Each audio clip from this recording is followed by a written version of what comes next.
They raided monasteries, discovered America before Columbus, and made half of Europe tremble at the sight of their ships. They were poets, traders, explorers, and yes, absolutely terrifying warriors. From frozen fjords to the gates of Constantinople, here are 1001 facts about the Vikings that'll make you want to grow a beard and sail somewhere dangerous. Number 1. The Viking Age officially lasted from 793 to 1066 AD. It began with the raid on Lindisfarne Monastery and ended at the Battle of Stamford Bridge, roughly 300 years of organised chaos. Number 2. Vikings never actually wore horned helmets. That's a myth created by 19th century romantics and opera costumes. Real Viking helmets were simple, practical and completely horn-free because adding horns to your combat gear is just asking to get your head yanked sideways in battle. Number 3. The word Viking doesn't mean a person, it means an activity. To go Viking meant to go raiding or trading, so technically you didn't meet a Viking, you got Vikinged. Number 4. Vikings were obsessed with personal hygiene. They bathed once a week, which was shockingly frequent for medieval Europe. They even had grooming kits with tweezers, razors and ear cleaners, making them cleaner than your average medieval Christian by a significant margin. Number 5. Saturday in English comes from laugardar, literally bath day in Old Norse. The Vikings cared so much about bathing they named an entire day of the week after it. Number 6. Viking women had more rights than most European women wouldn't get for another 1,000 years.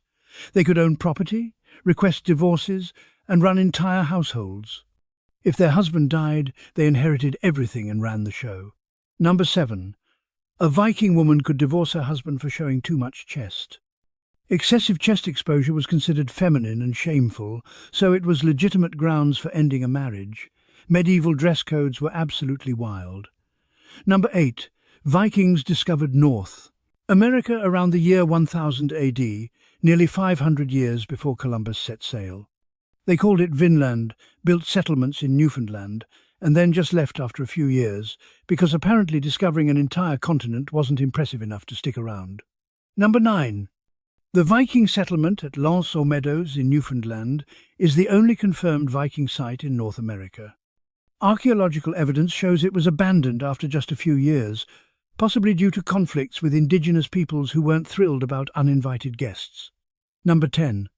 Vikings navigated using a sunstone, a crystal that could locate the sun even on cloudy days. It sounds like pure fantasy, but it's completely real. Iceland spar, a type of calcite, polarizes light and can actually pinpoint the sun's position through clouds. Number 11. Bluetooth technology is named after Harald Bluetooth Gormson, a Viking king who united Denmark and Norway in the 10th century. The Bluetooth logo is even his, initials in Norse runes, which means your wireless earbuds are named after a medieval warlord who probably never imagined his legacy would be wireless audio. Number 12.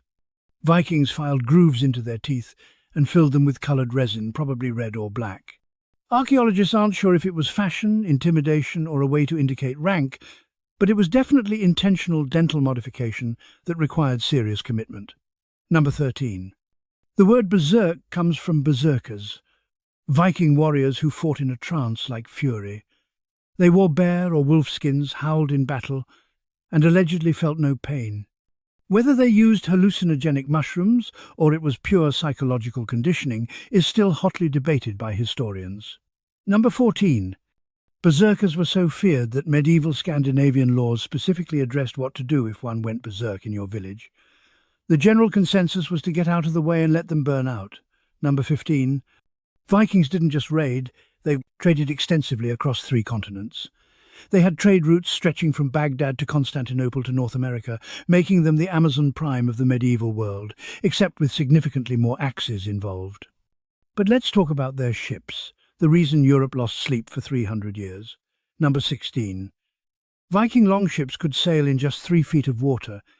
This meant they could navigate rivers deep into the European interior, appearing where no one expected them and turning rivers into highways of terror. Number 17. The largest Viking longship ever found is over 120 feet long and could carry 100 warriors plus supplies. It was basically a floating apocalypse for any coastal village unlucky enough to see it on the horizon. Number 18. Vikings didn't nail their ships together.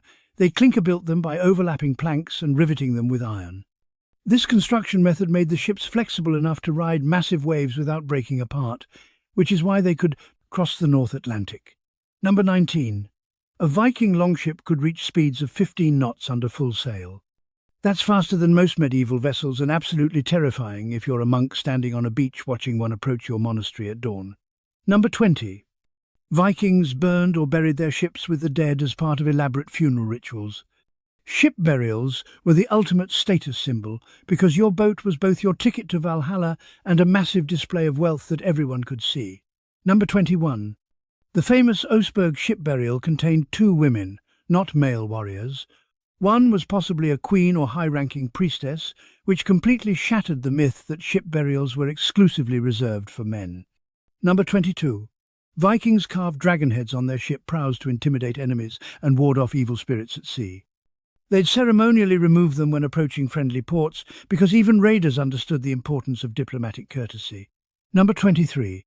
Iceland has almost no forests today, but Vikings managed to deforest the entire island within just a few generations of settling there.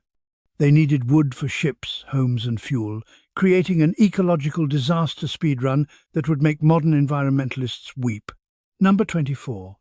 Vikings brought cats aboard their ships to control rodent populations during long voyages. Those ship cats eventually became the ancestors of today's Icelandic cat breed, which means even their pets were accomplished explorers. Number 25. Vikings used ravens for navigation on long sea voyages. They'd release a raven at sea. If the bird returned to the ship, no land was nearby. If it flew away and didn't return, they'd follow its direction to find land. It was basically GPS with feathers and attitude. Now let's talk weapons, because Vikings took combat extremely seriously. Number 26. The Viking sword was a serious status symbol that only wealthy warriors could afford. Most Vikings fought with axes and spears because swords required expensive steel and highly skilled smiths who charged accordingly. Number 27. Vikings named their swords like they were family members.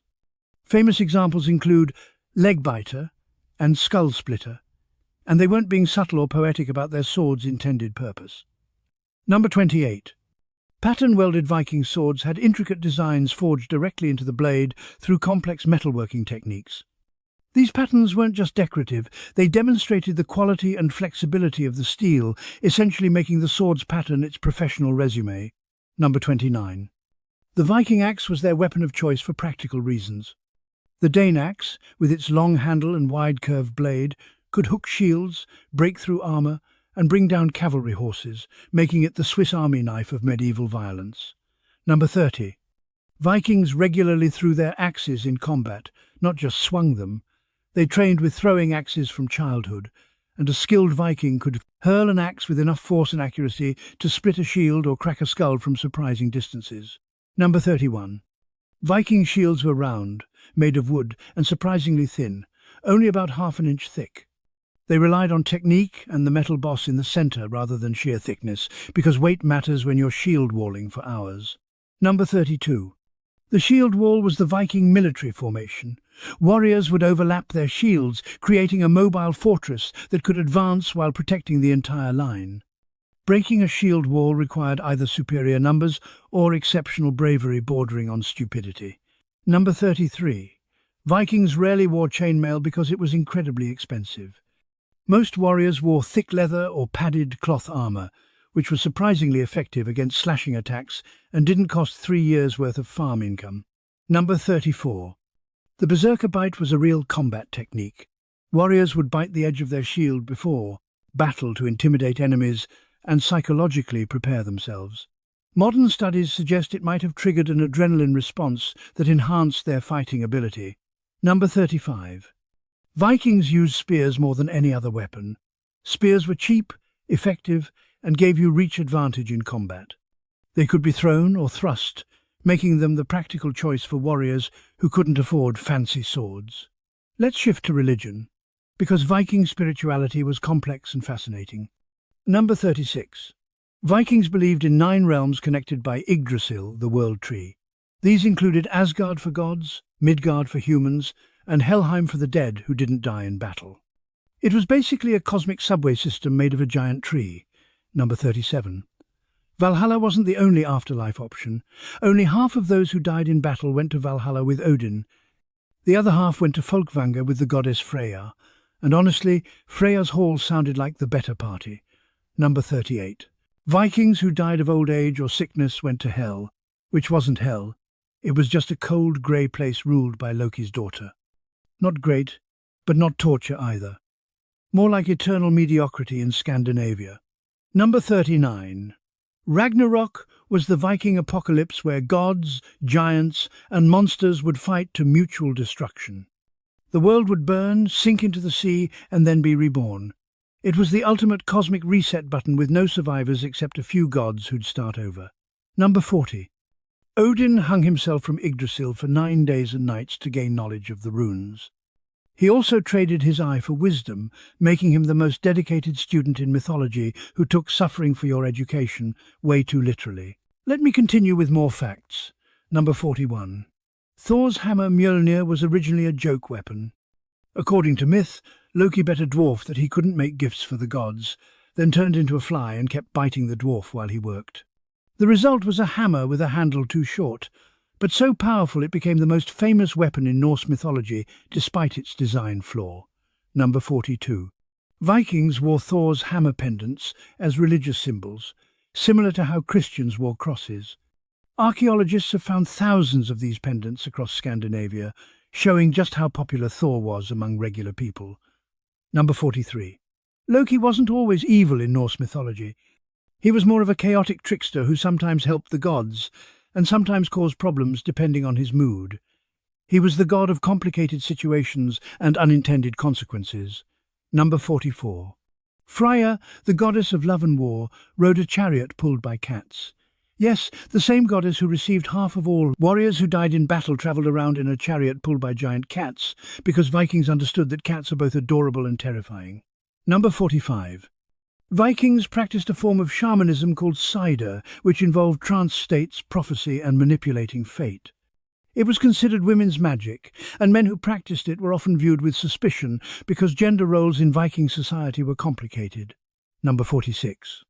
Odin practiced cider despite it being considered feminine.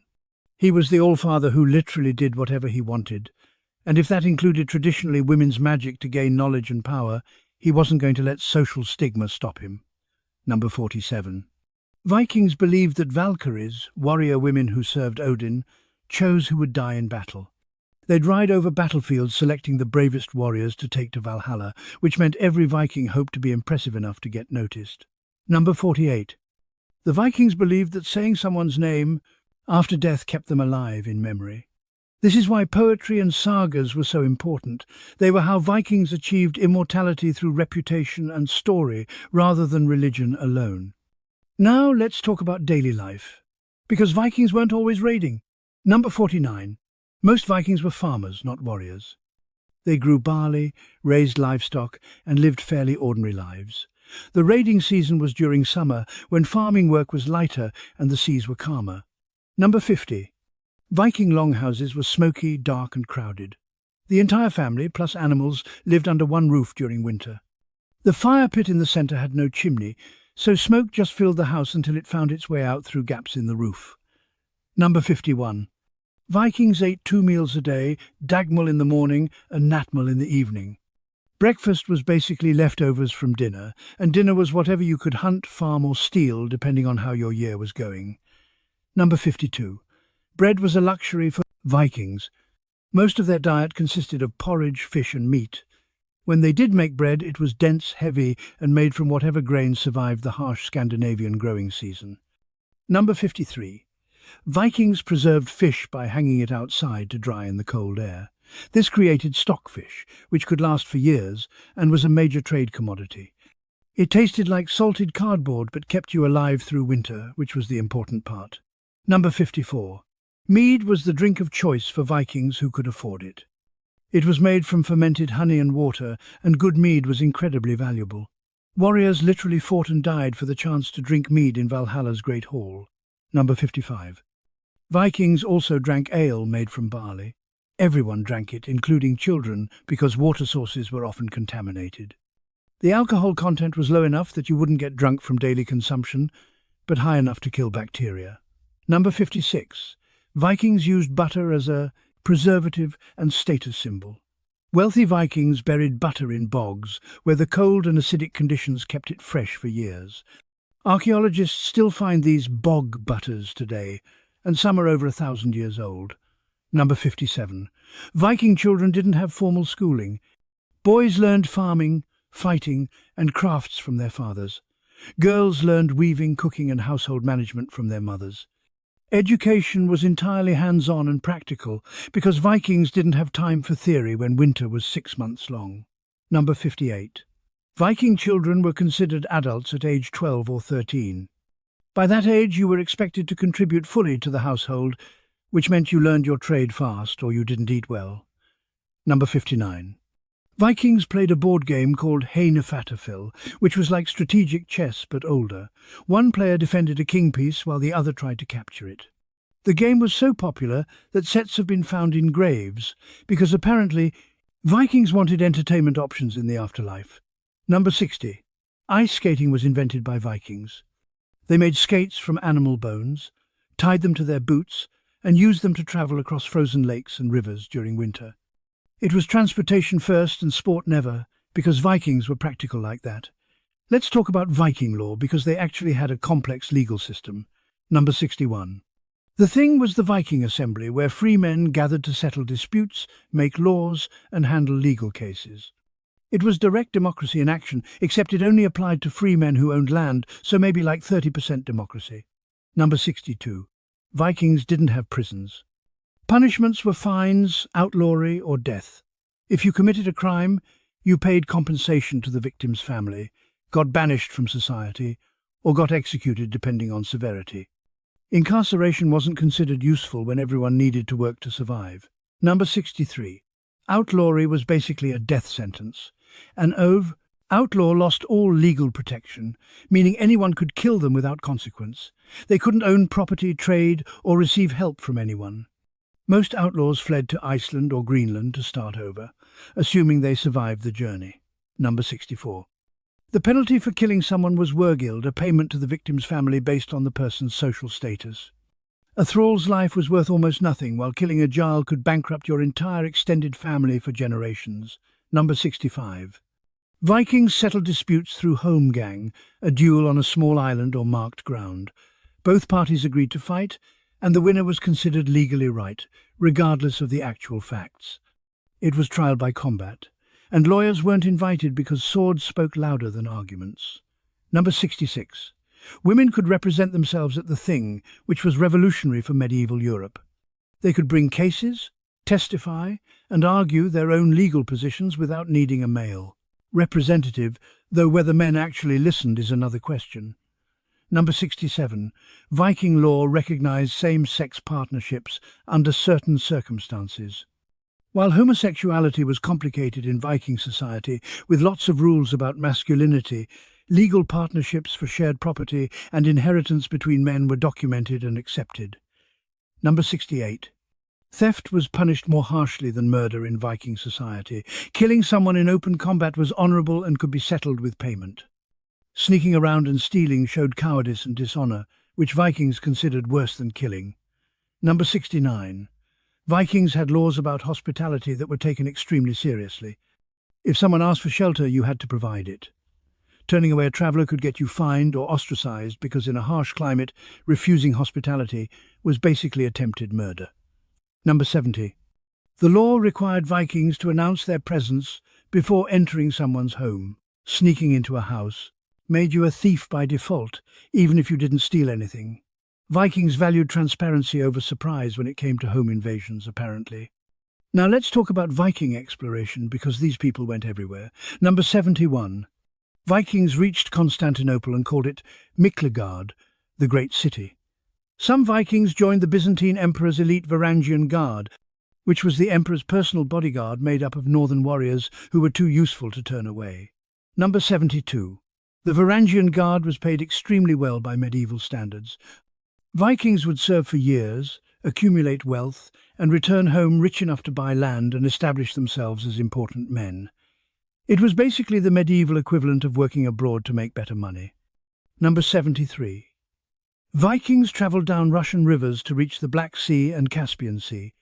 They established trade routes through what's now Russia, trading furs, amber, and slaves for silver, silk, and spices from the Islamic world. Number 74. The word Russia possibly comes from Rus, which might derive from the Finnish word for Swedes. Viking traders and warriors established settlements along Russian rivers, and their presence was so significant they might have given the entire country its name. Number 75. Vikings reached Baghdad and traded directly with the Abbasid Caliphate. Arab chroniclers wrote about these tall, blonde warriors covered in tattoos who valued cleanliness but had questionable table manners. The cultural exchange went both ways, with Islamic silver flooding Scandinavia. Number 76. Ibn Fadlan, an Arab chronicler, documented Viking funeral rituals along the Volga River in 922 AD. His account is one of the most detailed descriptions we have of Viking cremation ceremonies, including the controversial and probably exaggerated details about funeral practices that modern historians still debate. Number 77. Vikings established settlements in Greenland around 985 AD under Eric the Red. He allegedly named it Greenland as a marketing tactic to attract settlers, even though it was mostly ice. The settlements lasted about 500 years before mysteriously disappearing, possibly due to climate change and resource depletion. Number 78. Greenland Vikings had almost no trees and burned seal blubber for heat and light. They built turf houses partially underground to conserve warmth. Living in Greenland required adaptations that made regular Scandinavian life look comfortable by comparison. Number 79. The Viking settlement in Greenland traded walrus ivory to Europe for goods they couldn't produce locally. When elephant ivory from Africa became more available and popular, Greenland's economy collapsed because their main export became worthless overnight. Number 80. Vikings attempted to colonize parts of Canada but were driven out by indigenous peoples. The sagas mention conflicts with the Skraelings, the Norse term for the native inhabitants, who weren't interested in sharing their land with aggressive foreigners. Number 81. Leif Erikson, son of Eric the Red, led the expedition to Vinland around the year 1000. He was the first European to set foot in North America, which technically makes Columbus about 500 years late to the discovery party. Number 82. Vinland was named for the wild grapes or berries Vikings found there. The exact location is still debated, but evidence suggests it was somewhere in northern Newfoundland, where the climate was milder during the medieval warm period. Number 83. Vikings discovered Iceland around 870 AD and found it uninhabited except for a few Irish monks who had beaten them there. The monks promptly left because sharing an island with Vikings wasn't on their bucket list. Number 84. Iceland's first permanent settler was Ingolfur Arnason, who arrived in 874 AD. He threw his high seat pillars overboard and settled wherever they washed ashore, which is how Reykjavik got its location. Vikings took their interior decorating extremely seriously. Number 85. The Icelandic Althing, established in 930 AD, is one of the world's oldest parliaments still in existence. Vikings created a functioning democracy on a remote volcanic island, while most of Europe was still figuring out feudalism. Let's talk about Viking raids, the part that made them famous and feared. Number 86. The raid on Lindisfarne Monastery in 793 AD is considered the start of the Viking Age. Monks were slaughtered, treasures were stolen, and the attack shocked Christian Europe because monasteries were supposed to be safe from violence. Vikings didn't get the memo. Number 87.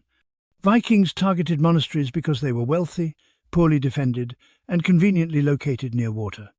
Monks accumulated gold, silver, and valuable manuscripts, making them perfect targets for raiders who needed to fund their expeditions. Number 88.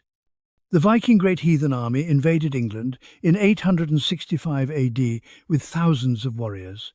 It wasn't a raid, it was a full-scale invasion and occupation force that conquered most of Anglo-Saxon England and held it for decades. Number 89. Vikings captured York in 866 AD and renamed it Jorvik. It became a major Viking city and trading centre. Modern York still has Viking street names, like any street ending in gate, which comes from the Norse word for street. Number 90. Danegeld was protection money paid to Vikings to stop them from raiding. The English paid enormous sums of silver, which only encouraged more Vikings to show up demanding payment. It was the medieval equivalent of a protection racket that actually worked. Number 91. King Ethelred the Unready paid £48,000 of silver to Vikings in 1012 AD. For context, that was about 10% of England's entire wealth at the time. It didn't stop the raids because Vikings realised extortion paid better than farming. Number 92. Vikings sacked Paris multiple times in the 9th century. The raids were so successful that the Frankish king Charles the Simple eventually gave them Normandy in 911 AD just to make them stop. The Vikings settled there and became the Normans, who later conquered England in 1066. Number 93. The Normans who invaded England in 1066 were descended from Vikings who had settled in France just 150 years earlier. They spoke French and followed Christianity, but they used Viking shipbuilding techniques and military tactics to conquer England. Number 94. Vikings raided as far south as the Mediterranean Sea. They attacked coastal cities in Spain, Italy, and North Africa. There are even records of Viking raids reaching Morocco, though those expeditions didn't end well for the raiders. Number 95. Vikings sacked Seville in 844 AD and held parts of southern Spain for several weeks. The Moors eventually drove them out and executed hundreds of captured Vikings, which convinced most northern raiders that the Mediterranean was more trouble than it was worth. Number 96. Hásteinn, a legendary Viking raider, allegedly tried to sack Rome in the 860 seconds. He attacked a city he thought was Rome, killed everyone, and realized too late it was actually Luni, a much less important town. He was about 200 miles off target. Number 97. Viking raiders would beach their ships, attack quickly, and leave before defenders could organize. The speed and mobility of longships meant they could hit multiple targets along a coast in a single day, making them nearly impossible to defend against. Number 98. Vikings used psychological warfare effectively. They'd attack at dawn, use overwhelming violence, and deliberately create terror to make future raids easier. Settlements would sometimes surrender immediately rather than fight, which saved Vikings the trouble of actual combat. Number 99. Not all Viking raids were massive operations. Many were small groups of ships with 20 to 50 warriors looking for easy targets. The large armies that invaded England were the exception, not the rule. Number 100. Viking raids declined, not because they were defeated militarily, but because raiding became less profitable. Kingdoms improved their defences. The conversion to Christianity made raiders less acceptable back home, and trading became more lucrative than stealing. Let's shift to Viking social structure, because their society was surprisingly complex. Number 101. Viking society had three main classes: thralls, slaves, carls, free farmers and craftsmen, and jarls, nobles. Social mobility existed but was difficult. You could buy your freedom if you were a thrall or become a jarl if you were rich and influential enough. Number 102. Thralls made up about 10–20% of Viking society. They were captured in raids, born into slavery or sold themselves into slavery to pay debts. Their lives were harsh, and they had almost no legal rights or protections. Number 103. Vikings could free their thralls at any time, and freed slaves could become carls with full rights. Some freed slaves even became wealthy and important members of society, though this was relatively rare. Number 104. Jarls were the noble class who owned large estates and led military expeditions. They owed loyalty to kings but had significant autonomy in their territories. Being a jarl meant you were rich, powerful, and constantly worried about other jarls trying to take your stuff. Number 105. Viking kings weren't absolute monarchs. They ruled with the consent of powerful jarls and the thing. A weak king could be overthrown or simply ignored if he couldn't maintain support from the warrior elite. Number 106. Harald Fairhair became the first king of Norway around 885 AD by unifying various petty kingdoms through conquest and strategic marriages. Many jarls who didn't want to submit to his rule fled to Iceland, which is why Iceland got settled so quickly. Number 107. Viking jarls often had multiple wives or concubines. Polygamy wasn't officially legal under Norse law, but wealthy men frequently maintained multiple households with different women. The church later ended this practice after Christianization. Number 108. Concubines and their children had legal protections in Viking society. A man was responsible for supporting all his children, legitimate or not, and concubines' sons could inherit property, though they ranked below legitimate sons. Number 109. Viking marriages were business arrangements negotiated between families. Love wasn't a factor. Property, alliances, and family connections were what mattered. Romance might develop, but it wasn't the point of marriage. Number 110. Wedding ceremonies involved the exchange of swords between families. The groom would present a sword to the bride's family, and they would give him an ancestral weapon in return. Marriage was literally an armed alliance between families. Now let's talk about Viking craftsmen, because they were skilled artisans. Number 111. Viking blacksmiths were considered magical. The process of turning iron ore into weapons and tools seemed supernatural to most people. Smiths often had higher social status and were mentioned in sagas alongside warriors and kings. Number 112. Damascus steel swords occasionally appear in Viking graves, imported from the Middle East. These swords were incredibly valuable and showed extensive trade connections. A Damascus steel sword could cost as much as a farm. Number 113. Vikings made their own steel through a process called bloomery smelting. They'd heat iron ore with charcoal in a furnace, creating a bloom of iron that was then hammered to remove impurities. It was labour-intensive and required significant skill. Number 114. Viking jewellery was intricate and beautiful. They created elaborate brooches, arm rings and necklaces using techniques like filigree, granulation and casting. Their metalwork rivals anything produced in medieval Europe. Number 115. Hack silver was a Viking payment method. They'd cut up silver jewellery and coins into pieces, waited for exact transactions. A broken arm ring wasn't trash. It was currency ready to be divided as needed. Number 116. Viking women wore two oval brooches to hold up their apron dresses. These brooches were often elaborately decorated and showed the wearer's wealth and status. Archaeologists use brooch styles to date graves and track cultural changes. Number 117. Vikings carved runes into wood, stone and metal. Runes weren't just an alphabet, they had magical and religious significance. Carving runes was considered a powerful act that could influence fate and reality. Number 118. The Younger Futhark was the runic alphabet Vikings used. It had only 16 characters, down from the earlier 24-character Elder Futhark. Fewer runes meant more ambiguity in reading, which actually made interpretation more mystical and open to skilled readers. Number 119. Rune stones were memorial monuments carved with runes. They commemorated the dead, recorded important events, and showed off the family's wealth and status. Sweden has over 2,000 runestones, more than all other countries combined. Number 120. The Jelling stones in Denmark are considered Denmark's birth certificate. Erected by Harald Bluetooth, they mark Denmark's transition from Norse paganism to Christianity and proclaim Harald's unification of Denmark and Norway.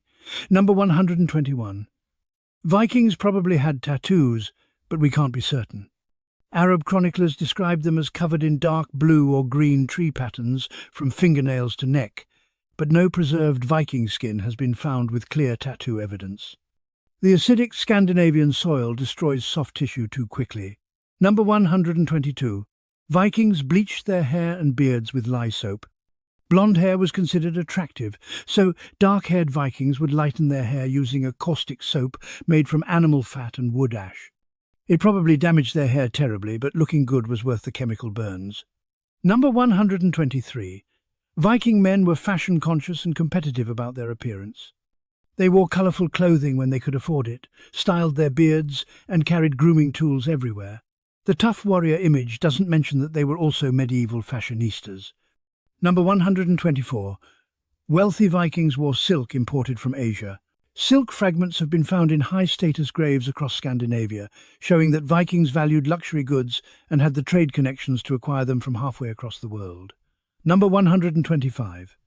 Vikings dyed their clothes using natural materials. Red came from madder root, blue from woad, yellow from lichen, and brown from walnut hulls. Bright colours indicated wealth because dyes were expensive and labour-intensive to produce. Number 126. Viking shoes were made from a single piece of leather, folded and stitched. They wore out quickly and had to be replaced constantly. Most Vikings probably spent a significant portion of their time either making or repairing footwear. Number 127. Vikings wore wool year-round because linen was expensive and cotton didn't exist in Scandinavia.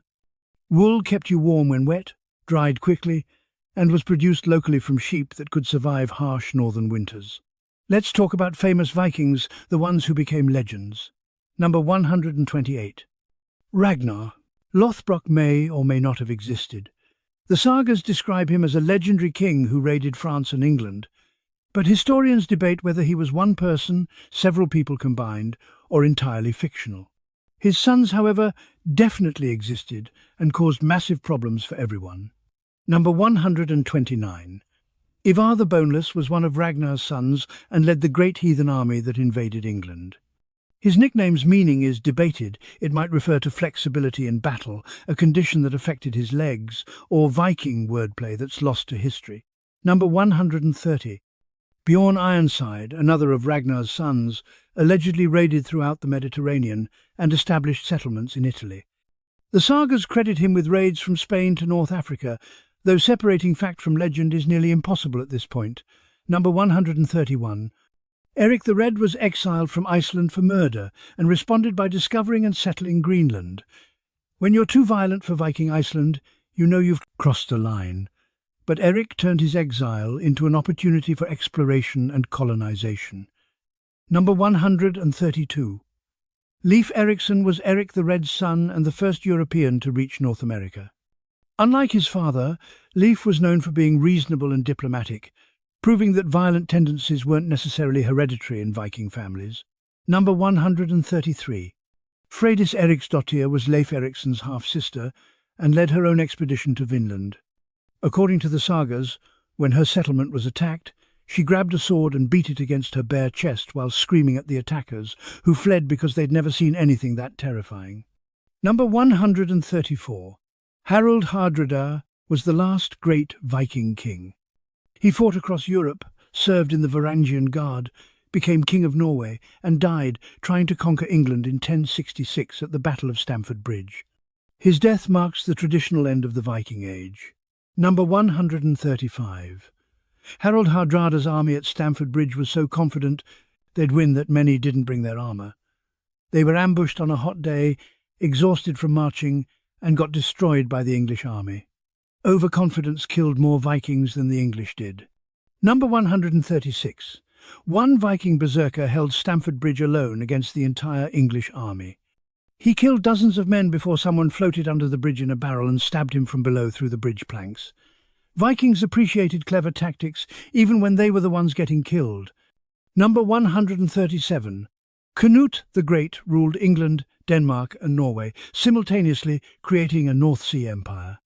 He started as a Viking raider and became one of the most powerful European monarchs, proving that Vikings could adapt from raiders to administrators when it suited them. Number 138. Canute the Great's legendary attempt to command the tide was actually him demonstrating to his flattering courtiers that he wasn't God. He sat in the surf, ordered the tide to stop, got wet, and told everyone that kings have limits. The story got twisted over time into an example of arrogance when it was actually about humility. Number 139. Sweyn Forkbeard conquered England and briefly became its king before dying just 5 weeks later in 1014. His son Canute had to reconquer England all over again, which must have been frustrating when your father already did the hard work. Number 140. Rollo, founder of Normandy, was allegedly so tall that no horse could carry him. He had to walk everywhere because Viking horses weren't bred for men over 7 feet tall. This might be exaggeration, but it makes for a great mental image. Now let's talk about Viking poetry and literature, because they were wordsmiths. Number 141. Skalds were Viking poets who composed complex verses honouring warriors and kings. Being a good skald could make you wealthy and protected because insulting a skald meant he'd write poems mocking you for generations. Number 142. Kennings were Viking poetic metaphors. Instead of saying battle, they'd say storm of swords. Instead of ship, they'd say horse of the waves. Poetry required you to work for meaning, and Vikings appreciated the mental exercise. Number 143. The Poetic Edda contains the oldest surviving Norse poems. It includes myths about gods, heroes, and the creation and destruction of the world. These poems were passed down orally for centuries before being written down in the 13th century. Number 144. The prose Edda was written by Snorri Sturluson around 1220 as a handbook for aspiring poets. It's our main source for Norse mythology and includes detailed explanations of kennings, meters, and mythological references that poets needed to know. Number 145. Viking sagas were prose narratives that told stories of heroes, families, and historical events. They were written down in the 13th and 14th centuries, but described events from the Viking Age, making them a mix of history, legend, and entertainment. Number 146. The Saga of Eric the Red describes the settlement of Greenland and the discovery of Vinland. It's one of our main sources about Viking exploration of North America, though historians debate how much is accurate history versus dramatic storytelling. Number 147. Egil's saga tells the story of Egil Skallagrimsson, a warrior poet who was ugly, violent, and brilliant at composing verses. He once saved his life by composing a praise poem for a king who wanted to execute him. The poem was so good, the king let him live. Number 148. Njal's saga is considered the greatest Icelandic saga. It's about feuds, law, honor, and revenge, and it's also incredibly long with dozens of characters. Reading it requires dedication, but Vikings had long winters with nothing else to do. Number 149. Flyting was a Viking tradition of poetic insult contests. Two people would trade increasingly elaborate and creative insults in verse form, and crowds would judge who won. It was rap battles 1,000 years before hip-hop existed. Number 150. The Havamal, or Sayings of the High One, is a poem attributed to Odin containing advice about life. Some advice is practical, like don't drink too much, and some is philosophical, like cattle die, kinsmen die, but reputation lives forever. Let's talk about Viking conversion to Christianity, a complicated cultural shift. Number 151. Vikings began converting to Christianity around 1000 AD, though the process took centuries to complete. Conversion was often political. Christian kings had access to European trade networks and diplomatic relationships that pagan kings didn't. Number 152. Iceland converted to Christianity by vote at the Althing in 1000 AD. The assembly literally voted on which religion to follow. They chose Christianity for political and economic reasons, while privately allowing people to practice Norse paganism if they were discreet about it. Number 153. Olaf Tryggvason, king of Norway, converted to Christianity and forced his subjects to convert at Pete's sword point. He destroyed pagan temples, killed resistors, and mutilated people who refused baptism. His approach to evangelism was aggressive, even by Viking standards. Number 154. Many Vikings were buried with both Christian crosses and Thor's hammers, hedging their bets about the afterlife. If you weren't sure which gods were real, bringing symbols of both religions to your grave seemed like smart planning. Number 155. The Christianization of Scandinavia destroyed most evidence of pagan practices. Churches were built on top of pagan holy sites. Sacred groves were cut down, and old traditions were systematically suppressed. Most of what we know about Norse paganism comes from Christian sources written after the fact. Number 156. Missionaries like Ansgar tried converting Vikings in the 9th century with limited success. Vikings weren't interested in a religion that emphasized peace and turning the other cheek when their culture valued combat prowess and taking revenge. Number 157. The White Christ gained appeal among Vikings, partly because he rose from the dead and would return to fight at the end of the world. A warrior god who conquered death fit Viking values better than early missionaries probably intended. Number 158. Kings who converted to Christianity could read and write, which gave them administrative advantages over illiterate pagan rivals. Literacy meant better record-keeping, more efficient taxation, and communication with other European powers. Number 159. The Church taught that revenge was sinful, directly contradicting Viking honor culture where avenging insults was mandatory. This conflict caused problems for generations as Vikings tried to balance Christian teachings with traditional values. Number 160. Some Norse gods were demonized while others were reimagined as historical kings.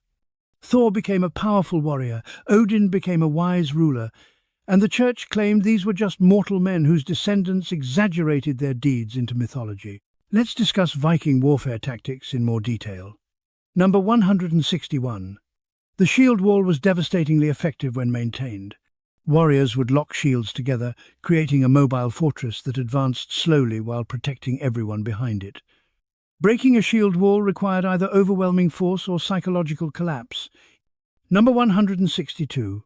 Vikings used a tactic called the svinfylking, or boar snout formation. It was a wedge-shaped formation designed to punch through enemy shield walls by concentrating force at a single point. The strongest warriors went at the tip, and everyone else formed the wedge behind them. Number 163. Skirmishers would throw spears and axes before the shield walls collided.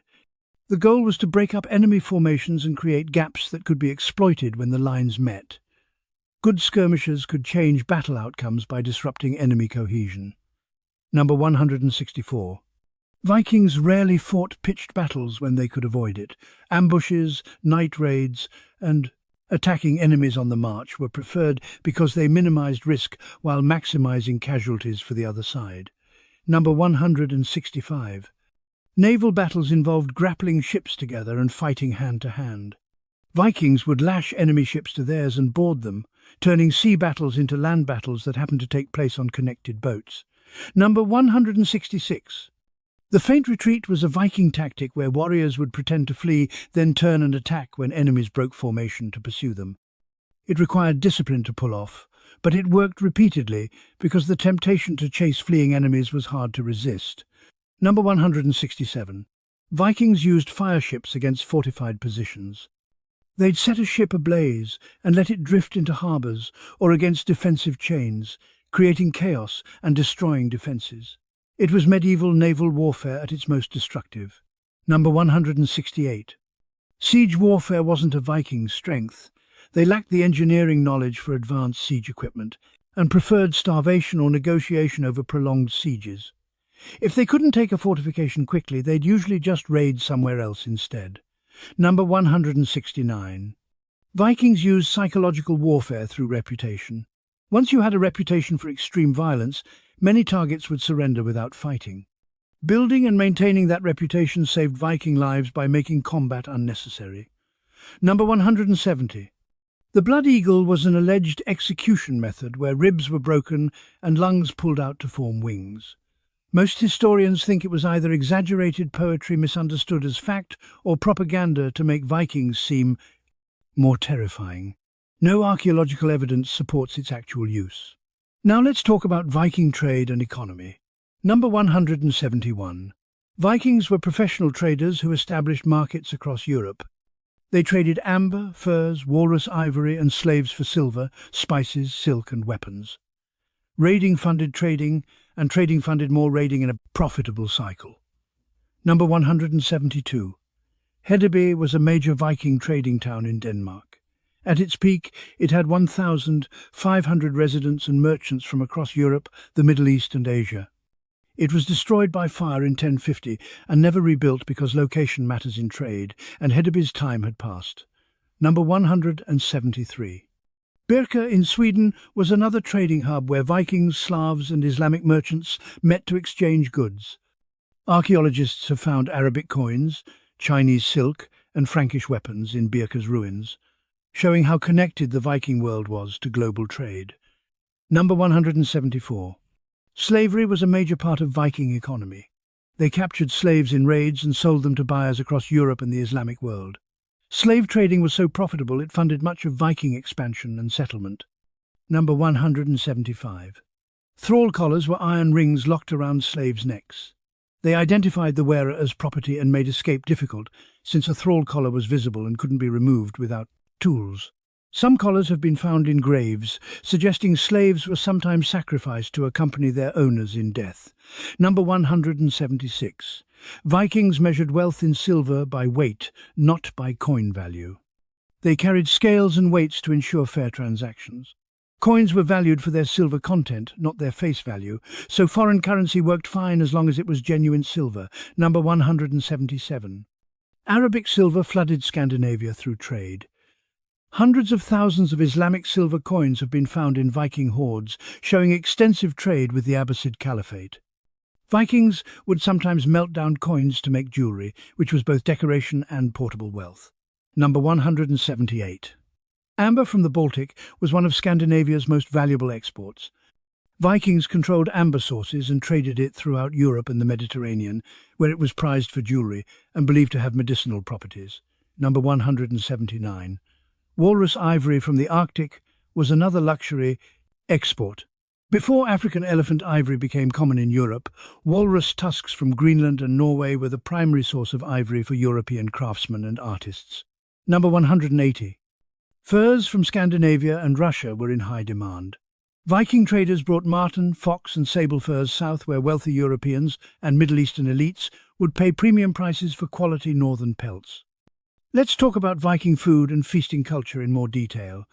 Number 181. Viking feasts could last for days. Great halls would be packed with warriors, allies and important guests drinking mead, eating roasted meat and listening to skalds recite poetry. Hospitality required feeding everyone generously, and stingy hosts lost respect quickly. Number 182.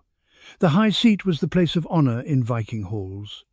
The host sat there, and offering someone the high seat was showing them great respect. Fighting over seating arrangements was a legitimate source of feuds and violence. Number 183. Vikings loved pork more than any other meat. Pigs were easier to raise than cattle, produced more meat per animal, and could eat almost anything. Boar hunting was sport, but domestic pigs were dinner most of the time. Number 184. Sausages were a Viking invention, or at least they perfected them. Preserving meat in casings made from animal intestines was efficient and practical. Vikings could take sausages on raids or voyages since they lasted longer than fresh meat. Number 185. Skyr, the Icelandic yogurt product, is 1,000 years old. Vikings made it by fermenting milk until it thickened, then straining it. It was high in protein, lasted longer than fresh milk, and helped Vikings survive winters when cows produced less milk. Number 186. Vikings ate horse meat when necessary, though it became taboo after Christianization. The church banned eating horse because it was associated with pagan sacrifices.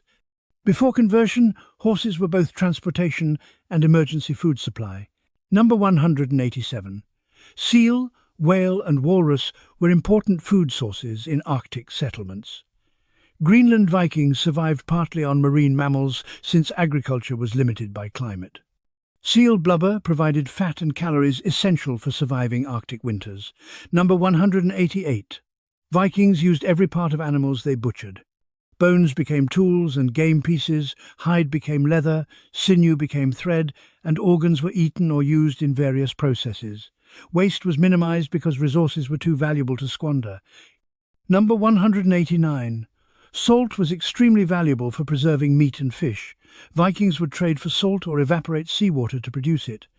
Controlling salt production or trade routes was economically significant because preserved food meant survival. Number 190. Herring was so common in Viking diet that massive herringbones piles have been found at settlement sites. Herring could be salted, smoked or dried, and schools of herring were predictable seasonal resources that entire communities depended on. Now let's discuss Viking death rituals and beliefs about the afterlife. Number 191. Vikings believed your afterlife depended on how you died, not how you lived. Warriors who died in battle went to Valhalla or Folkvanga, while others went to hell. This made Vikings incredibly brave in combat because they literally believed death in battle was better than dying peacefully. Number 192. Valhalla was Odin's hall where warriors fought each day, got resurrected and feasted each night while training for Ragnarok. It was eternal combat practice with unlimited food and mead, which Vikings apparently considered paradise. Number 193. The Einherjar were warriors in Valhalla. They were chosen by Valkyries and spent eternity preparing to fight alongside the gods at Ragnarok. Being selected for Valhalla was the highest honor a Viking warrior could achieve. Number 194. Not all Vikings wanted to go to Valhalla. Freyja's hall Folkvanga was considered equally prestigious, and some sources suggest it might have been preferable. Freya got first choice of the slain, which implies her haul was actually superior to Odin's. Number 195. Hell was not a place of punishment like Christian hell. It was cold and boring, but not torturous. Most people who died of sickness or old age went there, and while it wasn't great, it wasn't eternal suffering either. Number 196. Ship burials were reserved for wealthy and important Vikings. The ship symbolized the journey to the afterlife, and being buried with your ship showed status and ensured you'd arrive in style. Poor Vikings got buried in regular graves without nautical transportation. Number 197. Grave goods were essential for the afterlife. Vikings were buried with weapons, tools, jewelry, and even slaves or animals to serve them after death. Everything you'd need in the next world went into your grave. Number 198. Some Vikings were buried sitting up in their ships as if they were sailing. Others were laid down with their weapons. The position and arrangement had meaning that we don't fully understand because Christian sources didn't care to document pagan burial customs accurately. Number 199. Cremation was common in the early Viking Age. Bodies were burned with grave goods, and the ashes were buried in urns or pits. Later, inhumation became more popular, possibly due to Christian influence changing burial practices. Number 200. Slaves and animals were sometimes sacrificed and buried with their masters. Evidence suggests thralls, horses, dogs and birds were killed to accompany wealthy Vikings in death, though whether this was belief in afterlife companionship or status display is debated. Number 201. Vikings believed that disrespecting the dead would bring curses and hauntings. Draugr were undead creatures in Norse mythology who guarded their burial mounds and attacked anyone who tried to steal their grave goods. Grave robbing was both illegal and potentially supernatural suicide. Number 202. Some Vikings were buried in boats too small to actually sail. These symbolic boats represented the journey to the afterlife without requiring the expense of sacrificing a full-size ship. It was the medieval equivalent of buying the economy package for your eternal journey. Number 203. Women could be buried with equal honor to men in Viking society. Female graves contain weapons, jewelry, and goods, showing their status was independently recognized, not just derived from their husbands. Let's talk about Viking influence on the English language. Number 204. Hundreds of English words come from Old Norse. Sky, egg, cake, husband, window, and knife are all Viking contributions. The Danelaw region of England was so heavily settled by Vikings that Norse words became permanent parts of English. Number 205. The word law itself comes from Old Norse leg. Vikings introduced legal concepts that became foundational to English common law, which is ironic considering their reputation as lawless raiders. Number 206. English personal pronouns they, them and their come from Old Norse. Before Viking influence, English used different pronouns that were confusingly similar to other words, so English borrowed the Norse versions for clarity. Number 207. Place names ending in by, Thorpe, Thwaite and Toft are Viking settlements. Derby, Grimsby and Scunthorpe are all Norse names. You can map Viking settlement patterns across England just by looking at town names on a map. Number 208. The word berserk entered English from Old Norse. Berserk, literally bear shirt. It originally meant a specific type of warrior, but evolved to mean any state of frenzied violence, which probably says something about how memorable those warriors were. Number 209. Ransack comes from Old Norse. Ransaka, meaning to search a house. Vikings searching your house was apparently such a distinct and memorable experience, it needed its own word that implied thorough and destructive investigation. Number 210. The days of the week preserve Norse god names in English. Tuesday is Tyr's Day, Wednesday is Odin's Day, Woden, Thursday is Thor's Day, and Friday is Freya's Day. Vikings gave us the weekend we complain about being too short. Now let's discuss Viking technology and innovation. Number 211. Vikings invented the clinker-built ship construction method that made their vessels flexible and seaworthy. Overlapping planks riveted together allowed the hull to flex with waves rather than fighting against them, which is why longships could cross the Atlantic. Number 212. The Viking sun compass was a navigation tool that used a gnomon shadow to track the sun's position throughout the day. By marking the shadow's path on a circular disc, Vikings could maintain their bearing even when the sun was obscured. Number 213. Vikings used lead-lined depth soundings to navigate shallow waters and avoid running aground. They'd lower a weighted rope to measure water depth and could identify the seafloor type by checking what stuck to wax on the lead weight. Number 214. Latitude sailing was a Viking navigation technique. They'd sail north or south to the latitude of their destination, then sail east or west until they arrived. It wasn't the fastest route, but it was reliable without compasses or charts. Number 215. Vikings could estimate latitude by measuring the angle of the North Star above the horizon using their handspan or simple measuring tools. Each degree of latitude represented about 70 miles, so rough measurements gave rough but useful positions. Number 216. The Viking anchor was a large stone with a hole drilled through it, attached to a rope. Simple, effective, and easily replaced since stones were free. Sophisticated engineering isn't always necessary when basic solutions work perfectly well. Number 217. Vikings used pine tar to waterproof their ships, preserve wood, and seal rope. They'd heat pine wood without oxygen to extract the tar, then apply it liberally to anything that touched water. The smell was distinctive, and you could probably smell a Viking fleet approaching before you saw it. Number 218. Looms were sophisticated technology in Viking households. Women wove complex patterns into cloth using warp-weighted looms. Quality textiles were valuable trade goods, and weaving was both practical craft and art form. Number 219. Vikings used spindle whorls to spin wool into thread. Every woman carried one, and spinning was constant work done during any free moment. The thread quality determined cloth quality, so skilled spinners were economically valuable to their households. Number 220. Ice skating on bone skates was efficient winter transportation. Vikings would push themselves across frozen surfaces using poles, covering distances much faster than walking through snow. The bone skates were smoothed and polished animal bones tied to boots. Let's discuss Viking medicine and health practices. Number 221. Viking medicine combined herbal remedies, surgery, and magic. They'd use yarrow to stop bleeding, willow bark for pain relief, it contains salicin, the compound aspirin is derived from, and various other plants with genuine medicinal properties. Number 222.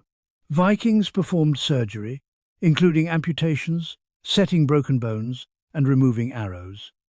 Archaeological evidence shows healed injuries that required surgical intervention, meaning Viking doctors had some success keeping people alive after trauma. Number 223. Trepanation, drilling holes in skulls, was practiced by Vikings. Some skulls show healed trepanation marks, meaning patients survived the procedure. Why they did it is debated, but theories include relieving pressure from head injuries or treating migraines. Number 224. Vikings used honey as antibiotic treatment for wounds. Honey has natural antibacterial properties that prevent infection. They didn't understand why it worked, but empirical observation showed that honey-treated wounds healed better than untreated ones. Number 225. Garlic was used to detect internal injuries. A patient would eat garlic, and if doctors could smell it coming from a wound later, they knew internal organs were damaged. It was crude but effective diagnostics with ingredients everyone had access to. Number 226. Viking life expectancy was around 40 to 45 years, but this average includes high infant mortality. If you survived childhood, you could reasonably expect to reach 50 or 60, which wasn't terrible for medieval standards. Number 227. Arthritis was common in Viking skeletons, especially among rowers and warriors. Repetitive stress from rowing and fighting wore down joints early. Being a Viking warrior meant accepting that your body would break down from the work involved. Number 228. Dental health was surprisingly good in Vikings compared to medieval Europeans. Their diet had less sugar, and their tooth wear came from coarse bread with stone grit from grain grinding, but they had fewer cavities than populations eating refined foods. Number 229. Vikings used chewing sticks, twigs frayed at one end, to clean their teeth. Archaeological analysis of Viking teeth shows they actively maintained dental hygiene, which makes sense given their obsession with personal grooming. Number 230. Lice were so common in Viking society that combs are found in nearly every grave. Fine-toothed lice combs were essential grooming tools, and everyone had lice regardless of social class. Being clean meant managing lice, not eliminating them entirely. Now let's talk about Viking music and entertainment. Number 231. Vikings played lyres, similar to small harps. Musical entertainment was part of feasts and gatherings. The lyre found in the Sutton Hoo burial, Saxon but similar to Viking culture, shows how these instruments were constructed and valued. Number 232. Bone flutes made from bird bones have been found in Viking sites. Music was part of religious ceremonies, entertainment, and possibly military signalling. Simple wind instruments were within most people's ability to make and play. Number 233. Vikings loved riddles and word games. Riddle contests appear frequently in sagas, and intelligence was valued alongside physical strength. A clever insult or witty response could earn respect equal to winning a fight. Number 234. Storytelling was the primary entertainment during long winter nights. Professional storytellers could recite sagas for hours, and the best storytellers were welcomed guests who could earn their keep through performance. Number 235. Vikings played a dice game called Hanefatafl involving strategy and luck. Archaeological finds showed dice made from bone, amber and antler. Gambling was popular, and some men lost fortunes on dice games. Number 236. Wrestling was both sport and combat training. Vikings held wrestling matches at gatherings, and skill in wrestling was respected. It was practice for unarmed combat and entertainment that could be done anywhere without weapons. Number 237. Swimming competitions were common entertainment. Vikings were excellent swimmers out of necessity, since falling off ships was occupational hazard. Racing and diving contests tested skills that might save your life. Number 238. Viking children played with toy weapons, ships, and animals carved from wood or made from scraps. Play was preparation for adult life, so children's games involved practicing the skills they'd need as adults. Number 239. Ball games were played, but the rules are mostly lost. References in sagas mention ball games that could get violent enough to cause injuries and feuds, which tells you everything about how Vikings approached recreational sports. Number 240. Ice hockey or something similar might have been played by Vikings. They had ice skates, sticks and balls, and the Scandinavian climate provided frozen surfaces for half the year. Whether they invented hockey is debated, but they had the equipment. Let's discuss Viking architecture and construction. Number 241.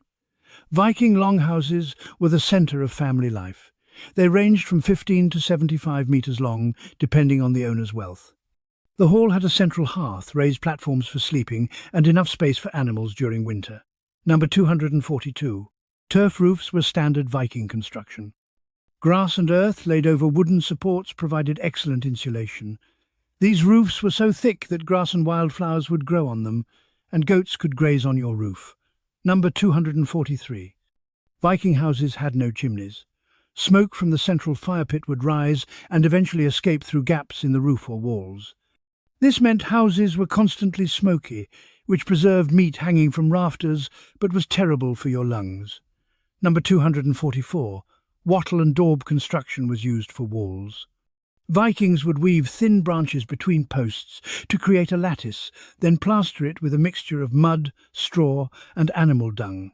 Once dried, it was surprisingly durable and provided decent insulation. Number 245. Windows were small openings covered with oiled animal skin or thin scraped leather that let in light while keeping out wind. Glass was extremely rare and expensive, so most Vikings never saw a glass window in their lives. Number 246. Viking towns were unplanned and chaotic. Buildings were constructed wherever space existed, creating winding paths between structures. Streets weren't paved, so everything became mud during rain, and drainage was whoever's problem the water ran toward. Number 247. Stave churches were built after Christianization using Viking shipbuilding techniques. Vertical wooden staves formed the walls, and the construction method showed that Vikings applied their shipbuilding expertise to religious architecture. Number 248.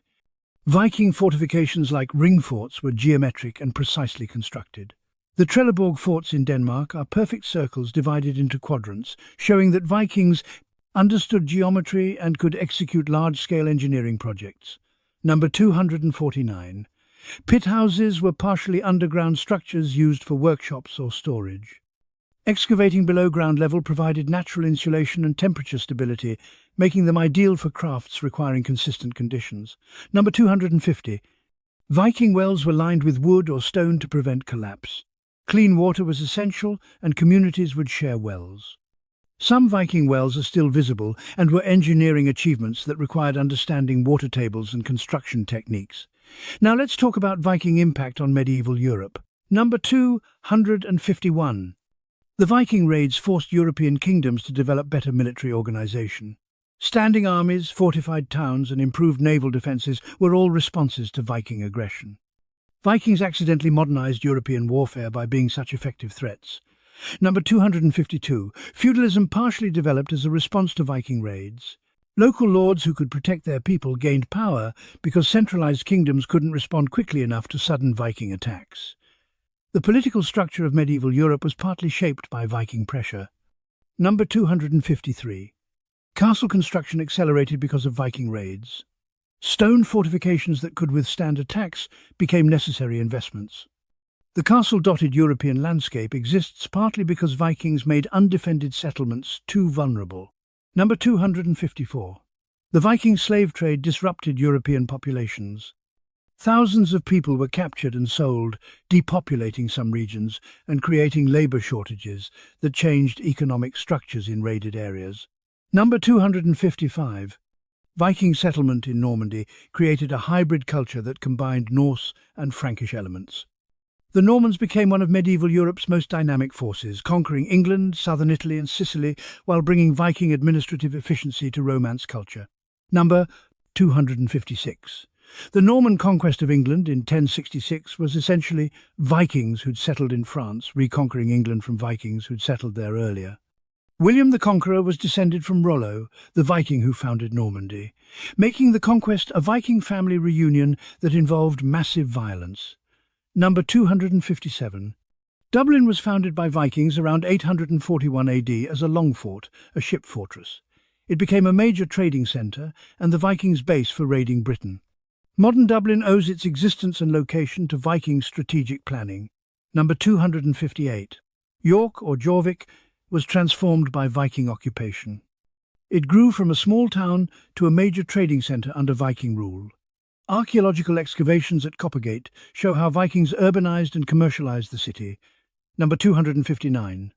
The Danelaw was the region of England under Viking law and control. It covered roughly half of England at its peak and had different legal customs from Anglo-Saxon areas. Modern English law contains elements from both traditions that merged when England reunified. Number 260. Vikings introduced urban planning concepts to Ireland and established the first Irish towns. Before Vikings arrived, Irish settlement patterns were rural. Vikings brought urbanization, commerce and international trade connections that transformed Irish economy. Number 261. The Varangian route from the Baltic to Constantinople became a major trade artery because of Viking merchants. They connected northern Europe to Byzantium, facilitating trade that brought wealth to regions along the route. Number 262. Viking genetic markers are found throughout populations where Vikings settled. DNA studies show Norse ancestry in Scotland, Ireland, Iceland and parts of England, proving that Vikings didn't just raid and leave but settled and intermarried extensively. Number 263. The Volga Vikings established the Ruses principalities that eventually became Russia. Swedish Vikings trading down Russian rivers founded settlements that grew into Novgorod and eventually Kiev, creating the political structure that evolved into the Russian state. Number 264. Viking mercenaries served in armies across Europe. Their reputation as skilled warriors made them valuable allies and expensive hires. Kings would employ Viking warbands to fight their enemies, essentially outsourcing violence to professional Scandinavians. Number 265. The Jomsvikings were a semi-legendary mercenary brotherhood supposedly based at Jomsborg. They allegedly followed a strict warrior code and hired themselves to the highest bidder. Whether they actually existed as described or were saga embellishment is debated. Let's discuss Viking women in more detail. Number 266.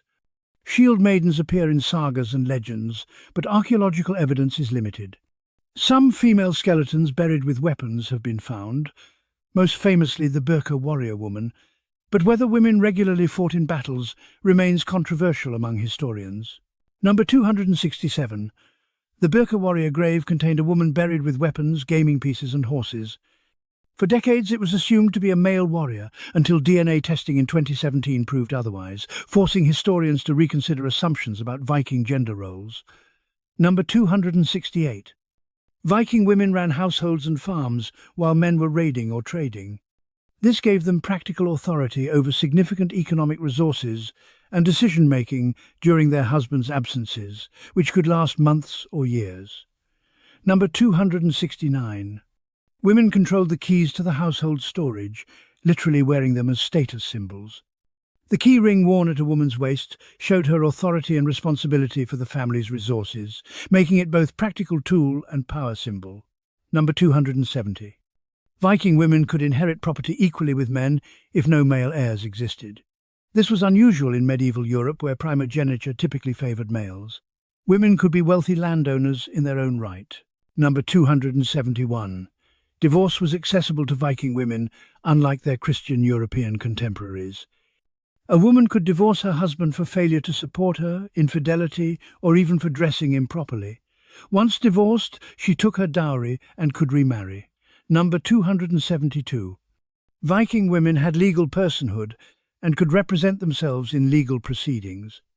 They could sue, testify, and enter contracts without male guardianship, which was revolutionary compared to most medieval legal systems. Number 273. Wealthy Viking women could be buried with full honours, including ship burials, grave goods, and animal sacrifices. The Oseberg ship burial contained two women with incredible wealth, showing that female status wasn't automatically subordinate to male status. Number 274. Völvas were female shamans who practiced cider and were highly respected in Viking society. They travelled between communities performing divination, and even kings would consult them about the future. Their magical authority gave them social power independent of male control. Number 275. Viking women's work was economically essential. Textile production provided clothing for the family and surplus for trade. Without women's labour, Viking economy would collapse because textiles were major trade goods and everyone needed clothes. Number 276. Breastfeeding typically lasted 2 to 3 years in Viking society. This provided natural birth spacing and nutritional security for children. Women who were nursing had special status and couldn't be forced into combat or heavy labour. Number 277. Pregnancy and childbirth were dangerous in Viking society. Many women died in childbirth, and maternal mortality was a leading cause of death for young women. Surviving multiple births was both common experience and significant achievement. Number 278. Viking women used amulets and charms to protect themselves and their children. Small Thor's hammers, beads, and other items were worn as magical protection, especially during pregnancy and childbirth, when supernatural dangers were believed to be greatest. Number 279. Women's graves often contained tools for textile production, spindle whorls, weaving tablets, and needles. These weren't just buried because women used them in life, but because textile skills were considered so valuable they were worth taking to the afterlife. Number 280. Some Viking women were poets and skalds. The sagas mention female poets, though their work is less preserved than male poets. Cultural memory suggests women contributed to Viking literary tradition, even if their specific works are mostly lost. Let's talk about Viking animals and their relationships with them. Number 281. Vikings used horses for transportation, farming, and occasionally food. Icelandic horses are descended from Viking horses and remain a distinct breed with unique gaits. Vikings selectively bred horses for the harsh Scandinavian climate. Number 282. Dogs were essential for hunting, herding, and guarding.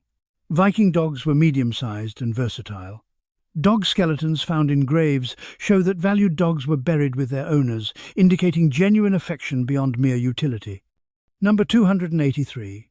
Cats controlled rodents on ships and in homes. They were valuable enough that Viking traders brought them to Iceland specifically for pest control. The Norwegian forest cat breed might be descended from Viking ship cats. Number 284. Ravens were sacred to Odin and held special significance. Vikings watched raven behavior for omens and navigation clues. Some warriors kept tame ravens, though how practical this was versus symbolic is unclear. Number 285. Pigs were the most important livestock. They ate anything, reproduced quickly, and provided more meat per animal than sheep or goats.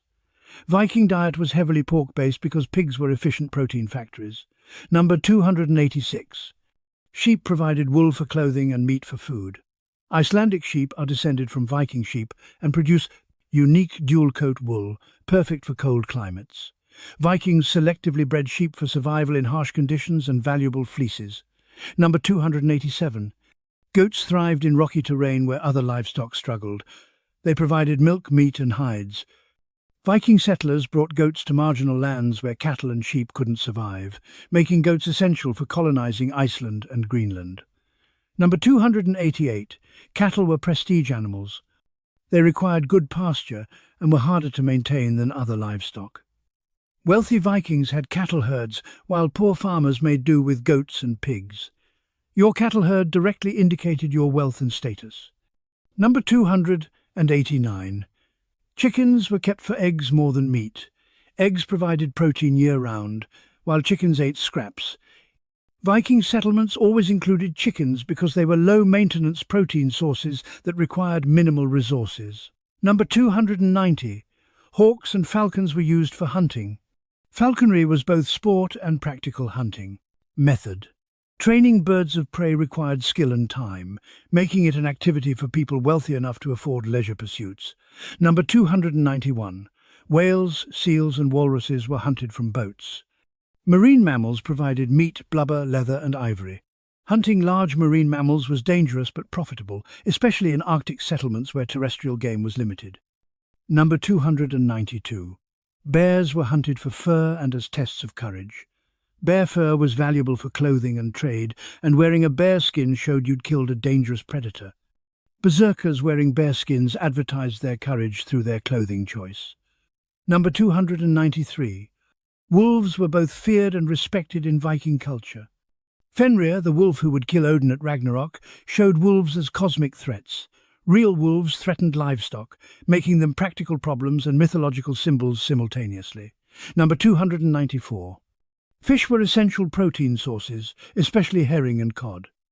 Dried fish could last years and was traded extensively. The Norwegian economy was partly built on stockfish exports, making fish more than just food but economic foundation. Number 295. Beekeeping provided honey for mead and beeswax for candles. Bees were valued enough that specific laws protected them and regulated bee ownership. A good bee colony was worth significant wealth because honey was the only sweetener available. Now, let's discuss Viking superstitions and magical beliefs. Number 296. Vikings believed in landvatir, land spirits that inhabited the landscape. These spirits could bring fortune or disaster depending on how they were treated. Vikings would negotiate with land spirits before settling new territory, often through sacrifice and ritual. Number 297. Figurehead removal from ships when approaching friendly coasts was required to avoid offending land spirits. The dragon heads that terrified enemies would anger protective spirits of the land, so Vikings showed respect by removing them before making landfall. Number 298. Cider practitioners could supposedly see the future, control weather, and curse enemies. Whether they actually believed these powers worked or performed elaborate theatre is debated, but the social power of cider practitioners was real regardless. Number 299. Rune magic was distinct from runic writing. Certain runes had magical properties when carved in specific combinations. The difference between writing a message and casting a spell might be minimal in Viking understanding of runes. Number 300. Cursing tablets made from lead inscribed with runes have been found in Viking graves. These were meant to harm enemies or bind them with supernatural power. Vikings took magical warfare seriously as a complement to physical violence. Number 301. Vikings believed that saying a person's name kept them alive after death. Reputation was literally a form of immortality, which is why warriors obsessed over having their deeds recorded in poetry and saga. Being forgotten was the real death. Number 302. Nis or Tomt were household spirits that protected homes and farms. Vikings would leave offerings of porridge for these spirits to maintain good relationships. Angering your house spirit meant your livestock would sicken and your crops would fail. Number 303. Vikings believed in shapeshifting. Some warriors supposedly transformed into bears or wolves during battle, while witches could take bird form to travel. Whether this was literal belief, metaphor for psychological states, or drug-induced hallucination is heavily debated. Number 304. The Wild Hunt was a ghostly procession of dead warriors riding across the sky. Seeing the Wild Hunt meant death or disaster was coming.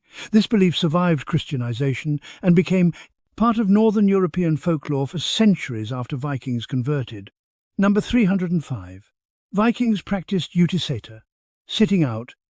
This involved sitting alone at night in dangerous places to receive visions or contact spirits.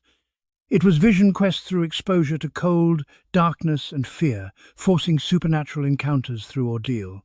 Number 306. Fetches were spiritual doubles or guardian spirits attached to individuals. Your fetch's appearance in dreams or visions could predict your fate. A healthy fetch meant good fortune, while a weak or injured fetch warned of danger or death. Number 307. Vikings feared the Draugr more than most supernatural threats. These undead warriors guarded their burial mounds with superhuman strength and could increase their size at will.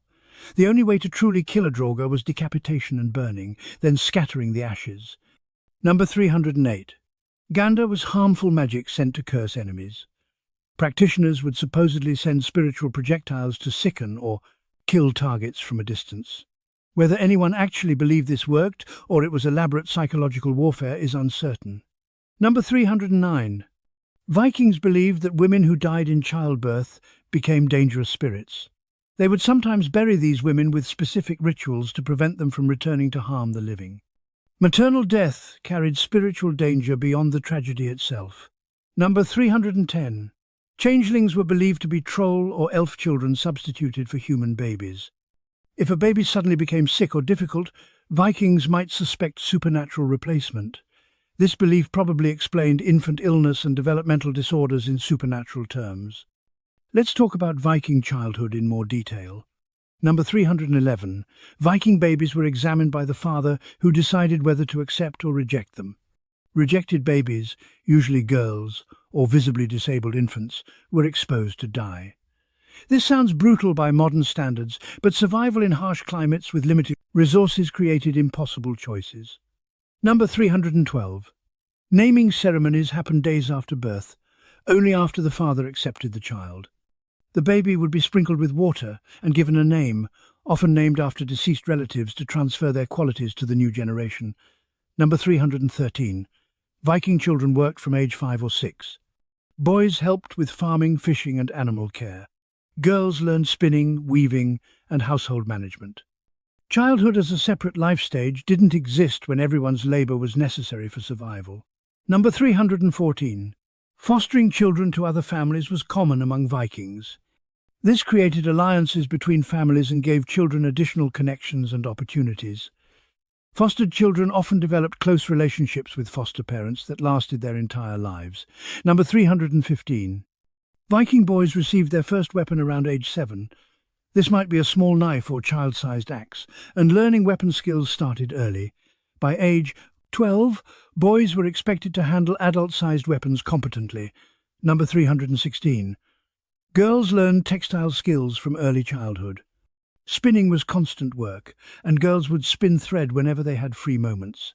Mastering, spinning, weaving and embroidery took years, and these skills determined a girl's marriage value. Number 317.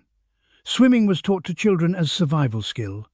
Vikings lived near water, and children who couldn't swim were at serious risk of drowning. Parents would teach swimming the same way they'd teach walking. It was basic life skill everyone needed. Number 318. Viking children played with wooden toys, including miniature ships, weapons and animals. These toys prepared children for adult roles through play.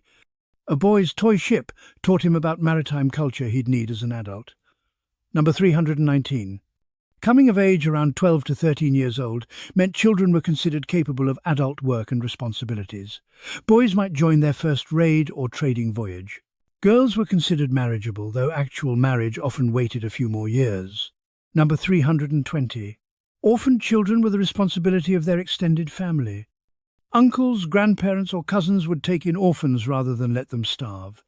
Family bonds extended beyond the nuclear family, creating safety nets for vulnerable children.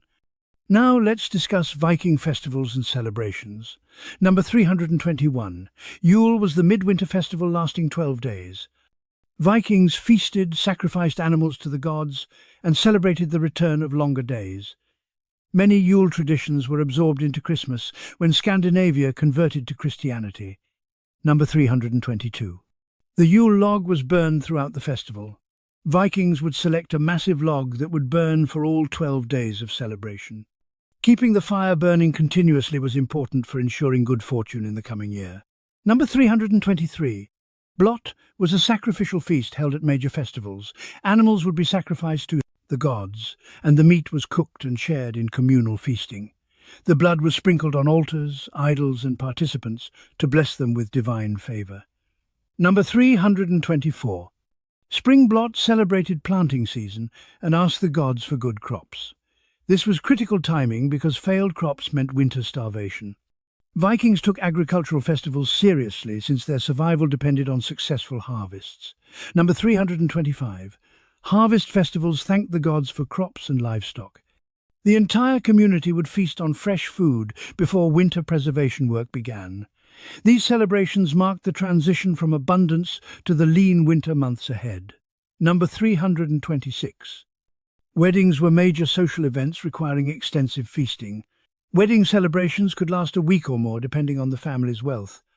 These weren't just personal unions but political and economic alliances that affected entire communities. Number 327. The wedding feast was the legal completion of marriage. After the public ceremony and feast, the marriage was considered valid. The feast served as public witness to the union, making it harder to contest the marriage later. Number 328. Funeral feasts honoured the dead and helped survivors process grief. These could be elaborate, multi-day events for important people. The feast served both religious purpose in honouring the deceased and social function in supporting the bereaved family. Number 329. Thing meetings included feasting and entertainment alongside legal business. These gatherings happened seasonally and brought communities together. The social aspect of thing meetings was as important as the legal functions. Number 330. Competitions at festivals included wrestling, stone lifting, swimming and weapon skills. These public contests allowed men to demonstrate prowess and settle questions of status without lethal violence. Winning competitions brought respect and improved marriage prospects. Let's talk about Viking interaction with the Islamic world. Number 331. Vikings traded extensively with the Abbasid Caliphate through the Volga trade route. Islamic silver in the form of dirhams has been found in enormous quantities across Scandinavia, showing the scale of this trade relationship. Number 332. Ibn Fadlan, an Arab diplomat, travelled to the Volga Vikings in 922 AD and wrote detailed observations. His account describes Viking appearance, customs, and a ship funeral in graphic detail. It's one of the few contemporary non-Scandinavian descriptions of Viking culture. Number 333. Ibn Fadlan described Vikings as tall, tattooed, and obsessed with cleanliness. He noted they washed their hands, faces and hair daily in communal bowls, which he found disgusting because they all used the same water. Cultural differences in hygiene standards created mutual disgust.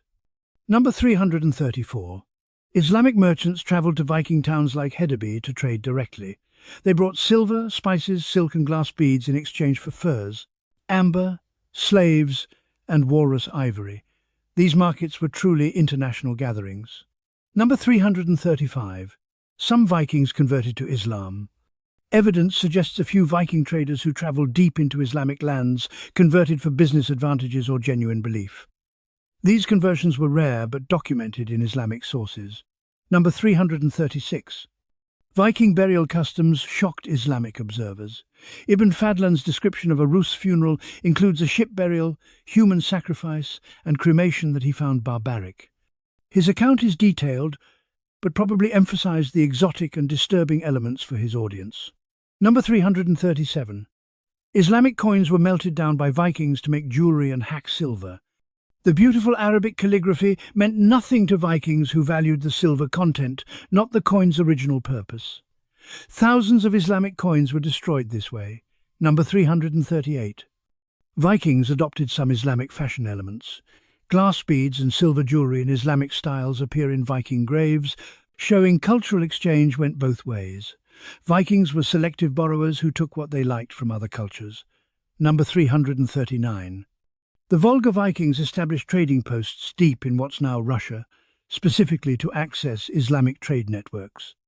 These outposts were multicultural zones where Norse, Slavic and Islamic cultures intersected for commercial purposes. Number 340. Vikings provided slave guards for Islamic rulers in some cases. Their reputation as fierce warriors made them valuable mercenaries.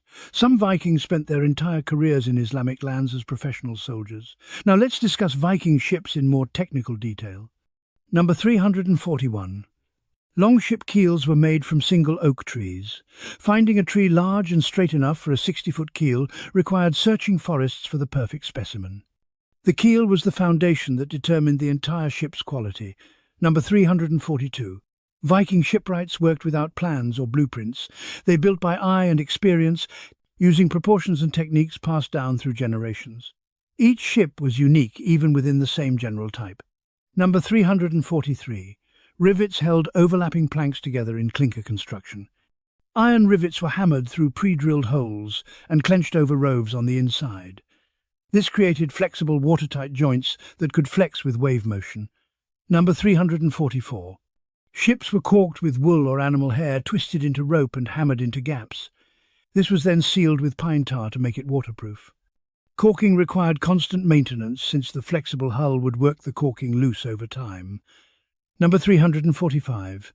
Viking sails were woven from wool in a diamond twill pattern. A single sail for a large longship required wool from 200 sheep and took a team of women months to weave. The sail alone represented enormous investment of resources and labour. Number 346. Sails were strengthened with rope grids stitched across them. These rope reinforcements distributed wind stress and prevented tears. A torn sail in the middle of the ocean was potentially fatal, so reinforcement was essential. Number 347. Longships had shallow drafts, allowing them to navigate rivers and beach easily. Most longships drew less than 3 feet of water when loaded. This versatility made them perfect for raids since they could approach from unexpected directions. Number 348. Steering oars were mounted on the right rear quarter of the ship. This is why that side is called starboard, steering board side. The helmsman would stand or sit at the steering oar and control the ship's direction through the resistance of the large paddle. Number 349. Ships were stored on shore during winter. Vikings would beach their ships and cover them or build sheds over them. Leaving ships in water during freezing weather would destroy them, so proper winter storage was essential for ship longevity. Number 350. Shipbuilding required teams of specialized craftsmen. Carpenters, blacksmiths, rope makers, and sail weavers all contributed to construction. Building a longship was community effort requiring coordination of multiple crafts. Number 351. Viking cargo ships called nars were wider and deeper than longships. They sacrificed speed for cargo capacity and were used for trade and colonization voyages. Nars carried settlers and supplies to Iceland and Greenland. Number 352. Ships were decorated with paint and carved details. Vikings painted their ships in bright colors when they could afford paint. The famous dragon heads were carved and painted to maximize their intimidating effect. Number 353. Ship maintenance was constant. Vikings would beach their ships regularly to recaulk, repair damage and check for rot. A neglected ship would become unseaworthy quickly, so maintenance was serious business. Number 354. Some longships had removable deckboards. This allowed crew to bail water easily and sleep under the deckboards when needed. The deck wasn't a solid structure but a series of removable planks laid across the ribs. Number 355. Ships carried spare oars, rope and tools for repairs. Ocean voyages could last weeks and storms would damage ships. Crews needed to make repairs at sea or risk sinking far from land. Let's talk about Viking humor and insults. Number 356. Nith was ritualized poetic insult that could legally justify violence.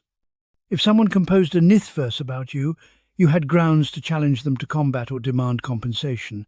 Poetry could literally be fighting words. Number 357. Ergi was an insult, implying a man took the receptive role in sex. This was devastating because Viking masculinity was tied to dominance. Calling someone Ergi could start blood feuds and legal cases at the Thing. Number 358. Vikings carved insulting runes about their enemies. Some rune stones contain curse formulas or insults directed at specific people. Public mockery in permanent stone was serious business. Number 359. Skalds would compose devastating, satirical verses about their enemies. These weren't just clever insults, but could damage reputations so badly they affected marriages, alliances, and inheritance. Words had power equal to weapons in Viking society. Number 360. Vikings found bodily functions hilarious based on saga evidence. Fart jokes, bathroom humor, and crude sexual references appear throughout the literature. Sophisticated poetry and crude humor coexisted comfortably in Viking culture. Number 361. Practical jokes were common but could escalate to violence. Playing tricks on people was entertainment, but if the joke was too harsh or humiliating, it could trigger feuds. The line between acceptable humor and insult requiring revenge was negotiable. Number 362. Vikings mocked their own gods in some stories. Tales of Thor's misadventures or Loki's pranks show that Vikings didn't treat their gods with solemn reverence all the time. Irreverent humor about divine figures was acceptable. Number 363. Wordplay and puns were valued skills. The sagas contain elaborate verbal exchanges where characters try to outwit each other through clever language. Intelligence expressed through words was as respected as physical prowess. Number 364. Insult contests called manjafnaðar appear in sagas. Two people would trade increasingly elaborate insults while others judged who won. This formalized aggressive banter into entertainment and social competition. Number 365. Self-deprecating humor appears in Viking sources. Warriors would sometimes mock their own failures or limitations in poetry. This suggests Vikings appreciated humility and the ability to laugh at oneself alongside boasting. Now let's discuss Viking tattoos and body modification in detail. Number 366. No Viking skin has survived with clear tattoos, so all evidence is indirect. The acidic Scandinavian soil destroys soft tissue completely, leaving only bones and teeth. What we know about Viking tattoos comes from outside observers and archaeological context. Number 367. Ahmad ibn Fadlan specifically described tree-like designs covering Vikings from fingernails to neck in dark blue or green. These could be tattoos, body paint, or both. The distinction between temporary and permanent body art might not have mattered much to Vikings. Number 368. If Vikings had tattoos, they probably used soot-based ink. This would create dark blue-black tattoos similar to what Ibn Fadlan described. The technology for tattooing existed, and Vikings had the materials and skills needed. Number 369. Pagan religious symbols might have been tattooed on warriors. Thor's hammer, Odin's symbols, or protective runes could have been permanently marked on bodies. After Christianization, such tattoos would become problematic and might explain lack of evidence. Number 370. Some scholars argue Vikings used woad plant for body paint or tattoos. Woad creates blue pigment and was available in Scandinavia. Whether this was permanent tattooing or temporary war paint, debated endlessly. Number 371. Filed teeth with coloured resin filling the grooves shows Vikings were willing to modify their bodies permanently. If they'd modify their teeth this drastically, tattooing seems plausible. The dental work proves comfort with painful body modification for appearance. Number 372. Social status might have determined who could have tattoos. If tattoos existed, they might have been markers of achievement, rank, or warrior status, rather than universal decoration. Not every Viking would necessarily have tattoos. Number 373. Viking-age tattoo tools haven't been definitively identified. Bone needles and bronze implements that could have been used for tattooing exist, but proving they were actually tattoo tools is impossible. The tools would look identical to sewing implements. Number 374. The TV show Vikings popularized the idea of heavily tattooed Vikings. but this is speculation presented as fact. Modern Viking aesthetic owes more to recent imagination than historical evidence. Vikings might have been covered in tattoos or might have been completely unmarked. Number 375.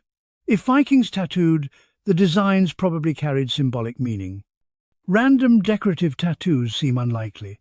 Meaningful symbols connecting to gods, achievements, or protection seem more probable given Viking worldview. Let's discuss Viking medicine and injuries in battle. Number 376. Arrow wounds were extremely common in Viking warfare. Archaeologists find arrow injuries in Viking skeletons constantly. Some individuals survived multiple arrow wounds that healed, showing successful treatment of penetrating trauma. Number 377. Vikings used a soup test to diagnose internal injuries. A wounded man would eat strong-smelling soup, and if doctors could smell it coming from the wound, they knew the intestines were perforated and the wound was likely fatal. Number 378. Amputation was sometimes performed when limbs were too damaged to save. Some skeletons show cleanly cut bones that healed, proving surgical amputation with patient survival. The survival rate was probably low, but some amputees lived for years afterward. Number 379. Cauterization with hot iron stopped bleeding from wounds. This painful process burned blood vessels, closed and prevented fatal hemorrhage. The smell of burning flesh was probably common aftermath of battles. Number 380. Alcohol was used as painkiller and antiseptic. Vikings would give wounded men strong drink before treatment and pour alcohol into wounds. Whether they understood germ theory is irrelevant. Empirically, it helped wounds heal. Number 381. Maggot therapy might have been accidentally discovered by Vikings. Maggots eat dead tissue while leaving healthy tissue alone. If Vikings noticed that maggot-infested wounds healed better, they might have deliberately applied them, though evidence for this is speculative. Number 382. Broken bones were set and splintered using wood and leather. Some skeletons show healed fractures that were properly aligned, indicating skilled bone setting. Broken bones weren't automatically crippling if treated correctly. Number 383. Skulls with healed trepanation holes show successful brain surgery. The bone regrowth around holes indicates patients survived the procedure long enough to heal. Why Vikings drilled holes in skulls remains mysterious, but the surgery itself worked sometimes. Number 384. Facial reconstruction after battle injuries was attempted. Some skulls show evidence of serious facial trauma that healed. Whether Vikings had techniques for repairing facial injuries beyond letting them heal naturally is unknown. Number 385. Chronic pain from old injuries was common among Viking warriors. Arthritis, poorly healed breaks, and embedded weapon fragments made aging warriors' lives painful. The warrior lifestyle had serious long-term health consequences. Now let's talk about Viking weather and climate adaptation. Number 386. The medieval warm period made Viking expansion possible. Milder climate from 950 to 1250 AD allowed agriculture in Greenland and easier ocean crossings. When climate cooled again, Greenland settlements failed, and the Viking Age effectively ended. Number 387. Vikings tracked seasons carefully using astronomy. The position of stars, length of days, and sun's path were all observed to determine planting times, sailing seasons, and festival dates. Survival required accurate calendar knowledge. Number 388. Winter darkness in Scandinavia limited activity for months. In northern regions, the sun barely rises for weeks during winter. Vikings adapted by doing indoor work like craft production during the darkest months. Number 389. Summer midnight sun in Arctic regions allowed extended workdays. When the sun never sets, you can work or travel at any hour. Vikings settling in Iceland and Greenland adapted their schedules to continuous daylight. Number 390. Vikings predicted weather by observing clouds, wind, and animal behavior. Experienced sailors and farmers could forecast short-term weather with surprising accuracy. Bad weather predictions would delay voyages or change plans. Number 391. Pack ice was a serious navigation hazard in northern waters. Ice could crush ships or block passages unpredictably. Vikings had to time voyages to avoid ice season and watch for icebergs that could sink ships. Number 392. Storms sank many Viking ships. Ocean voyages were extremely dangerous, and entire fleets could be lost to storms. The sagas mention ships disappearing at sea regularly, and many Vikings drowned on voyages. Number 393. Fog banks made navigation extremely dangerous. Without landmarks or celestial navigation, ships could become lost in fog. Viking ships caught in fog would sometimes anchor and wait for visibility rather than risk navigation. Number 394. Snow depth determined winter travel routes. Vikings used skis and sleds to cross snow, but deep snow made some areas impassable. Winter travel required different routes and methods than summer travel. Number 395. Avalanches were serious hazards in mountainous regions. Viking settlements in valleys could be destroyed by avalanches. They learned to recognize avalanche-prone slopes and avoided building in dangerous locations. Number 396. Spring floods from snowmelt could destroy settlements. Rivers would swell dramatically, washing away buildings and drowning people and animals. Vikings built away from flood zones when possible after learning this lesson. Number 397. Drought could be as devastating as excessive rain. Failed crops from lack of water meant starvation. Vikings had no irrigation technology, so they depended entirely on natural rainfall for agriculture. Number 398. Forest fires during dry summers threatened settlements. Wooden buildings and turf roofs were extremely flammable. Once fire started in a Viking town, it could destroy everything quickly. Number 399. Volcanic eruptions in Iceland disrupted settlements. Iceland's active volcanism meant eruptions were regular threats. Ashfall destroyed pastures and lava flows destroyed farmland, forcing people to relocate or starve. Number 400. Climate change ended the Greenland settlements. As temperatures dropped after 1300, growing seasons shortened and sea ice expanded. The final Viking colonists in Greenland starved or left, abandoning settlements that had lasted 500 years. Number 401. Viking metalworkers could create pattern-welded swords by twisting and folding different iron bars together. This created distinctive wave patterns in the blade that showed quality craftsmanship. The process required heating iron to precise temperatures without thermometers and hammering it thousands of times. Number 402. Bloomery furnaces reached temperatures around 1,200 degrees Celsius. Vikings built these furnaces from clay and stone, using bellows to force air in and increase heat. The process turned iron ore into workable iron through careful temperature control and timing. Number 403. Bog iron was the primary iron source in Scandinavia. Iron-rich deposits formed in bogs and swamps where bacteria concentrated iron from water. Vikings would harvest these deposits, essentially mining renewable iron that reformed over decades. Number 404. A single sword blade required iron from multiple smelts. The smith would forge together several blooms of iron, working impurities out through repeated heating and hammering. Making one quality sword could take weeks of intensive labor. Number 405.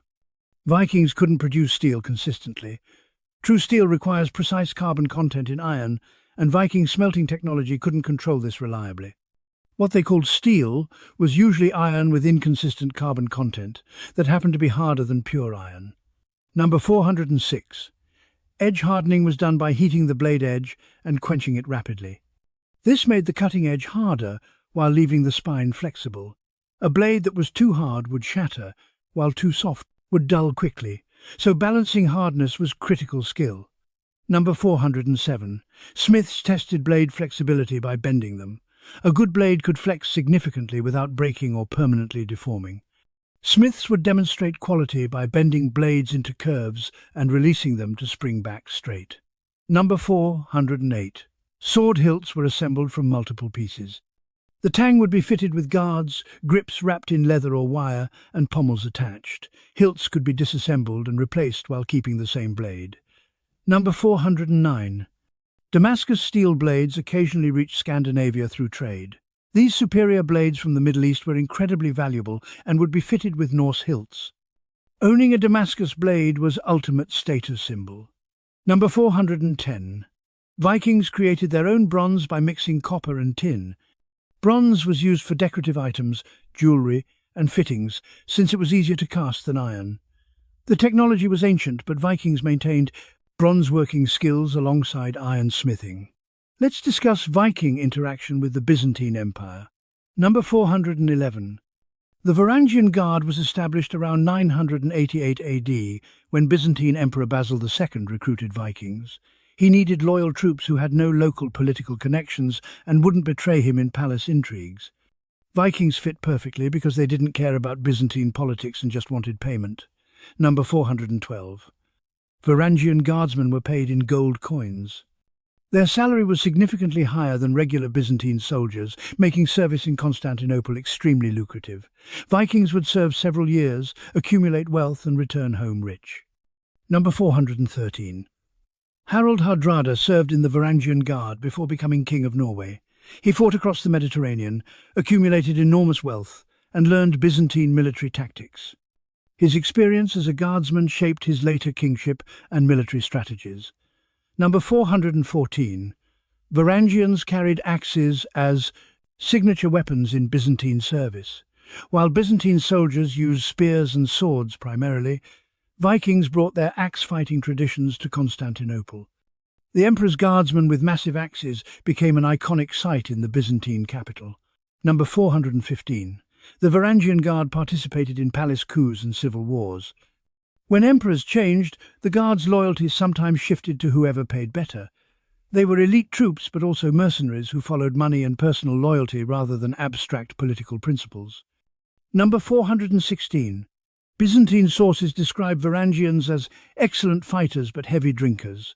The cultural clash between Byzantine sophistication and Viking drinking culture created friction. Varangians had reputation for being drunk, but also being the most fearsome warriors when combat started. Number 417. Some Varangians married Byzantine women and settled permanently. These Vikings converted to Orthodox Christianity, learned Greek, and integrated into Byzantine society. Their descendants became Greek-speaking Orthodox Christians with Norse ancestry. Number 418. Vikings carved runes in Hagia Sophia. Graffiti reading Halfdan carved these runes was found in the Byzantine cathedral, proving Varangian guardsmen got bored during religious services and vandalized one of Christianity's most important churches. Number 419. The Varangian Guard lasted until 1204 when Crusaders sacked Constantinople. The Guard fought desperately to defend the city but were overwhelmed. After the Fourth Crusade destroyed Byzantine power, the Guard was never fully reconstituted. Number 420. Byzantine military tactics influenced Scandinavian warfare. Vikings who served as Varangians brought back knowledge of Greek fire, siege warfare, and formation fighting that changed how Scandinavian armies operated.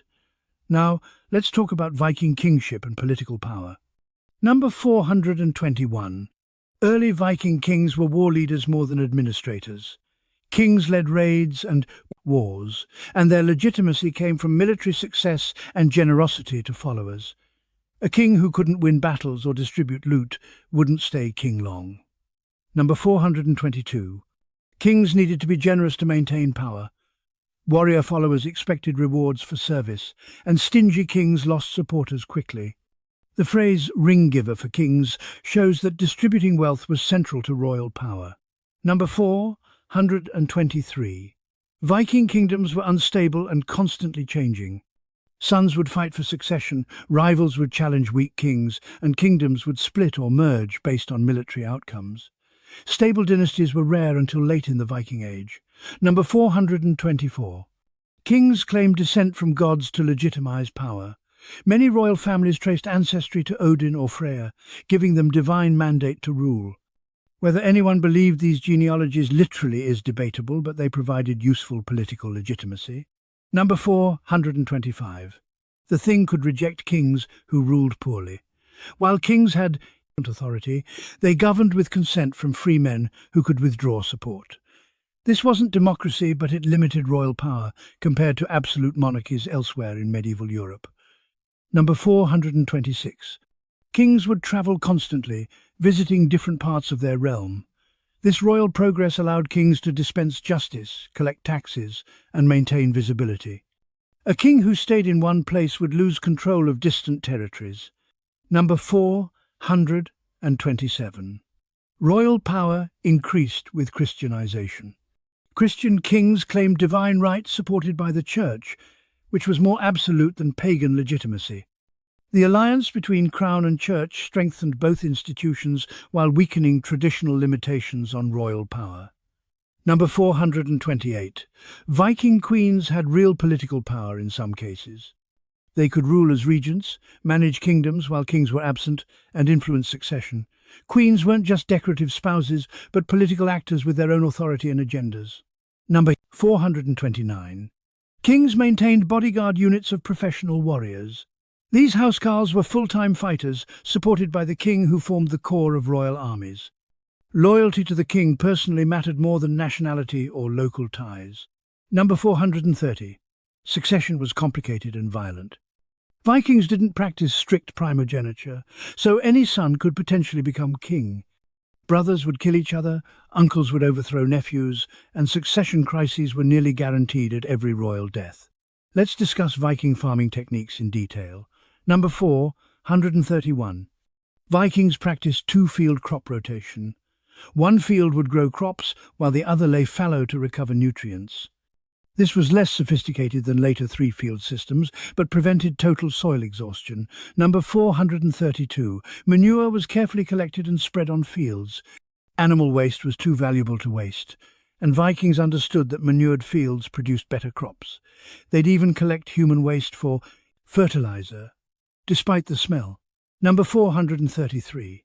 Viking ploughs were simple wooden ards pulled by oxen. These scratched furrows in soil but didn't turn it over like later moldboard ploughs. Ploughing was hard work that required strength, oxen and cooperation from neighbours who might lend oxen. Number 434. Seeding was broadcast by hand. Farmers would walk fields scattering seeds that would fall randomly. This was inefficient but the only method available. Much seed was wasted feeding birds or landing on stones. Number 435. Harvesting used sickles made from iron. Farmers would cut grain stalks by hand and bundle them into sheaves. Harvesting was race against weather since rain could ruin crops left too long in fields. Number 436. Threshing separated grain from stalks by beating them. Vikings would spread harvested grain on floors and beat it with flails or have animals walk over it. This was tedious work done during winter when outdoor work was impossible. Number 437. Winnowing used wind to separate grain from chaff. Farmers would toss threshed grain into the air on windy days, letting wind blow away light chaff while heavy grain fell back down. This required good timing and wind conditions. Number 438. Grain was stored in pits, barrels, or outbuildings. Keeping grain dry was critical since moisture caused rot. Some grain was always lost to mold, insects, and rodents, despite best efforts at storage. Number 439. Vikings grew barley as primary grain crop. Barley was hardier than wheat and grew better in cold Scandinavian climate. Most Viking bread was barley bread, which was dense and nutritious, if not particularly delicious. Number 440. Oats were grown as animal feed primarily. Horses and other livestock ate oats while humans ate barley. Some oats were made into porridge for human consumption, especially when barley ran short. Number 441. Rye was introduced later in the Viking Age. It grew well in poor soil and cold climate, eventually becoming an important crop. Rye bread was darker and heavier than barley bread, but provided good nutrition. Number 442. Peas and beans provided protein in Viking diet. These legumes were grown in small quantities and added to stews and porridge. They also helped fix nitrogen in soil, improving fertility for next year's grain crop. Number 443. Cabbage and onions were common vegetables. These hardy plants survived northern climate and provided vitamins during winter. Vikings would store root vegetables in cold pits where they'd last months. Number 444. Flax was grown for linen production. Viking farmers would grow small flax plots, process the fibers through retting and scutching, and spin them into linen thread. Linen was luxury compared to wool, but worth the effort for wealthy families. Number 445. Haymaking was critical for livestock survival. Vikings would cut grass with scythes and dry it into hay for winter animal feed. Without sufficient hay, animals would starve during winter when pasture was unavailable. Now let's talk about Viking textiles in greater detail. Number 446. Wool processing began with shearing sheep in spring.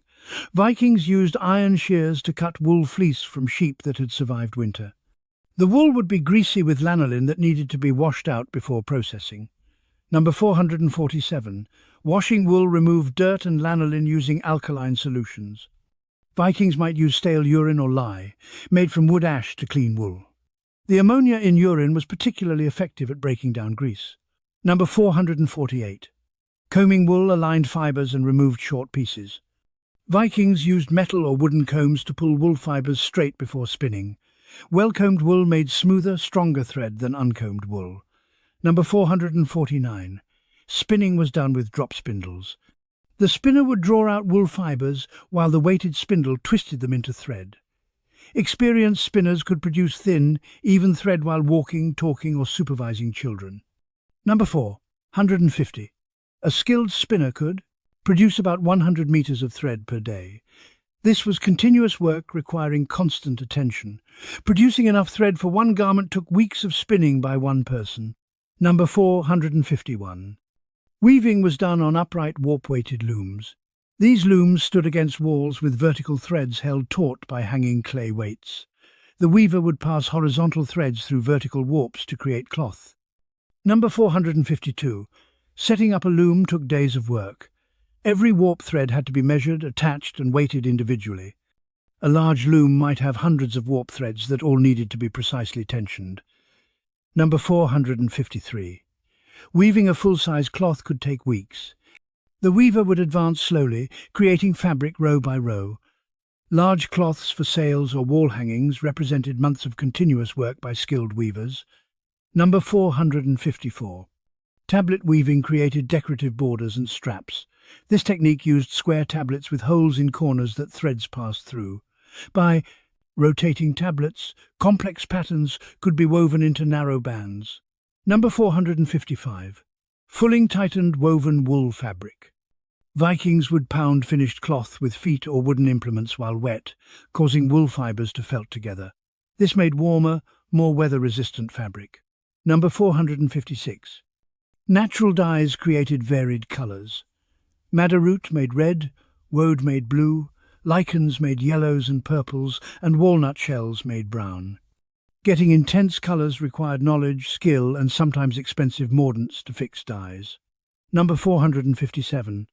Dyeing required large quantities of plant material. Creating deep red from madder might require the dye weight to be triple the cloth weight. Dyeing was expensive because of the raw materials needed. Number 458. Color intensity indicated wealth. Bright, deep colors required more dye material and skill to achieve. Wealthy Vikings wore vivid colors while poor people wore undyed wool in natural brown, grey or white. Number 459. Sewing was done with bone or metal needles. Fine sewing required thin needles made from bird bones or drawn iron wire. Every garment was hand-sewn since sewing machines wouldn't exist for another 1,000 years. Number 460. Embroidery decorated wealthy people's clothing. Silk thread imported from Asia was used for elaborate embroidery on high-status garments. The labor and materials made embroidered clothing extremely valuable. Let's discuss the Viking decline and transformation. Number 461. Christianization fundamentally changed Viking culture. Converting to Christianity meant abandoning raiding culture, adopting different legal systems, and integrating into European Christian society. This transformation happened gradually over 200 years. Number 462. Improved European defences made raiding less profitable. By the 11th century, kingdoms had better fortifications, standing armies, and naval forces. Vikings couldn't raid with impunity like they had in the 9th century. Number 463. Trading became more lucrative than raiding. Stable trading relationships generated consistent profit without combat risks. As European economies developed, Viking merchants found peaceful commerce more rewarding than theft. Number 464. Scandinavian kingdoms consolidated and centralized. Strong kings ended the era of independent jarls launching private raids. Royal authority meant violence was monopolized by the state rather than entrepreneurial warriors. Number 465. The Norman conquest of England in 1066 marks the traditional Viking Age end. When Harold Hardrada died at Stamford Bridge trying to conquer England, he represented the last old-style Viking king attempting conquest through personal military prowess. Number 466. Viking culture didn't disappear but evolved. Scandinavians remained distinct but became part of Christian European civilization. Their ships, laws and cultural practices influenced medieval Europe while absorbing European influences in return. Number 467. Iceland preserved Viking literary tradition longer than Scandinavia. Iceland's isolation meant old stories and poems survived there after they'd been forgotten in Denmark and Norway. Most of what we know about Viking mythology comes from Icelandic sources written after the Viking Age ended. Number 468.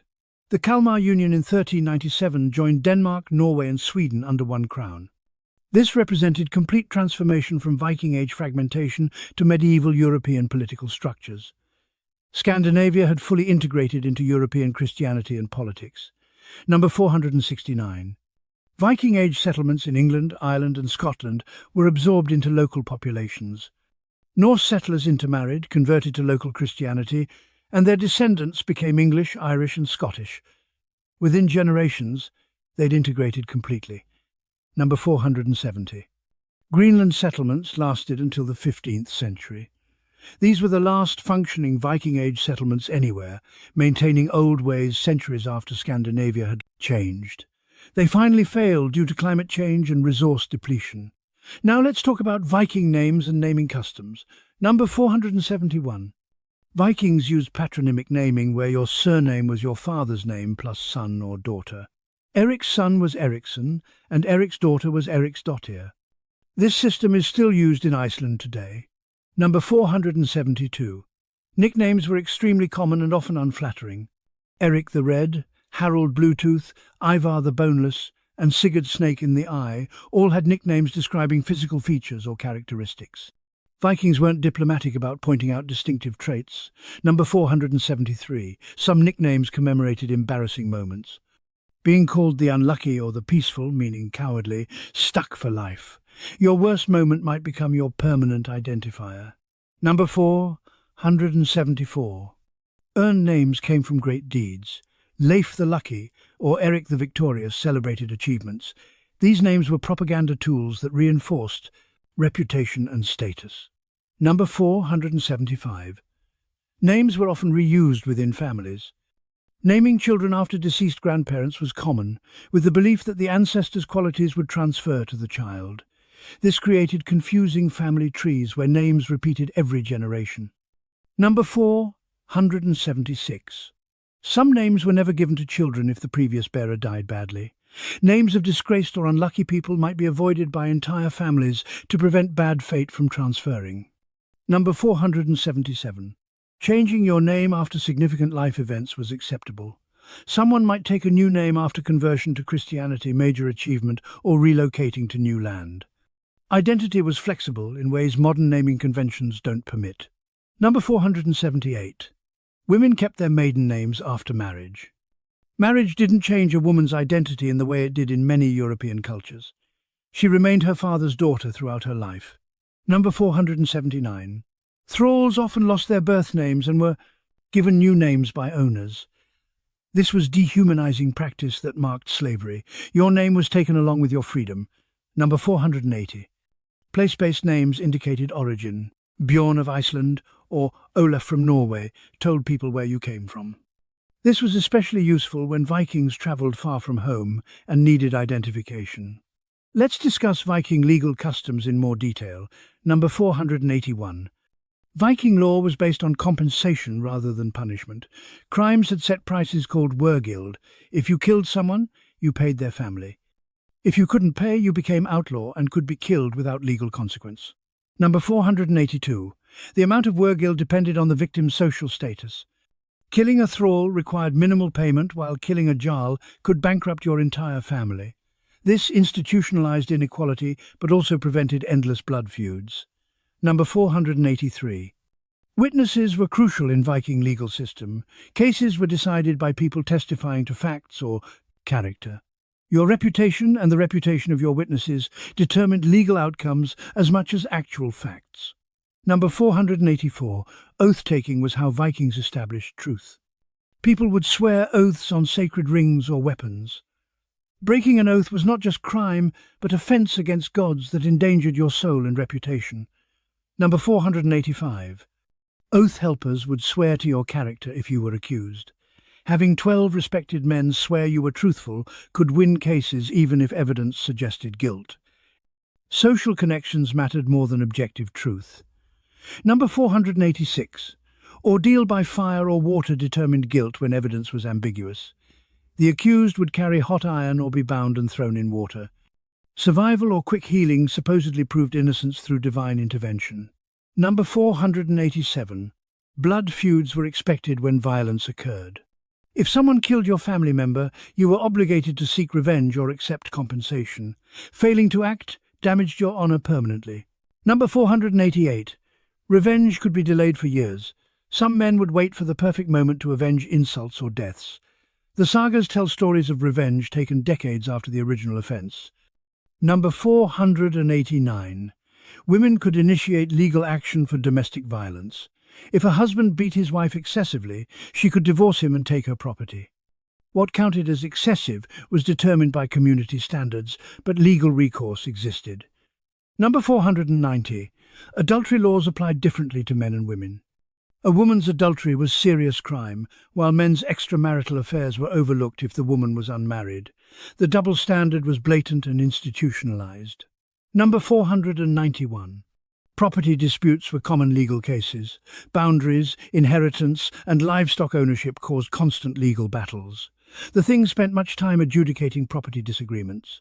Number 492. Legal decisions could be appealed to higher things. Regional Thing decisions could be challenged at national assemblies. This created a form of appellate system where powerful people could overturn unfavorable rulings. Number 493. Lawyers didn't exist in Viking law. People represented themselves or had skilled speakers argue on their behalf. Eloquence and rhetorical skill were valued legal tools alongside factual evidence. Number 494. Written law codes developed late in the Viking Age. Early Viking law was entirely oral, memorized by law speakers who would recite it at Thing meetings. Christian influence brought written law that could be referenced and studied. Number 495. Kings gradually claimed authority over the legal system. Royal courts began overriding Thing decisions as kings consolidated power. This centralization of justice was part of the transformation from Viking to medieval European society. Let's talk about Viking interaction with the Sami people. Number 496. The Sami were indigenous people of northern Scandinavia before Vikings arrived. They lived by herding reindeer, fishing, and hunting. Vikings called them Finns, though this created confusion with Finnish people who were a different ethnic group. Number 497. Vikings traded extensively with Sami peoples. Furs, reindeer hides, and ivory from Sami lands were valuable exports. The relationship was partly trading partnership, partly tribute extraction, and sometimes violent conflict. Number 498. Sami paid tribute to Viking chieftains in furs and goods. This tribute system was enforced through threat of violence, but also brought Sami into Viking trade networks. Whether this was exploitation or mutually beneficial relationship depends on perspective. Number 499. Vikings believed Sami had powerful magic. Norse sources describe Sami as sorcerers who could control weather and animals. This belief gave Sami respect mixed with fear, and some Vikings sought magical knowledge from Sami practitioners. Number 500. Some Vikings married into Sami communities. Intermarriage created mixed families and cultural exchange. These relationships range from genuine partnerships to exploitation depending on specific circumstances and individuals involved. Number 501. Sami reindeer herding techniques influenced Viking settlers in northern regions. Vikings learned from Sami how to survive in Arctic conditions, adapting indigenous knowledge to supplement their own farming traditions. Number 502. Sami joik singing was distinct from Norse musical traditions. This traditional vocal style predated Viking arrival and continued despite Scandinavian cultural pressure. Joik represented resistance to cultural assimilation and preservation of Sami identity. Number 503. Vikings sometimes kidnapped Sami people for slavery. Arctic expertise made Sami valuable as slaves in households, needing skills in hunting, trapping, or working in northern conditions. This brutal practice damaged relationships between communities. Number 504. Sami shamanistic practices may have influenced Viking cider magic. The similarity between Sami and Norse magical traditions suggests cultural borrowing, though which direction the influence flowed is debated by scholars. Number 505. Territory disputes between Vikings and Sami were constant. As Vikings pushed north looking for new farmland and resources, they encroached on Sami territory. These conflicts shaped settlement patterns in northern Scandinavia. Now let's discuss Viking brewers and alcohol production. Number 506. Viking ale was brewed primarily by women. Brewing was household work alongside cooking and textile production.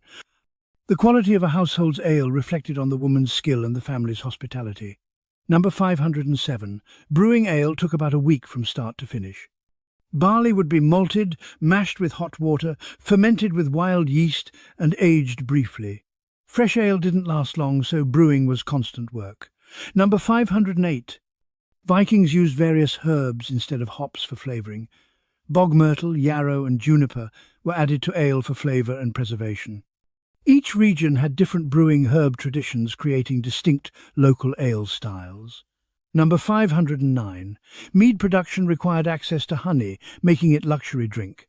Beekeepers could produce mead while people without bees had to trade for honey. Good mead was reserved for special occasions and important guests. Number 510. Mead fermentation could take months. The honey-water mixture would ferment slowly, and some mead was aged for years to improve flavour.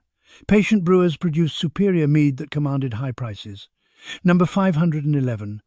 Vikings believed mead had magical properties. The mead of poetry and mythology granted wisdom and eloquence. Real mead didn't make you magically intelligent, but the mythology shows how Vikings valued it. Number 512. Drinking horns couldn't be set down until emptied. This design feature meant you had to finish your drink once you started. Social pressure to drain horns quickly led to rapid intoxication at feasts. Number 513. Ale was safer than water in many areas. Fermentation killed bacteria that contaminated water sources. Children drank weak ale daily because it was healthier than questionable water. Number 514. Vikings had drinking games and competitions. Speed drinking, riddle contests while drinking, and other competitions made feasts more entertaining. Getting drunk was competitive sport among Viking men. Number 515. Being too drunk to fight was shameful. Vikings valued the ability to hold alcohol while remaining functional. Men who couldn't control drinking were mocked and lost status. Let's talk about specific famous Viking raids in detail. Number 516. The Lindisfarne raid on June 8, 793 shocked Christian Europe. Vikings attacked during morning prayers, killed monks, destroyed the monastery, and stole treasures. The choice to attack a holy site made it especially horrifying to Christians. Number 517. The Anglo-Saxon Chronicle described Lindisfarne with genuine terror. The chronicler wrote about heathen men who destroyed God's church and killed his servants. This first major documented raid established Vikings' reputation as savage pagans. Number 518. Paris was besieged by Vikings in 845 AD under Ragnar Lothbrok. The Viking fleet sailed up the Seine with 120 ships and 5,000 warriors.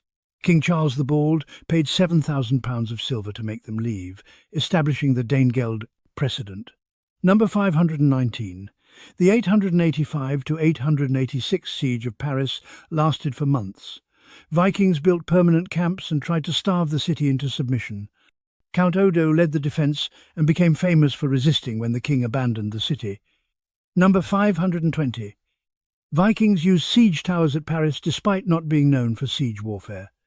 They built mobile towers to attack walls and tried to undermine fortifications. The French defenders threw burning oil and arrows from the walls in desperate defence. Number 521. The Great Heathen Army of 865 was the largest Viking invasion force in English history. Led by the sons of Ragnar Lothbrok, it included thousands of warriors who came to conquer rather than raid and leave. Number 522. The Great Heathen Army captured York, Nottingham, and most of eastern England within 5 years. They established the Danelaw and settled permanently. This was colonization through military conquest on a massive scale. Number 523. King Edmund of East Anglia was supposedly killed by Vikings in 869 by being shot with arrows while tied to a tree. He became St. Edmund after his martyrdom. Whether the execution happened as described or was later embellishment is debated. Number 524. The Vikings captured Canterbury in 1011 and kidnapped Archbishop Elfir. They demanded ransom, but the archbishop refused to let his people pay. Vikings killed him by pelting him with bones from their feast, creating another Christian martyr. Number 525. The Street Bryce's Day massacre in 1002 was English revenge. King Ethelred ordered all Danes in England killed on November 13. The massacre failed to eliminate Danish presence but did escalate violence and guarantee further Viking retaliation. Now let's discuss Viking astronomical knowledge. Number 526. Vikings tracked time by observing the sun's position throughout the year. The longest and shortest days marked important points in their calendar. Solstices were celebrated with festivals and determined seasonal transitions. Number 527. The North Star was essential for navigation. Its fixed position allowed Vikings to determine latitude and maintain bearings. On clear nights, the North Star was more reliable than any other navigation method. Number 528. Vikings divided the year into two seasons, winter and summer. The transition points were critical times marked by festivals and practical changes in daily life. This simple division reflected their climate where extremes dominated. Number 529. Moon phases were observed for timing activities. The lunar calendar was used alongside solar observations. New moons and full moons marked important dates for meetings, festivals, and beginning important tasks. Number 530. Vikings could estimate time during the day by sun position. Experienced observers could tell time within an hour based on shadows and sun angle. This practical skill was essential for coordinating activities without mechanical clocks. Number 531. The midnight sun in summer Arctic regions disrupted normal time tracking. When the sun never set, Vikings had to adapt their schedules and find other ways to structure days. Continuous daylight was both advantage and challenge. Number 532. Polar night in winter meant months of darkness in far northern settlements. Vikings tracked time through other means when the sun barely rose. Moon phases and stars became more important during dark winter months. Number 533. Vikings recognized that days were longer in summer and shorter in winter. They understood this pattern even without scientific explanation of Earth's tilt. This knowledge helped them predict seasonal changes and plan accordingly. Number 534. Star patterns were memorized for navigation. Specific star positions at different times indicated directions and seasons. Experienced navigators could read the night sky like a map. Number 535. Vikings knew that certain stars appeared at specific times of year. The appearance or disappearance of particular stars signaled seasonal changes. This stellar calendar supplemented their solar and lunar observations. Let's talk about Viking slavery in more brutal detail. Number 536. Slaves were captured primarily through raids. Vikings would specifically target settlements to capture people for sale. The slave trade was so profitable that some raids were specifically slaving expeditions rather than treasure raids. Number 537. Thralls could be bought and sold like any other property. Slave markets existed in Viking towns where humans were traded alongside furs and weapons. The dehumanization was complete and systematic. Number 538. Children born to thralls were automatically thralls. Slavery was hereditary, creating permanent underclass. Slave women's children belonged to the mother's owner regardless of who the father was. Number 539. Thralls did the hardest, most dangerous work. They cleared land, worked in mines, rowed ships, and performed manual labor that Vikings didn't want to do themselves. Thrall life expectancy was significantly lower than free Vikings. Number 540. Female thralls were routinely sexually exploited by their owners. They had no legal protection from rape or forced breeding. Children from these assaults became additional property of the slave owner. Number 541. Thralls could be killed by their owners with minimal legal consequences. While there were some restrictions, owners had near absolute power over slave lives. The archaeological record shows evidence of slaves killed to accompany their owners in death. Number 542. Some thralls were mutilated to prevent escape. Hamstringing or other injuries that didn't prevent work but made running impossible were documented. This cruel practice shows how desperate owners were to prevent escape. Number 543. The price of a thrall was roughly equivalent to 8 cows. This was significant value, making slaves important economic assets. The standard price fluctuated based on the slave's age, skills, and physical condition. Number 544. Skilled. Thralls, like craftsmen, were more valuable than unskilled labourers. A thrall who could work metal or build ships might be worth several times a basic field worker. This created hierarchy even within slavery. Number 545. Manumission, or freeing slaves, did happen but was uncommon. Some owners freed loyal slaves in their wills or as rewards for exceptional service. Freed slaves became freedmen with limited rights, not full citizens. Number 546. The Church opposed slavery after Christianization, but enforcement was slow. Even after conversion, slave trading continued for generations. The complete abolition of slavery in Scandinavia took centuries. Number 547.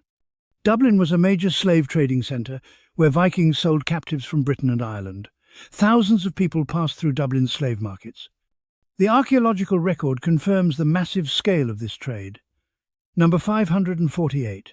Vikings sold slaves to Islamic merchants who transported them throughout the Muslim world.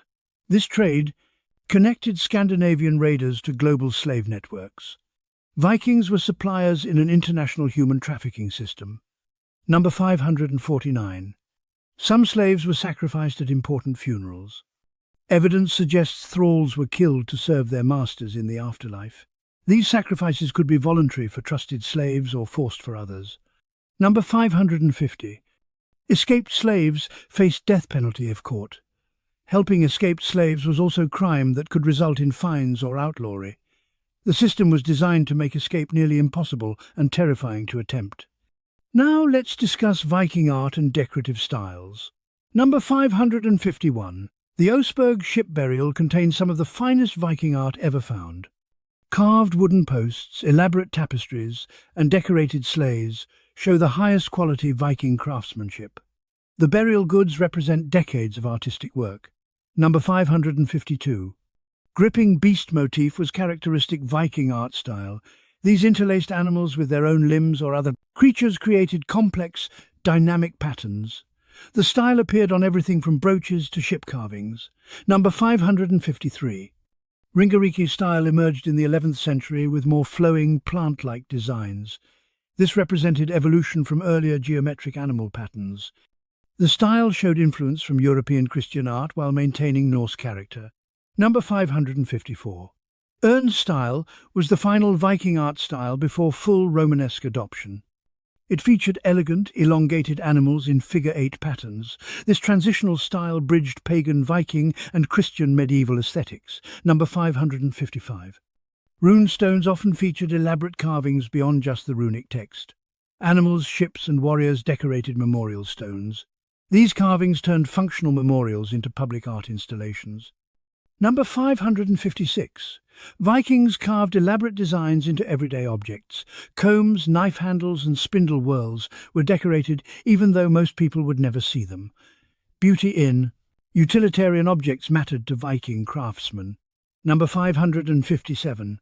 Wood carving was the most common Viking art form since wood was readily available. Unfortunately, wood rarely survives 1,000 years. What we see in museums is a tiny fraction of Viking artistic production. Number 558. The few preserved Viking textiles show sophisticated weaving techniques. Complex patterns, color combinations, and embroidery demonstrate that textile arts were as advanced as metalwork. Most textile art is lost forever due to organic decay. Number 559. Stone carving increased with Christianization. Churches and monasteries used stone, bringing stone carving traditions to Scandinavia. Vikings adapted their artistic styles to new medium with great success. Number 560. Jewelry design showed both local traditions and foreign influences. Vikings incorporated Roman, Byzantine, and Islamic design elements into their own aesthetic. This cultural borrowing enriched Viking artistic traditions. Let's talk about Viking ships that sank and archaeological discoveries. Number 561. The Oseberg ship was discovered in 1904, buried in a mound in Norway. Two women's remains, elaborate grave goods, and the mostly intact ship provided unprecedented insight into Viking Age burial customs and craftsmanship. Number 562. The Gokstad ship was another major find, discovered in 1880. This ship was seaworthy enough that a replica successfully crossed the Atlantic in 1893. The crossing proved Viking ships could definitely reach North America. Number 563. The Skuldelev ships were deliberately sunk in Roskilde Fjord around 1070 to block the channel from raiders. 5 ships of different types were found, showing the variety of Viking ship construction from warships to cargo vessels. Number 564. Ladby ship in Denmark contained a warrior's burial with weapons, horses and dogs. The wood had rotted away, but the iron rivets remained in position, allowing archaeologists to reconstruct the exact ship shape from rivet placement. Number 565. The Salm ship burials in Estonia contained 41 Viking warriors buried with 2 ships. DNA analysis showed these were high-status Swedish Vikings who died far from home around 750 AD. The burial predates the traditional Viking Age start. Number 566. Roskilde 6, discovered in 1996, was 37 meters long, the longest Viking warship ever found. This massive vessel could carry 100 warriors and represented the pinnacle of Viking Age shipbuilding technology. Number 567. The Sutton Hoo ship burial in England wasn't Viking, but showed similar ship burial traditions. The Anglo-Saxons and Vikings shared Germanic cultural roots, and ship burials were practiced across northern Germanic peoples. Number 568. Modern marine archaeology uses advanced technology to find Viking ships. Side-scan sonar, magnetometry, and sub-bottom profiling help locate shipwrecks. Dozens of Viking ships probably remain undiscovered in Scandinavian waters and across the Atlantic. Number 569. Some Viking ships were reused in harbour fortifications. Wood from old ships was valuable material, even when the ship was no longer seaworthy. This recycling destroys archaeological evidence, but was economically sensible. Number 570. Climate change is revealing new Viking sites as glaciers retreat. Artifacts preserved in ice for 1,000 years are now exposed. This creates urgency for archaeologists to document finds before they decay. Now, let's discuss Viking cooking methods in detail. Number 571. Most Viking cooking was done in iron cauldrons, suspended over open fires. These pots could simmer stews for hours, slowly cooking tough meat and vegetables. Every household needed at least one cauldron for daily cooking. Number 572. Spit roasting was done for special occasions when meat was plentiful. Whole animals or large cuts would be mounted on spits and rotated over fire. This was feast preparation that filled the hall with smoke and smell. Number 573. Stone boiling was used when metal pots weren't available. Vikings would heat stones in fire and drop them into leather or wooden vessels filled with water. The hot stones would bring water to boil without burning the container. Number 574. Baking bread required flat stones heated in fire. Dough would be placed on hot stones and covered with embers. This produced flat breads rather than risen loaves since Vikings lacked proper ovens. Number 575. Smoking fish and meat preserved them for months. Smokehouses, or simply the constant smoke in longhouses, would dry and preserve food. The acrid smoke flavour became normal taste in Viking diet. Number 576. Salting was expensive but effective preservation. Salt was valuable commodity traded from coastal regions to interior.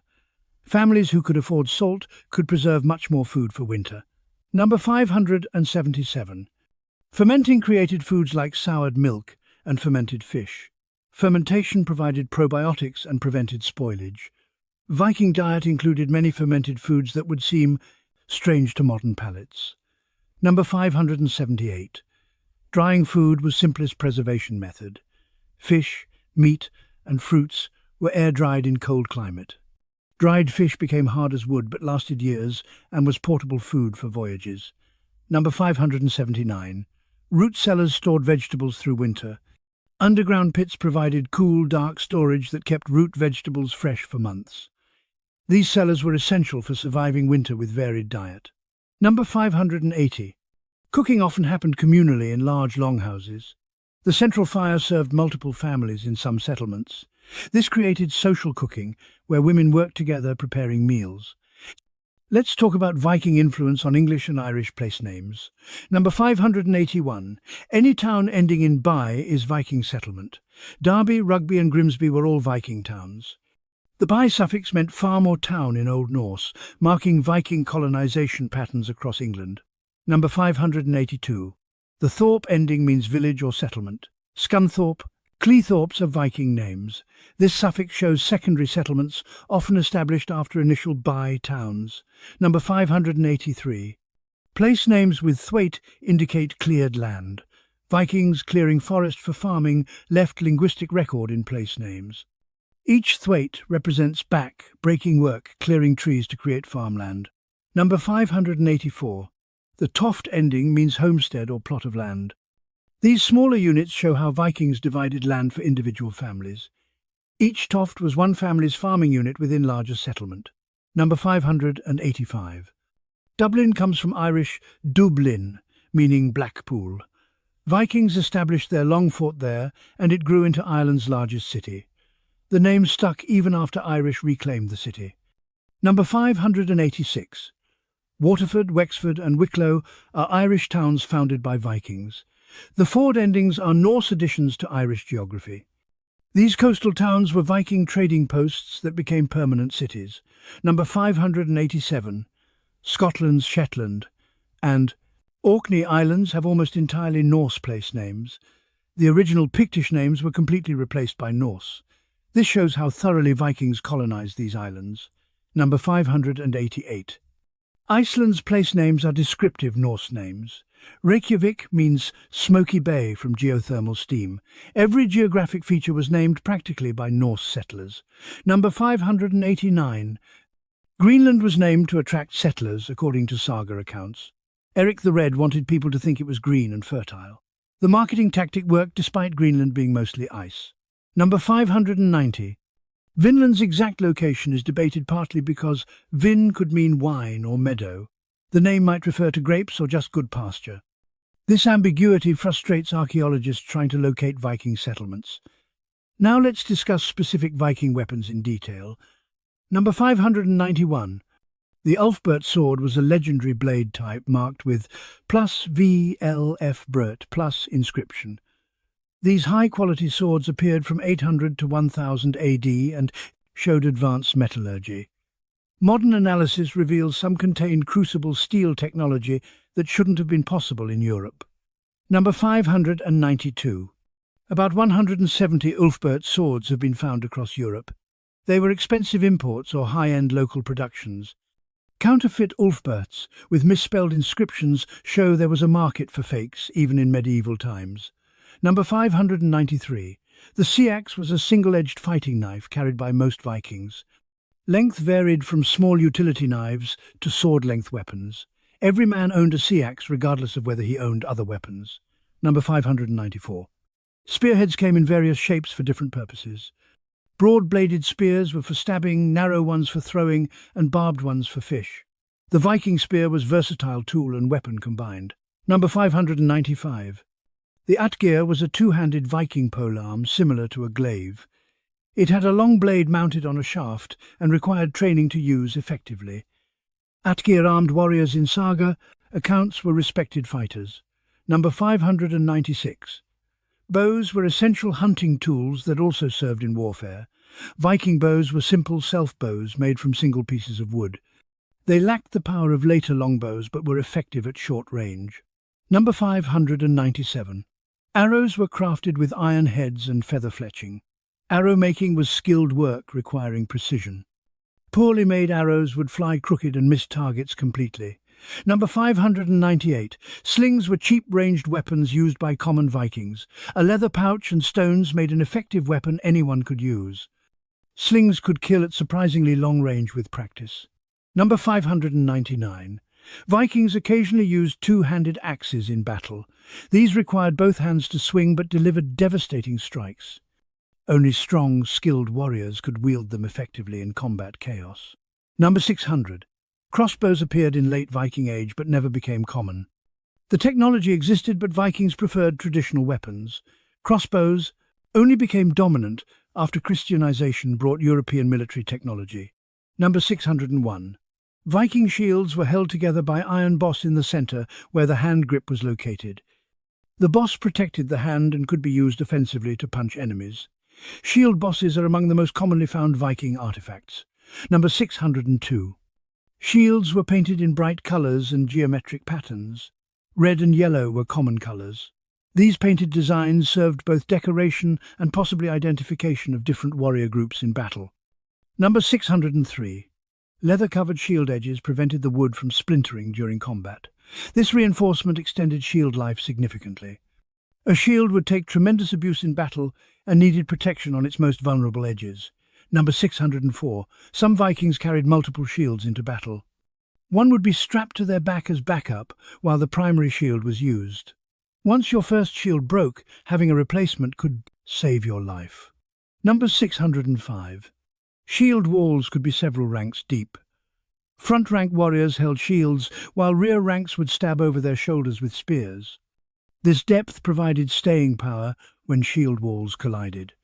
Now let's discuss Viking influence on European genetics. Number 606. Modern DNA studies show Norwegian ancestry concentrated along western Britain's coast. Genetic markers traced to Viking settlement patterns documented in historical records. Your DNA can tell if your ancestors were Vikings. Number 607. Iceland's population carries genetic markers from both Norse and Celtic peoples. The founding population included Irish slaves and wives taken during raids. Modern Icelanders are a mix of Scandinavian and Celtic ancestry in roughly 80/20 ratio. Number 608. Y chromosome studies show Viking men left genetic legacy across Europe. Male lineages from Scandinavia appear in populations from Russia to Ireland. Viking men clearly had children wherever they settled. Number 609. Mitochondrial DNA shows fewer Scandinavian women in some colonies. This suggests Viking men took local wives rather than bringing Scandinavian women. The gender imbalance in migration created mixed populations quickly. Number 610. Genetic studies of Greenland's medieval population show they remained genetically Scandinavian. Unlike other colonies, Greenland Vikings didn't intermarry with indigenous peoples. This isolation might have contributed to their eventual extinction. Number 611. English populations show Scandinavian ancestry, particularly in northern and eastern regions. The Danelaw's genetic legacy persists 1,000 years after Viking settlement. Parts of England are genetically more Scandinavian than Celtic. Number 612. Scottish island populations have extremely high Scandinavian ancestry. Orkney and Shetland residents are genetically more Norwegian than Scottish. These islands were Norwegian territory until 1469, creating lasting genetic impact. Number 613. Russian. Populations show Scandinavian genetic markers along major river routes. The Varangian trade routes left genetic footprint matching their documented travels. Swedish Viking ancestry appears in unexpected places across Russia. Number 614. Faroe Islands were probably uninhabited when Vikings arrived. The entire modern population descends from Norse settlers. This makes Faroese peoples some of the most genetically Norse populations outside Scandinavia.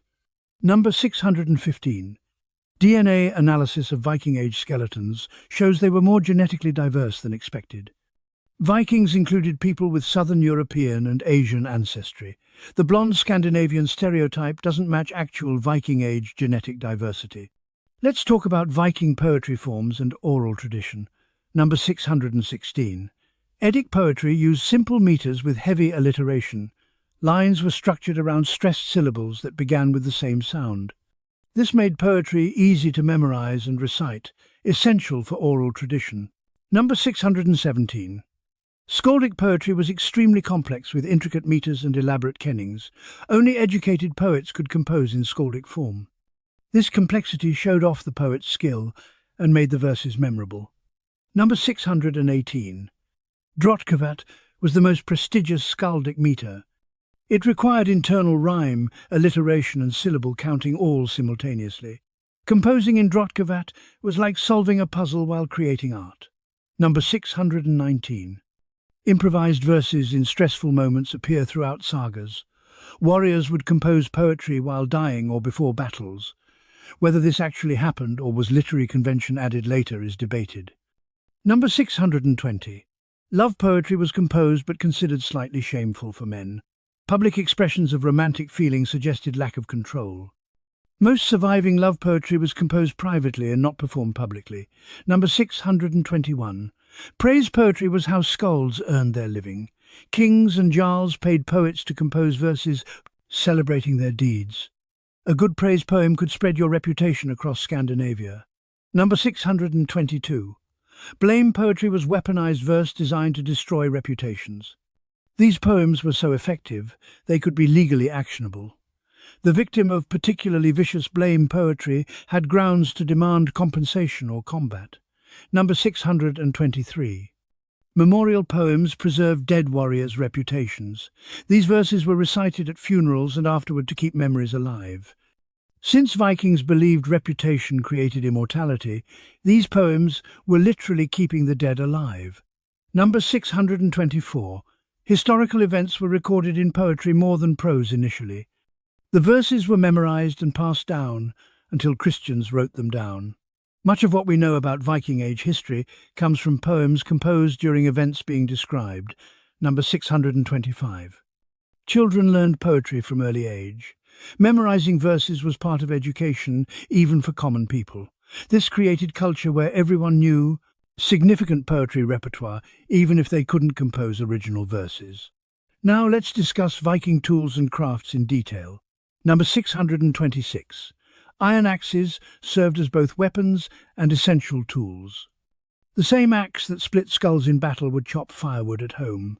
This dual purpose made axes the most practical possession for any Viking. Number 627. Adzes were used for shaping wood in boat building and carpentry. These looked like axes, but the blade was perpendicular to the handle. Skilled craftsmen could remove precise amounts of wood with each stroke. Number 628. Draw knives shaped wood by pulling the blade toward you. Boat builders used draw knives to shape planks from rough timber. This tool required strength and skill to control, but worked faster than carving. Number 629. Augers drilled holes in wood for rivets and joints. These hand-powered drills had T-handles and spiral bits. Drilling hundreds of rivet holes for a single ship was tedious work requiring multiple augers as bits. Wore down. Number 630. Chisels and gouges carved decorative details. Woodcarvers created elaborate patterns using various chisel shapes. A skilled carver owned dozens of specialized chisels for different cuts and details. Number 631. Whetstones sharpened every blade the Vikings owned. These stone blocks or sticks were essential possessions carried everywhere. A dull blade was useless, so sharpening was constant maintenance work. Number 632. Antler and bone were worked into combs, gaming pieces, and tool handles. These materials were softer than metal but harder than wood. Bone working was specialized craft that produced valuable trade goods. Number 633. Needles made from bone or metal were essential for sewing. Women owned multiple needles of different sizes for various sewing tasks. Breaking a needle was genuine loss that needed replacement quickly. Number 634. Spindle whorls were usually made from stone or clay. These weighted discs helped maintain spin momentum when making thread. Every woman owned at least one spindle whorl, and they appear in almost every grave. Number 635. Loom weights were ceramic or stone objects that held vertical threads tight on looms. Setting up a loom required dozens of weights. These are among the most common Viking archaeological finds because they don't decay. Let's talk about Viking encounters with Native Americans in more detail. Number 636. The sagas call indigenous Americans Skraelings, a derogatory term meaning something like wretches or barbarians. This shows Viking attitudes toward the people they encountered in North America weren't friendly or respectful. Number 637. The first encounter with Native Americans allegedly involved trade.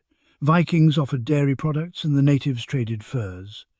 This peaceful exchange didn't last long before violence erupted. Number 638. Vikings described Native Americans as dark-haired, skilled boat handlers and fierce warriors. The saga descriptions suggest these were likely ancestors of modern Beothuk or Mi'kmaq peoples who lived in the region. Number 639. A Viking woman allegedly scared off attacking natives by exposing her breast and slapping it with a sword. The saga of Eric the Red describes this bizarre incident during Freydis Eriksdottir's expedition. Whether it actually happened or was literary embellishment is impossible to determine. Number 640. Vikings attempted several settlements in North America, but all failed. Native resistance was a major factor in abandonment. Vikings could raid monasteries in Europe, but couldn't establish colonies against organized indigenous resistance. Number 641. The saga describes trading sessions where Vikings and natives would leave goods and return later to see what was traded. This suggests cautious, mistrustful exchange rather than face-to-face negotiation. Both sides clearly feared the other. Number 642. One saga describes a Viking named Thorvald being killed by an arrow to the armpit. Indigenous archers apparently identified weak points in Viking armor.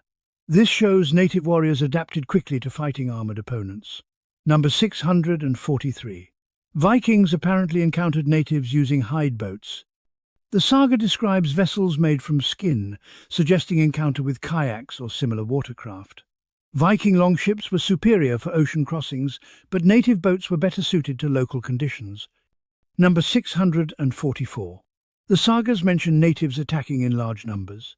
Vikings, who could overwhelm European villages, found themselves outnumbered in North America.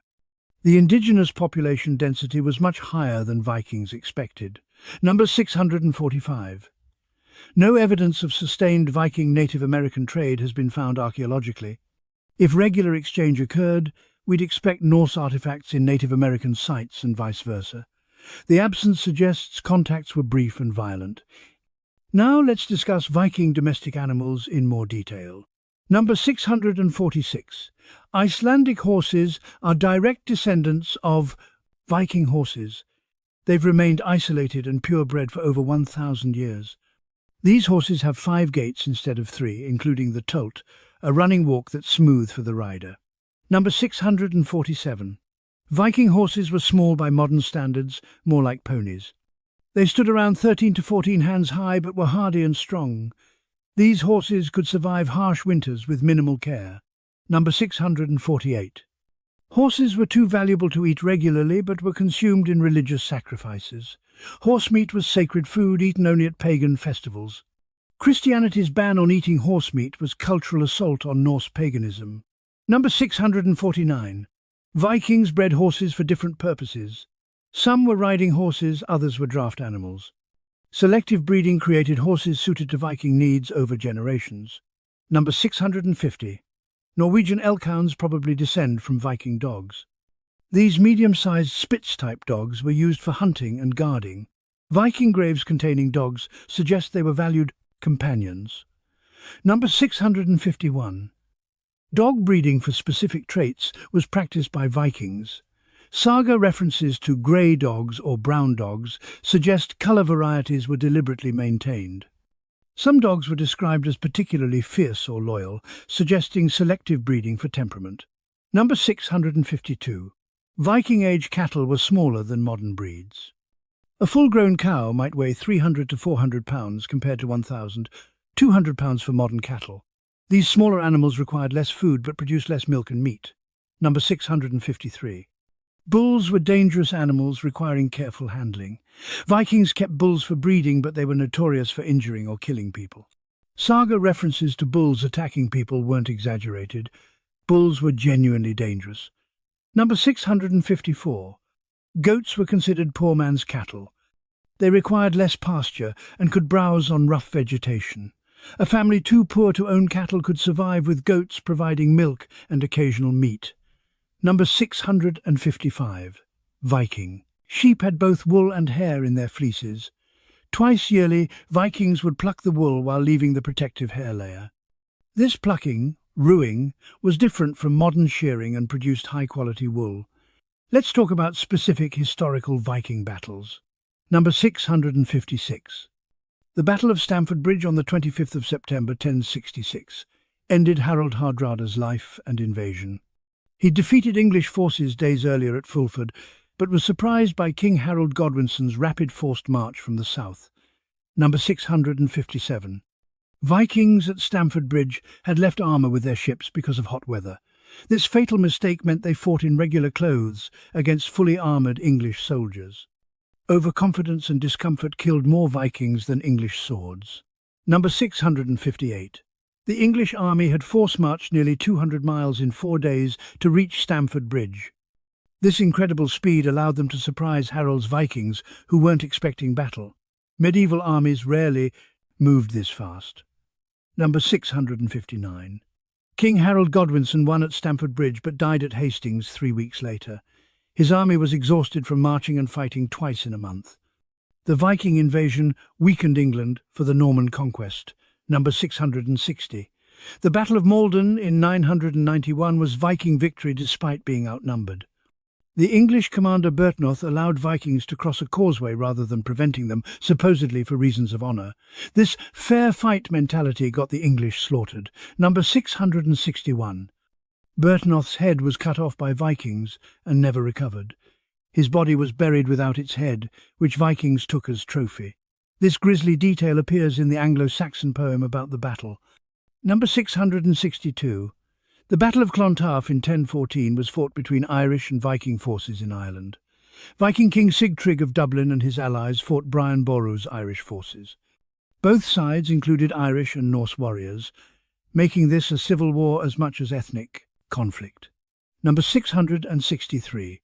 Brian Boru won the battle but was killed afterward. An escaping Viking warrior found the elderly king praying in his tent and killed him. Ireland won tactically but lost strategically with their leader's death. Number 664. The Battle of Svolder in 1000 AD was a naval battle between Norwegian and Danish fleets. Olaf Tryggvason of Norway faced overwhelming odds and allegedly jumped overboard in full armour rather than surrender. His body was never found. Number 665. Svolder was fought by lashing ships together and boarding for hand-to-hand combat. Naval battle tactics were essentially land battles that happened to take place on connected ships. Seamanship mattered less than individual fighting skill once ships closed. Now let's discuss Viking relationship with the Franks. Number 666. Charlemagne fought Vikings along his northern borders in the late 700 seconds.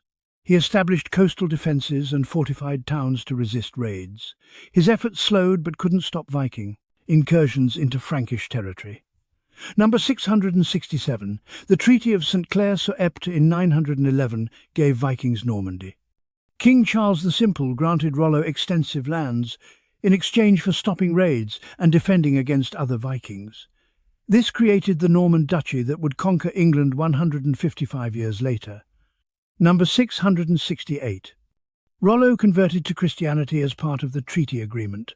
His conversion was political necessity rather than spiritual conviction. Saga accounts suggest he hedged his bets by making offerings to both Christian god and Norse gods. Number 669. Rollo's baptism allegedly involved him having to kiss King Charles's foot. According to legend, Rollo instead grabbed the king's foot and lifted it to his mouth, knocking the king backward. The story might be later embellishment showing Viking contempt for Frankish customs. Number 670. Norman French developed as mixture of Norse and French languages. Within 2 generations, Rollo's descendants spoke Romance language rather than Norse. Cultural assimilation happened remarkably quickly when Vikings settled in Frankish territory. Number 671. Frankish military tactics influenced Viking warfare. Vikings who settled in Francia learned continental European cavalry and siege techniques. These skills made Normans formidable military force, combining Viking aggression with Frankish organization. Number 672. The Franks used heavy cavalry against Vikings with mixed success. Mounted warriors were effective in open field, but Vikings avoided such battles. Vikings preferred ambushes, river raids, and attacks on undefended targets where cavalry couldn't respond. Number 673. Fortified bridges were Frankish response to Viking river raids. By building fortified bridges, Franks could block Viking ships from sailing inland. This defensive strategy gradually made river raiding less profitable. Number 674. Charles the Bald tried hiring Vikings to fight other Vikings. This strategy occasionally worked but was unreliable since Vikings might switch sides for better payment. Using mercenaries against raiders created complicated loyalties. Number 675. Frankish chronicles document Viking raids in depressing detail. Year after year, chroniclers recorded the Northmen came and described destruction. These records are invaluable historical sources but reflect genuine terror Vikings caused. Let's talk about Viking personal hygiene in more detail. Number 676. Saturday's etymology as bath day wasn't just symbolic. Vikings actually bathed weekly. This was revolutionary personal hygiene by medieval standards. Most Europeans bathed a few times per year, if that. Number 677. Vikings washed their faces and hands daily. Saga references to morning washing were so common they were barely mentioned. This basic hygiene prevented disease and infection better than their neighbours' practices. Number 678. Communal washing from shared bowls was standard morning ritual. The whole household would wash using the same water bowl sequentially. This struck Arab observers as disgusting, but Vikings saw it as efficient. Number 679. Viking men bleached their beards with lye soap. The caustic soap lightened dark hair to fashionable blonde colour. This probably caused skin irritation and hair damage, but Vikings considered it worth the price for proper appearance. Number 680. Combing hair was daily activity for both men and women. Everyone owned combs, and combing hair was social activity done together. Well-combed hair indicated proper personal maintenance and respectability. Number 681. Ear spoons for cleaning ears were standard grooming kit items. Vikings cleaned their ears regularly with specialized tools. Modern Q-tips serve the same function, but Vikings used metal or bone implements. Number 682. Tweezers for plucking unwanted hair were found in many graves. Men plucked facial hair to shape beards and women plucked eyebrows. Personal grooming extended to hair removal beyond what modern people might expect from medieval warriors. Number 683. Nail cleaning tools appear in archaeological finds. Vikings maintained their fingernails and considered dirty nails a sign of poor personal care. Grooming kits included specialized tools for nail maintenance. Number 684. Public bathhouses existed in some Viking Age towns. Communal bathing was social activity, not just hygiene. These bathhouses were Scandinavian predecessors to Finnish saunas. Number 685. Hot springs in Iceland were used for bathing and washing clothes. Natural geothermal water provided warm bathing year-round. Modern Icelandic bathing culture continues Viking Age traditions. Now let's discuss Viking insults and concepts of honor. Number 686. Being called unmanly was the ultimate insult for Viking men. This impugned your courage, strength and sexual role. Men fought to the death over such accusations because reputation was everything. Number 687. Nithstung was a pole carved with curse and topped with horsehead pointed at enemies' house. This physical curse was meant to turn land spirits against your enemy. It was serious magical attack that required response. Number 688. Public insults at thing assemblies required legal response.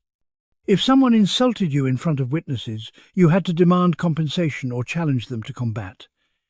Ignoring public insults destroyed your reputation permanently. Number 689. Refusing to seek vengeance for killed relatives was shameful. Sons who didn't avenge fathers were mocked as cowards.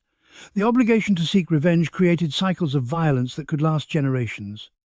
Number 690. Accepting insult money instead of seeking revenge was sometimes pragmatic but always questioned. If you took compensation rather than blood vengeance, people would wonder if you were coward or just greedy. Number 691. Women could shame men into action by questioning their courage. Saga accounts show women using mockery to push reluctant men into feuds. A woman calling her husband or son a coward was powerful motivation to prove otherwise. Number 692. Honor killings over insults appear throughout sagas. Men killed relatives who insulted them, or killed people who insulted their relatives. Honor culture meant some insults were literally fighting words. Number 693. Cowardice accusations could be tested through ordeal. If someone accused you of cowardice, you might propose trial by combat to prove your courage. Fighting your accuser demonstrated bravery regardless of outcome. Number 694. Reputation survived death and affected your descendants. Your children inherited your honor or shame. This made reputation maintenance existential concern affecting future generations. Number 695.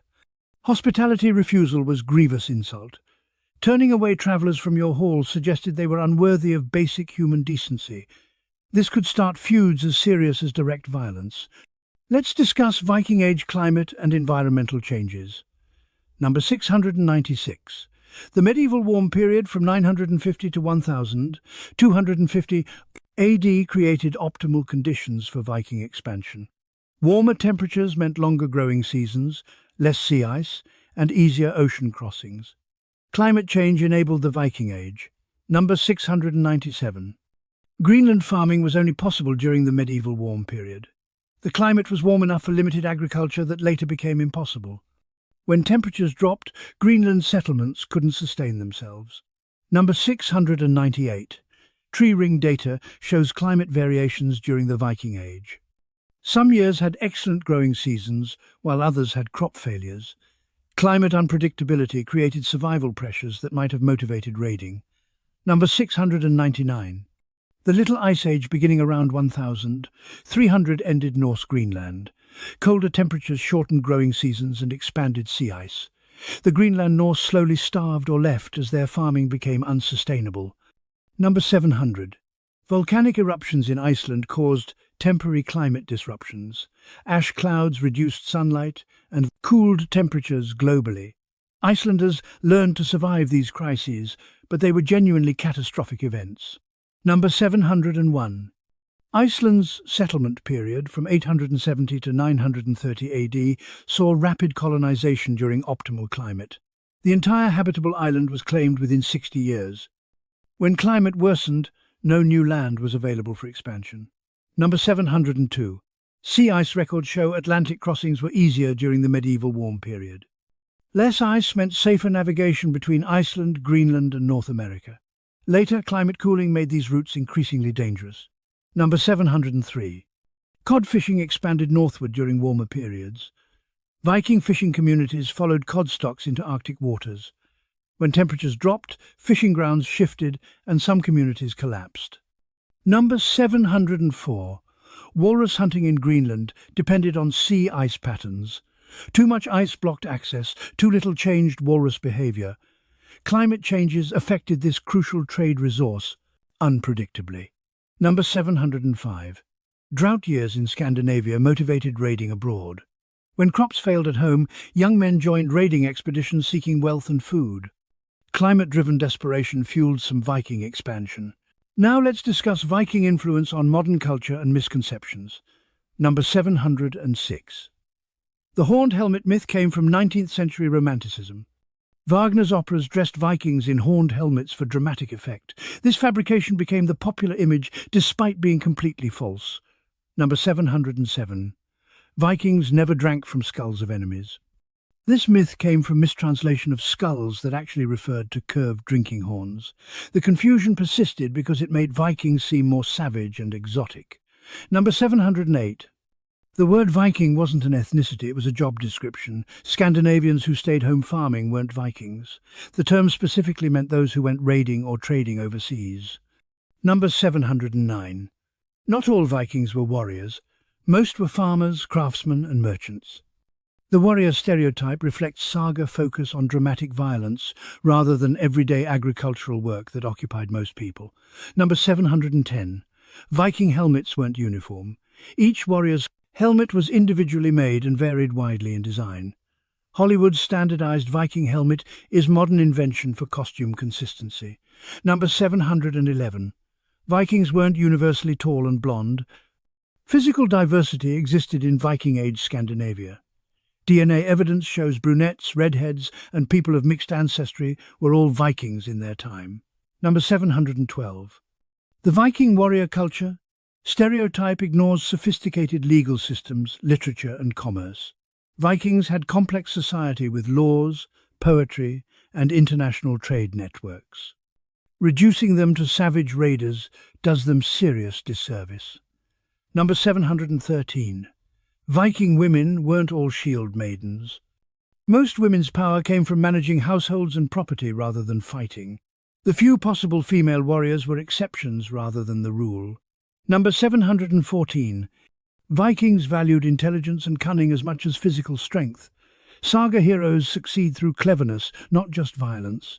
The stereotype of stupid brutes contradicts their own literature.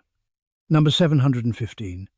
Modern Viking reenactment often focuses on combat while ignoring textile production. Historical Vikings spent more time weaving and spinning than fighting. The gender balance in actual Viking life doesn't match modern historical recreation. Let's talk about Viking games and entertainment in detail. Number 716.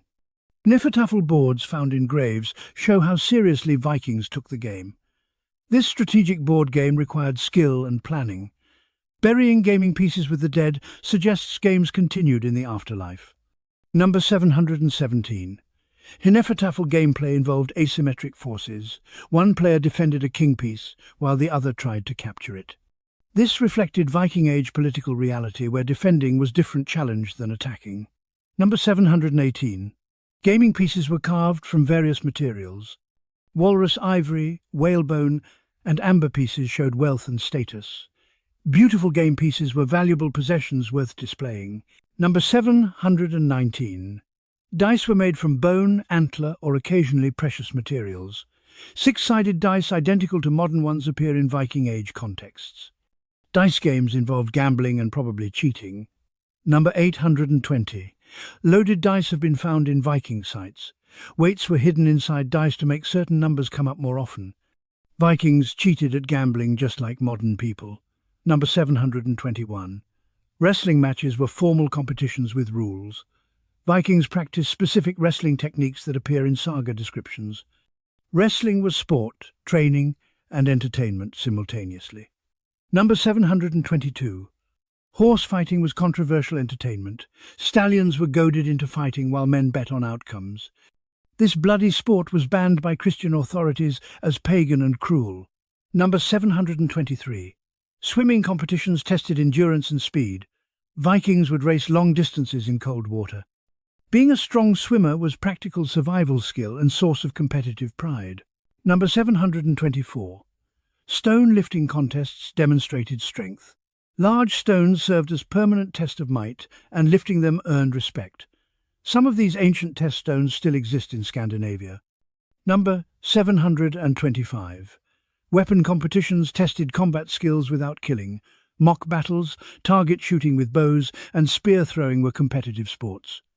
These maintained military readiness while providing entertainment. Now let's discuss Viking tattoos and body art evidence in detail. Number 726. Ibn Fadlan's account is the only written source describing Viking tattoos. No Scandinavian sources mention tattoos at all. This makes his testimony both invaluable and questionable since it stands alone. Number 727. The word for tattoo didn't exist in Old Norse. This absence from the language might mean tattoos were uncommon, or that Vikings didn't distinguish between tattoos and body paint linguistically. Number 728. Medieval Christians opposed tattoos as pagan practice. If Vikings had tattoos widely, Christian sources would likely have condemned them specifically. The silence is curious and might suggest tattoos were rare. Number 729. Soot-based tattoo ink would have been available. Vikings had soot, needles, and the technology for tattooing. Capability doesn't prove practice, but they could have done it if they wanted. Number 730. Pictish people of Scotland had documented tattoo traditions. Vikings definitely encountered tattooed peoples. Whether this influenced Viking practices or reinforced their own traditions is unknown. Number 731. Body paint for ceremonies is more likely than permanent tattoos. Paint could be applied for specific events and washed off after. This might explain Ibn Fadlan's observation better than permanent tattoos. Number 732. The lack of tattooing tools in archaeological record is notable. If tattooing was common, we'd expect to find specialized needles or ink containers. Their absence suggests caution about assuming widespread tattooing. Number 733. Modern Viking tattoo designs are entirely modern invention. The designs you see in tattoo shops have no historical basis. They're inspired by Viking art but aren't historically accurate tattoo designs. Number 734. The romanticism of Viking tattoos began in the 20th century. Movies, comics and books popularized the image of tattooed Vikings. This modern mythology now influences how people imagine Vikings looked. Number 735. Whether Vikings had tattoos remains genuinely unknown. Historians debate this question without resolution. The honest answer is we simply don't know and might never know for certain. Let's discuss Viking influence on English government and law. Number 736. The Danelaw region had different legal customs than Anglo-Saxon England. These differences persisted for generations after Viking rule ended. English common law absorbed some Viking legal concepts. Number 737. Jury trials might have Viking origins. The Norse system of oath helpers influenced English jury development. 12 people determining facts of a case has similarities to Viking legal practice. Number 738. The concept of outlawry in English law came from Viking tradition. Declaring someone outside the law's protection was Norse practice adopted into English legal system. Number 739. Property law in northern England retained Viking character. Land inheritance and property rights in former Danelaw regions followed Viking patterns rather than Anglo-Saxon customs. Number 740. The distinction between murder and manslaughter has Viking roots. Vikings differentiated between secret killing, murder, and open killing in combat or feud. This legal distinction entered English law through Viking influence. Now let's talk about specific Viking artifacts and their stories. Number 741. The Lewis chessmen found on Scottish Island are probably Viking Age pieces carved from walrus ivory. These elaborate game pieces show sophisticated carving skills. They're now among the most recognizable Viking artifacts. Number 742. The Coppergate helmet found in York is one of few intact Viking helmets. Its simple design with face guard shows practical military equipment. No horns, no wings, just functional protection. Number 743. The Mammon axe from Denmark has elaborate silver inlay decoration. This weapon was too ornate for combat and was probably ceremonial. It shows that Vikings created art even on weapons. Number 744. The Jelling stones in Denmark contain runic inscriptions documenting Harald Bluetooth's achievements. These stones are UNESCO World Heritage Sites. They're Denmark's birth certificate marking conversion to Christianity. Number 745. The Vendel period boat graves predating the Viking Age show ship burial wasn't Viking invention. Earlier, Scandinavians practiced similar burials. Vikings continued and elaborated this tradition. Number 746. Thor's hammer amulets number in the thousands in museum collections. These were extremely common personal items. After Christianization, production stopped almost completely within decades. Number 747. The Valsgärde burial site in Sweden contains 15 boat graves spanning 300 years. This shows ship burial was long-standing tradition, not brief fad. Multiple generations maintained this expensive burial custom. Number 748. The Gotland picture stones depict Viking Age scenes including ships, battles and mythology. These carved monuments are visual record of Viking culture. They're harder to understand than written sources, but equally valuable. Number 749. Viking swords often had names inscribed on them. Personal inscriptions suggest weapons had individual identities. Naming weapons showed how Vikings viewed them as companions rather than mere tools. Number 750. The Sutton Hoo burial probably wasn't Viking, but shows similar Germanic culture. Anglo-Saxons and Vikings shared cultural roots.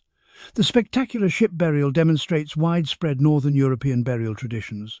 Let's discuss Viking maritime technology innovations. Number 751. The steering oar's placement on the right side created starboard terminology. This practical choice influenced nautical language permanently. The right side became the steering side across maritime traditions. Number 752. Viking ships could be beached by rowing them ashore at speed. The shallow draft and flexible hull meant ships could land almost anywhere. This gave Vikings tactical advantage in choosing landing sites. Number 753. Ship maintenance required communities working together. Caulking, tarring and repairing ships was too much work for individuals. Communal labour made ship ownership possible for groups. Number 754. The sail represented enormous investment of labour and materials. One sail required hundreds of sheep's wool and months of weaving. Ships couldn't function without sails, making them incredibly valuable. Number 755. Vikings could lower masts while rowing. The mast stepped into a socket that allowed it to be raised or lowered. This versatility let them adapt to wind conditions or stealth requirements. Number 756. Ballast stones provided stability when ships weren't fully loaded. Vikings would carry stones that could be adjusted based on cargo weight. Proper ballasting prevented capsizing in rough seas. Number 757. Ship speed varied dramatically with conditions. Under ideal conditions with strong following wind, longships could exceed 15 knots. Rowing into headwinds, they might manage 2 to 3 knots. Number 758. Viking ships leaked constantly. The flexible clinker-built construction meant water seeped in through all the overlapping planks. Bailing was constant work that kept some crew busy throughout voyages. Number 759. Ships were given names like people. Saga accounts mention ships by name, suggesting emotional attachment. Your ship's name reflected its character or owner's aspirations. Number 760. Shipwrights were highly respected specialists. Building ships required knowledge, skill, and experience. Master shipwrights could demand high payment for their expertise. Now let's discuss Viking family structures in detail. Number 761. Extended families lived together in longhouses. Grandparents, parents, children, and sometimes unmarried siblings shared living space. Privacy as modern concept didn't exist in Viking households. Number 762. Marriages were arranged by families for political and economic benefit. Love might develop but wasn't the point of marriage. Strategic alliances through marriage shaped Viking politics. Number 763. Bride, price and dowry both exchanged hands at weddings. The groom's family paid the bride's family, and the bride brought property into the marriage. These exchanges created economic ties between families. Number 764. Polygyny among wealthy men was tolerated before Christianization. A rich man might have wife and concubines. Christianity ended this practice by insisting on monogamous marriage. Number 765. Infant mortality was extremely high. Perhaps 30–40% of children died before age 5. Parents couldn't afford to become too attached to babies who might not survive. Number 766. Children were considered economic assets. They provided labour for household and would support parents in old age. Having many children was insurance policy for your future. Number 767. Orphans were the responsibility of extended family. Uncles, aunts and cousins were expected to take in orphaned relatives. Abandoning family members was deeply shameful. Number 768.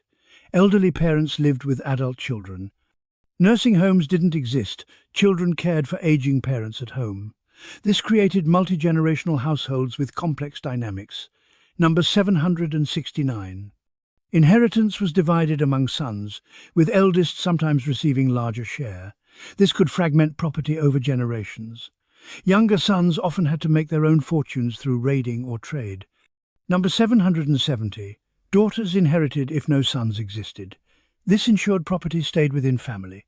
A woman with inherited property had significant economic power and marriage value. Let's talk about Viking relationship with Islam in more detail. Number 771. Islamic silver dirhams funded much of Viking economy.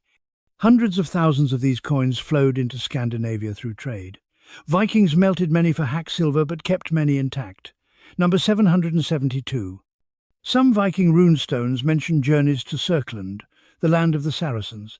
These inscriptions prove Vikings travelled deep into Islamic territories. Some never returned home. Number 773. Vikings served as mercenaries in Islamic armies occasionally. Their reputation as warriors made them valuable hires. Some Vikings spent entire careers fighting for Islamic rulers. Number 774. The Abbasid Caliphate was a wealthy trading partner for Vikings. Islamic demand for northern furs, slaves and amber created lucrative trade routes. Vikings supplied the Islamic world with products unavailable locally. Number 775.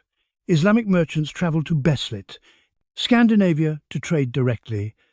Archaeological finds include Islamic coins, glass beads, and silk in Viking settlements. Trade flowed both directions.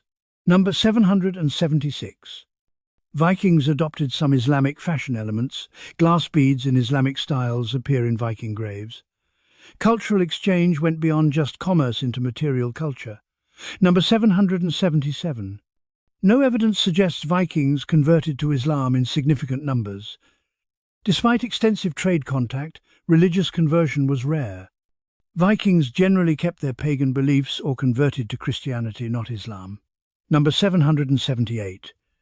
The Volga trade route was a crucial connection between Vikings and Islam.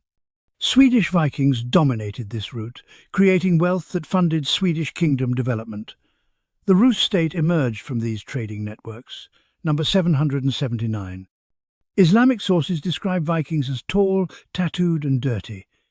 The cultural differences created mutual misunderstanding. Each side found the other's customs strange and sometimes repulsive. Number 780. Trade with Islam declined after 1000 AD as Islamic silver sources dried up. The end of easy Islamic silver changed Viking economy. This contributed to end of Viking Age by removing major wealth source. Now let's discuss Viking Age technology we take for granted. Number 781. The Viking Age saw improvements in iron smelting efficiency. Better furnace designs produced more iron from less ore. This made iron tools and weapons more accessible. Number 782. Watermills appeared in Scandinavia during late Viking Age. These powered grain grinding, making flour production easier. Technological adoption from Europe improved Viking agricultural efficiency. Number 783. Improved plough designs increased agricultural productivity. The Ard plough evolved into more efficient designs during this period. Better ploughs meant more food, which supported population growth. Number 784. Rope-making technology advanced significantly. Viking Age rope was stronger and more durable than earlier types. Ships couldn't function without quality rope for rigging. Number 785. Woodworking tools became more specialized. Specific tools for specific tasks improved efficiency. A Viking Age carpenter had more varied toolkit than earlier woodworkers. Number 786. Leather tanning techniques improved product quality. Better tanned leather lasted longer and was more waterproof. Shoes, belts, and ship caulking all benefited from better leather. Number 787. Textile production speed increased with technology improvements. Better looms and spinning techniques produced more cloth faster. This made clothing more available to common people. Number 788. Food preservation methods became more sophisticated. Combinations of salting, smoking, and drying kept food edible longer. Better preservation meant better survival through winters. Number 789. Viking Age saw development of specialized fishing gear. Nets, hooks, and lines evolved for different fish species. Better fishing technology provided more protein for growing populations. Number 790. Construction techniques for buildings improved. Later Viking Age structures were more sophisticated than earlier ones. Learning from European building methods advanced Scandinavian architecture. Let's discuss the end of paganism and conversion to Christianity in detail. Number 791. Iceland's conversion in 1000 AD was decided by democratic vote. The Althing literally voted on which religion to follow. This unique democratic religious conversion was peaceful compared to forced conversions elsewhere. Number 792. Private paganism was allowed in Iceland after official conversion. People could worship old gods at home as long as they were Christian in public. This pragmatic compromise eased the transition. Number 793. Norway's conversion involved significant violence. King Olaf Tryggvason forced conversion through torture and execution. Resistors were blinded, maimed or killed until Norway accepted Christianity. Number 794. Denmark's conversion was more gradual and less violent. Harald Bluetooth converted and gradually brought his subjects along. Danish conversion took generations rather than happening through immediate force. Number 795. Sweden converted last among Scandinavian kingdoms. Pagan worship continued in Sweden into the 12th century. Uppsala Temple remained pagan holy site long after other areas converted. Number 796. Economic incentives drove many conversions. Christian kingdoms offered better trade terms and diplomatic relations. Pagan rulers who converted gained access to European markets and alliances. Number 797. Many Vikings were baptized multiple times for gifts. Some would get baptized whenever offered payment, then return to paganism. Insincere conversions for material benefit were common. Number 798. Pagan temples were destroyed or converted to churches. Physical destruction of holy sites eliminated paganism's institutional structure. Without temples and organized priesthood, paganism couldn't maintain itself. Number 799. Christian missionaries learned Norse language and culture to convert Vikings. Effective missionaries understood the people they were converting. Cultural sensitivity improved conversion success rates. Number 800. Conversion changed Viking legal systems fundamentally. Christian law replaced pagan customs gradually. New Christian values like mercy and forgiveness conflicted with traditional revenge culture. Now let's talk about Viking Age end and transformation into medieval kingdoms. Number 801. The Viking Age's end is traditionally dated to 1066, but transformation was gradual.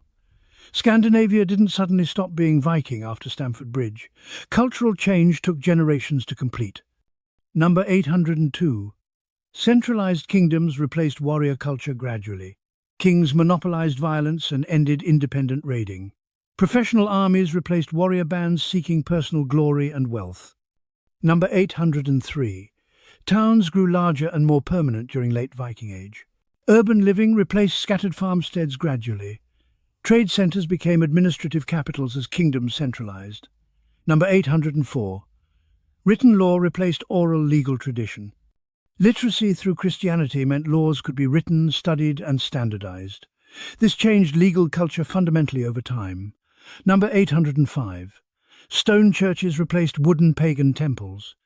Physical landscape transformed as Christianity brought stone architecture. These churches remain while Viking Age structures have mostly vanished. Number 806. Feudal social structures replaced Viking Age kin-based society. Loyalty to lords replaced family loyalty gradually. This European social model transformed Scandinavian culture fundamentally. Number 807. Agricultural intensification replaced raiding as wealth source. Better farming produced surplus that funded kingdom building. Peaceful prosperity replaced piratical wealth extraction. Number 808. International trade replaced raiding for foreign goods. Stable. Trading relationships were more profitable long-term than theft. Vikings became merchants more than raiders. Number 809. Surnames replaced patronymics among nobility. Fixed family names indicated aristocratic status. Common people kept patronymic naming longer, creating class distinction. Number 810. Scandinavian languages evolved as Old Norse fragmented. Danish, Norwegian, and Swedish diverged into separate languages. The linguistic unity of Viking Age broke down gradually. Let's discuss lesser-known Viking expeditions and explorations. Number 811.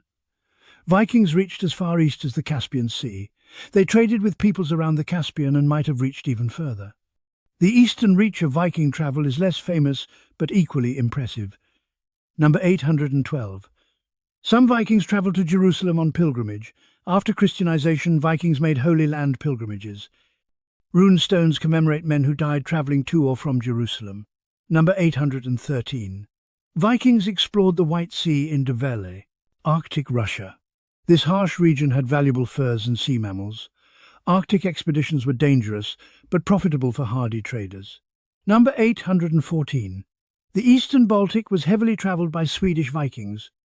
Modern Estonia, Latvia, and Lithuania all saw Viking activity. These regions were trading partners and sometimes targets for raids. Number 815. Vikings reached the Black Sea regularly.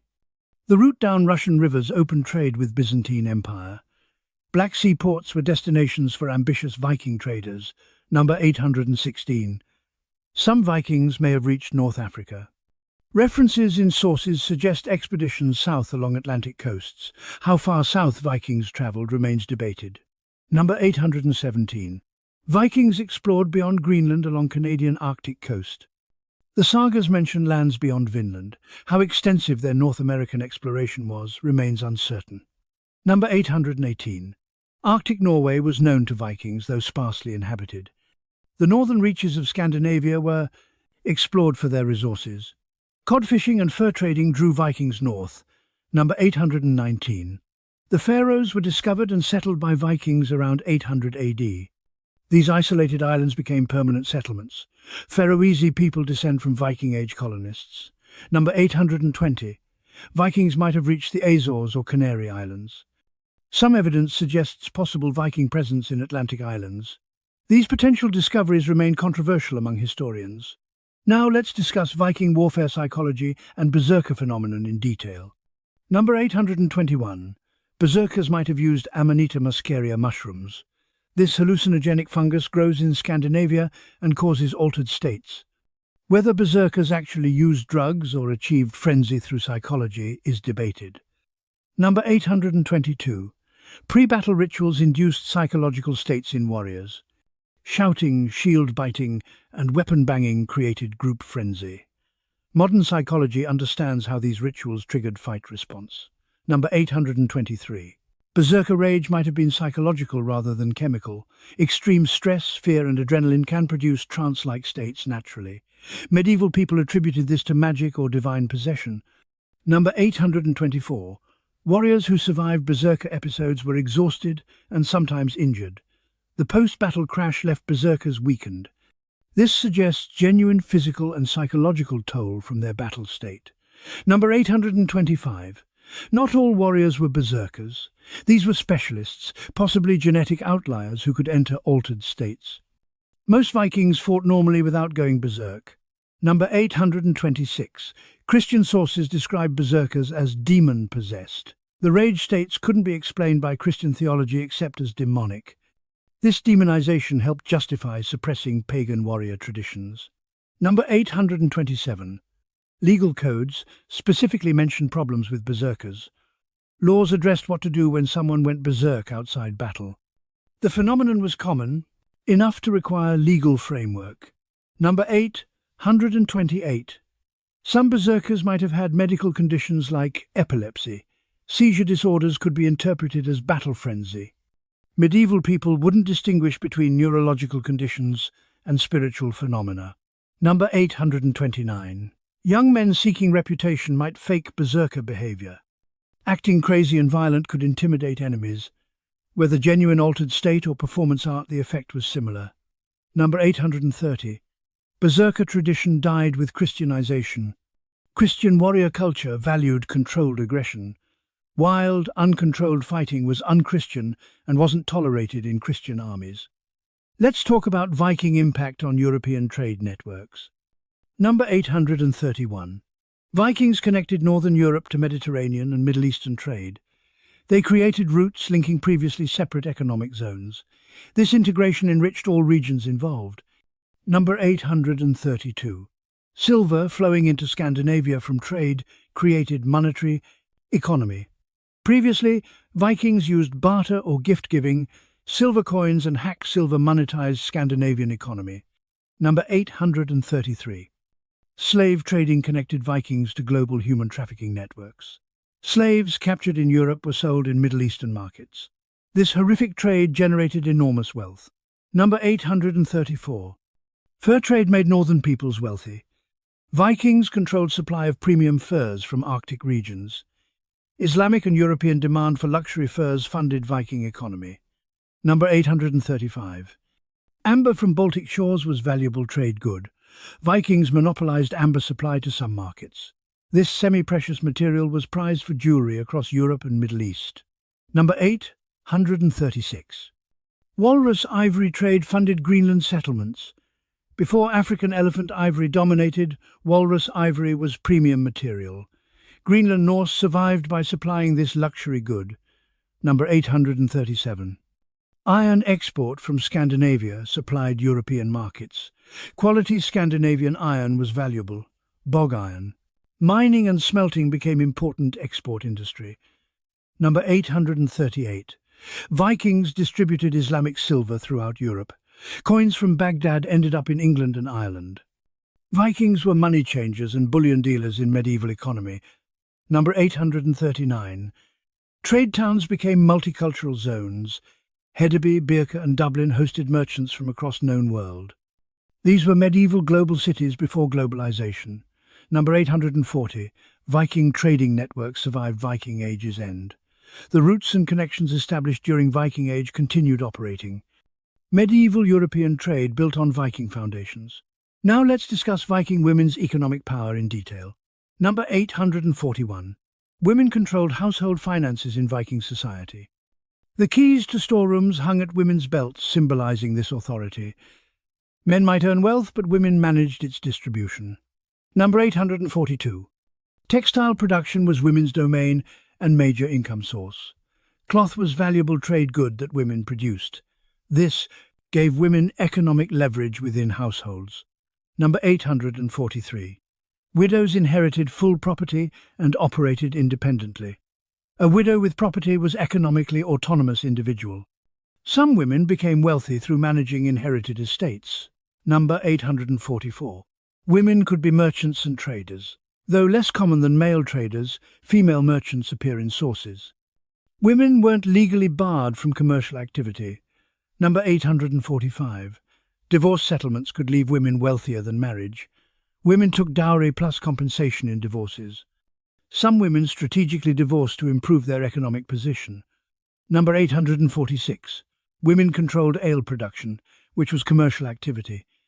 Brewing wasn't just household work, but income source. Women sold surplus ale in their communities. Number 847. Textile tools in graves show women's economic identity. Being buried with spindle whorls and weaving tools indicated economic role. These were status symbols, not just utility items. Number 848. Women managed farms during men's absences. When husbands were raiding or trading, wives ran everything. This practical authority meant women made major economic decisions. Number 849. Female slaves were economically valuable as textile workers. Slave women who could weave were worth more than field workers. Textile skills added value to enslaved women. Number 850. Women's economic power increased after Christianization in some ways. Church law protected women's property rights. Christian marriage could provide more economic security than pagan marriage. Let's discuss specific Viking Age disasters and calamities. Number 851. The 536 AD volcanic eruption preceded Viking Age but shaped it. This massive eruption caused global cooling and famine. The crisis possibly triggered migrations that eventually produced Viking Age peoples. Number 852. Plague outbreaks during Viking Age killed significant populations. Disease spread along trade routes. These epidemics weakened some kingdoms while sparing others unpredictably. Number 853. Storms sank entire fleets regularly. Sudden weather could destroy dozens of ships. The North Atlantic was deadly, and many Vikings drowned in shipwrecks. Number 854. Famines occurred when crops failed from cold or drought. A bad harvest year meant starvation by spring. These crises motivated young men to seek wealth abroad. Number 855. Greenland's eventual abandonment was slow-motion disaster. Over decades, conditions worsened until the colony couldn't sustain itself. The last Norse Greenlanders probably starved or left in desperation. Number 856. Avalanches destroyed Norwegian and Icelandic settlements. Valleys that seemed safe would be destroyed by snowslides. Some villages were abandoned after avalanches killed too many people. Number 857. Forest fires burned wooden settlements entirely.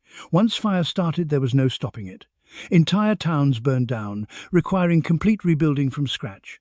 Number 858. Livestock diseases could devastate family wealth. When plague killed cattle or sheep, families lost years of investment. Animal diseases created economic crises. Number 859. Human errors like fires from cooking hearths killed people regularly. Life in smoky wooden buildings with open flames was inherently dangerous. Burns and smoke inhalation caused many deaths. Number 860. Childbirth killed many women despite experienced midwives. Medical knowledge couldn't prevent hemorrhage or infection. Every pregnancy risked the mother's life. Now let's discuss Viking Age music and sound culture. Number 861. Bone flutes made from bird bones produced haunting sounds. These simple instruments were played for entertainment and possibly ritual. The music Vikings made is lost, but the instruments remain. Number 862. Lyres, similar to small harps, provided accompaniment for poetry. Skilled performers would play while reciting sagas. This made poetry performances more elaborate entertainment. Number 863. War cries and battle. Chants coordinated attacks. Groups shouting together created psychological weapon. The noise of Viking armies approaching terrified defenders. Number 864. Horns made from animal horns or bronze called people to gatherings. These loud instruments could be heard for miles. Every community needed horns for signaling. Number 865. Work songs coordinated group labor. Rowing, grinding grain, or other repetitive tasks were done to rhythm. Singing made boring work more bearable. Number 866. Religious ceremonies involved chanting or singing. Pagan rituals included vocal elements we can only guess at. Christian liturgy eventually replaced whatever Viking pagan music sounded like. Number 867. Children's songs taught cultural knowledge. Lullabies, counting songs, and game songs transmitted information. Music was educational tool across generations. Number 868. Funeral keening mourned the dead audibly. Loud wailing and lamentation were public displays of grief. Professional mourners might be hired for important funerals. Number 869. Dancing probably occurred at festivals, though specifics are unknown. References to dancing suggest Vikings moved to music. What Viking dancing looked like is entirely speculative. Number 870. The sound environment was very different from modern life. No mechanical noise, just wind, waves, animals, and human voices. Vikings would find modern cities unbearably loud. Let's discuss Viking personal names and their meanings. Number 871. Bjorn means bear, referencing the animal's strength. This name hoped to transfer bear qualities to the child. Animal names were common and symbolic. Number 872. Astrid means God beautiful or divine beauty. This poetic name reflected Viking naming aesthetics. Beautiful names for daughters showed parents' hopes. Number 873. Thorvald combines Thor and ruler, meaning Thor's ruler. Names incorporating god names were common. This connected individuals to divine power. Number 874. Sigrid means beautiful victory. Female names often combined beauty and positive qualities. Names were aspirational statements about daughters' futures. Number 875. Ragnar means army or advice, suggesting wisdom in warfare. This name fit military culture perfectly. Many famous Vikings bore this name. Number 876. Freya as a name invoked the goddess directly. Naming children after gods was honor to the deity. These names might bring divine protection. Number 877. Leif means heir or descendant. This name emphasized family continuity. Being the heir carried specific responsibilities. Number 878. Gunnar means warrior or army, straightforwardly martial. Warrior names reflected Viking values. Many men's names referenced combat. Number 879. Ingrid combines Ing, god name, and beautiful. Names combining divine and aesthetic elements were popular. This balance reflected Viking values. Number 880. Eric means eternal ruler or soul ruler. Leadership names gave sons aspirational identity. These names could shape personality through expectation. Now let's discuss Viking Age medicine beyond what we've covered.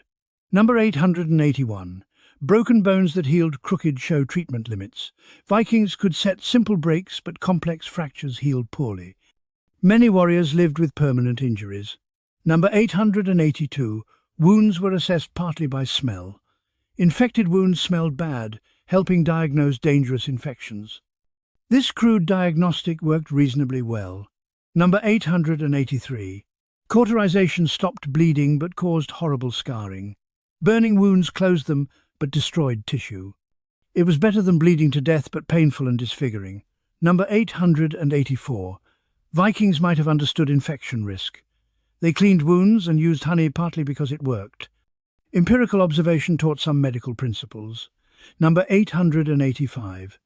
Bloodletting was practiced based on belief in balancing humours. This rarely helped and often harmed patients. Medical theory was wrong but universally believed. Number 886. Bone saw marks on skulls show trepanation procedures. Vikings drilled or cut skull holes for reasons we don't fully understand. Some patients survived and healed. Number 887. Herbal painkillers included willow bark and opium poppy. Natural pain relief was available to those who could afford it. Wealthy people suffered less from injury pain. Number 888. Childbirth complications killed many women despite midwife expertise. Breech births, hemorrhage and infection were death sentences. Maternal mortality shaped women's lives and fears. Number 889. Dental extractions were done with pliers. Rotten teeth would be pulled despite horrible pain. Tooth problems caused infections that could kill. Number 890. Frostbite in Arctic settlements caused permanent damage. Fingers and toes lost to cold couldn't be regenerated. Arctic Vikings lived with missing digits routinely. Let's discuss the absolute final aspects of Viking culture we haven't fully covered. Number 891. Vikings measured distance in days of travel rather than miles. A 3-day journey meant different distance by ship versus land. Time-based distance made more practical sense. Number 892. The concept of luck was central to Viking worldview. Some people were considered lucky while others were unlucky. Your luck affected everything that happened to you. Number 893. Dreams were taken extremely seriously as omens. Prophetic dreams in sagas often came true. Vikings believed dreams revealed future events and hidden knowledge. Number 894. Vikings believed in fate, but also tried to change it. The contradiction between destiny and free will appears throughout sagas. They accepted fate while fighting against it. Number 895. Personal courage was the ultimate virtue. Dying bravely mattered more than winning. A coward who lived was worse than a brave man who died. Number 896. Generosity defined good leaders. Stingy kings or jarls lost followers quickly. Giving gifts bound people to you through reciprocity obligations. Number 897. Keeping your word was sacred obligation. Oath-breakers were despised universally. Your word was your bond in culture without written contracts. Number 898. Hospitality was mandatory social obligation.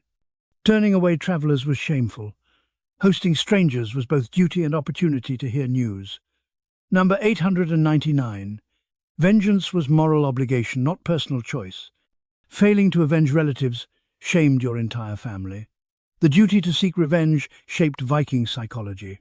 Number 900. Public reputation determined your social standing entirely. What others said about you defined your position. Managing reputation consumed enormous energy. Number 901. Vikings believed actions after death affected the living. Mistreating corpses or burial grounds brought supernatural consequences. Respect for the dead was partly self-interest. Number 902. Wit and clever speech were as valued as physical prowess. A man who could talk his way out of trouble was admired. Intelligence counted as much as strength. Number 903. Vikings didn't distinguish sharply between poetry and history. Poetic truth was as real as factual truth. This makes interpreting sagas challenging for modern historians. Number 904.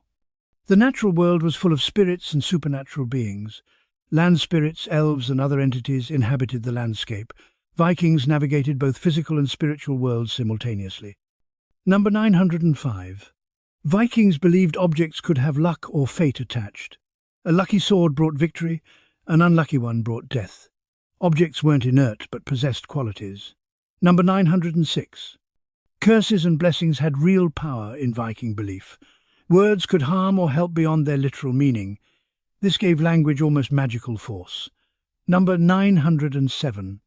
Vikings took responsibility seriously across generations. Your grandfather's enemies might become your enemies. Family bonds transcended individual identity. Number 908. Competition drove much Viking behavior. Men competed for reputation, wealth and women. Success was relative to your peers' achievements. Number 909. Vikings believed strongly in reciprocity. Gifts required gifts in return. This created complex webs of obligation binding society together. Number 910. Status was constantly performed and negotiated. You maintained position through displays and actions. Failing to act like your rank meant losing that rank.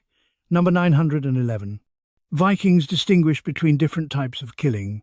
Secret murder was dishonorable, while open combat killing was acceptable.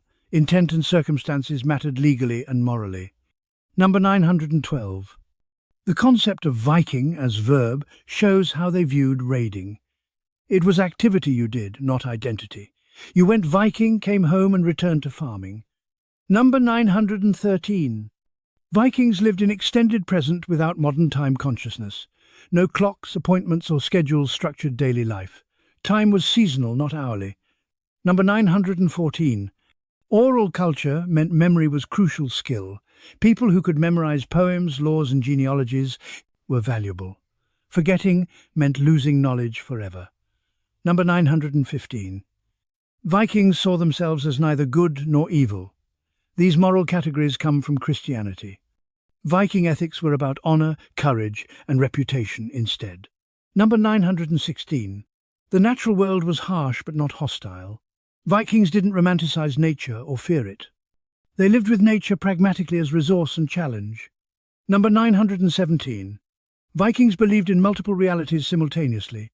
Physical world, spiritual world, and mythological world overlapped. These weren't separate but interconnected dimensions of existence. Number 918. Storytelling preserved culture across generations. Every telling reinforced values and knowledge. Stories weren't just entertainment but educational infrastructure. Number 919. Vikings practiced what we'd call situational ethics. Right behavior depended on context and relationships. Universal moral rules didn't govern Viking behavior. Number 920.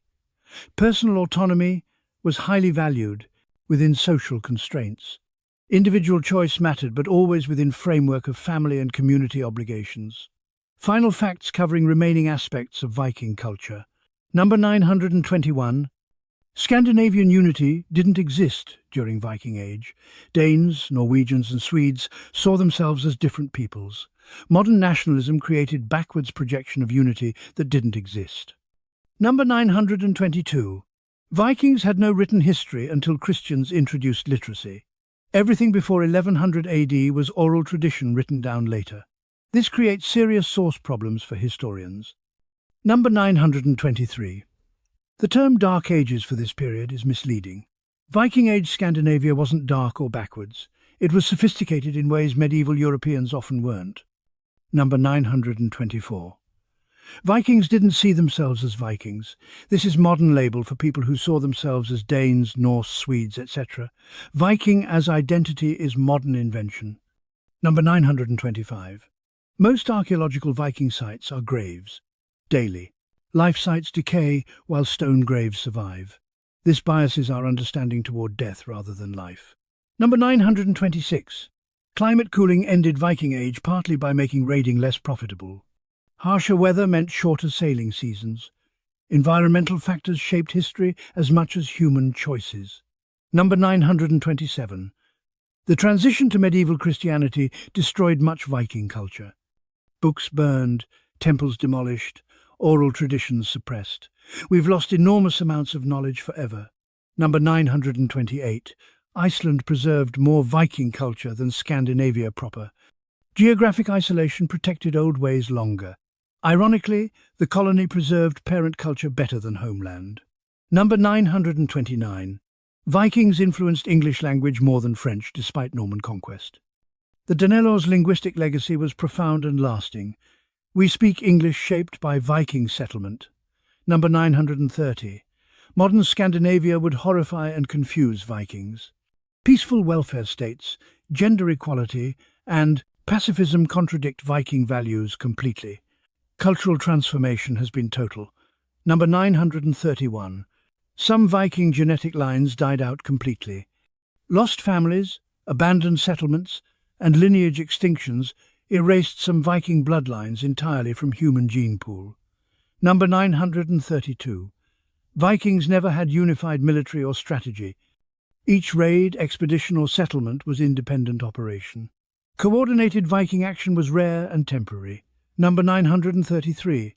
The sagas are literature, not history. They're valuable sources but shouldn't be read as factual accounts. Separating historical truth from literary invention is historians' challenge. Number 934. Runes continued being used after Christianization in some contexts. The alphabet didn't disappear instantly when Latin letters arrived.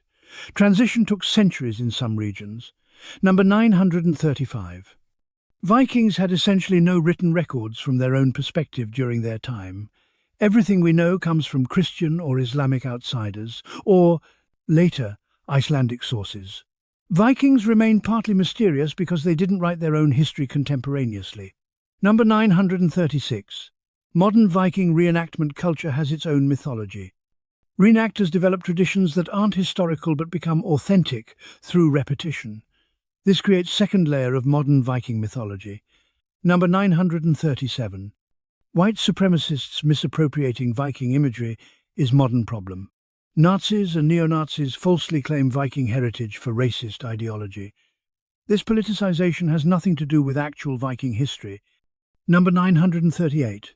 Academic study of Vikings is constantly evolving. New archaeological finds and DNA analysis keep changing our understanding. What everyone knows about Vikings changes as research progresses.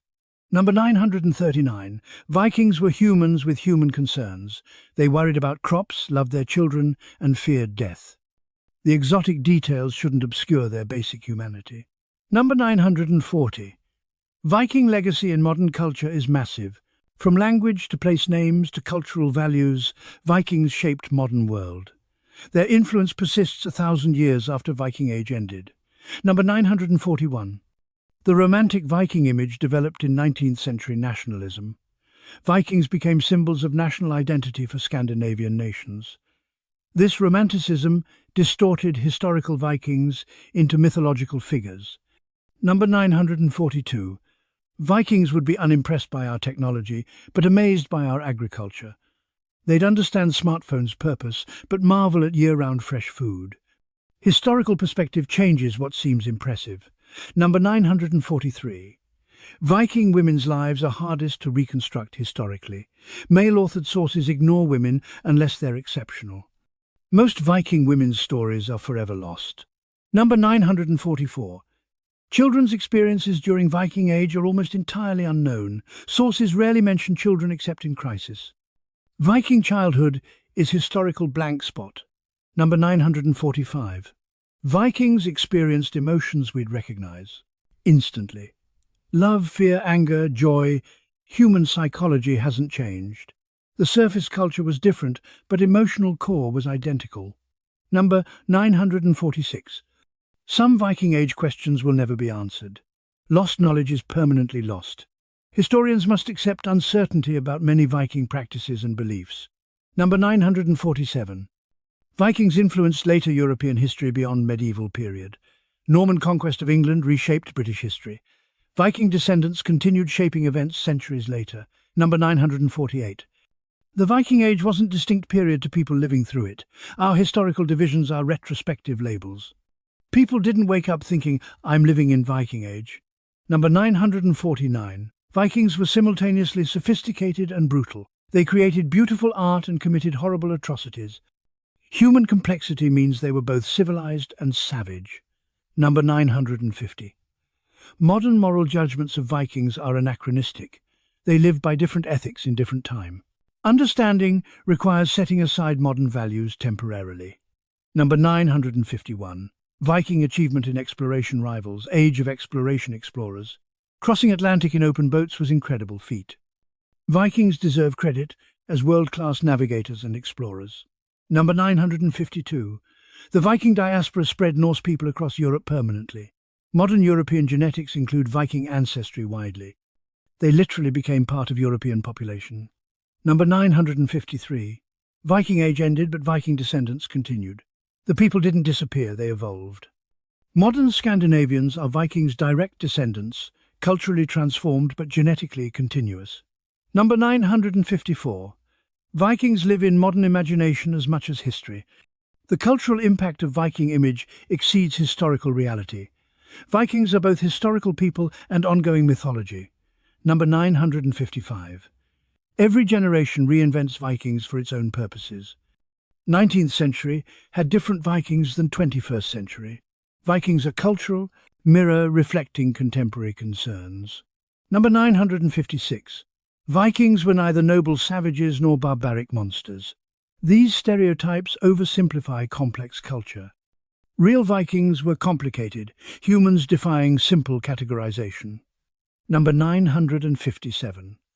The transition from Viking to medieval happened person by person. Individual choices about religion, warfare, and culture accumulated into historical transformation. History is millions of personal decisions. Number 958. Vikings left tangible legacy in language, place names, genetics, and culture.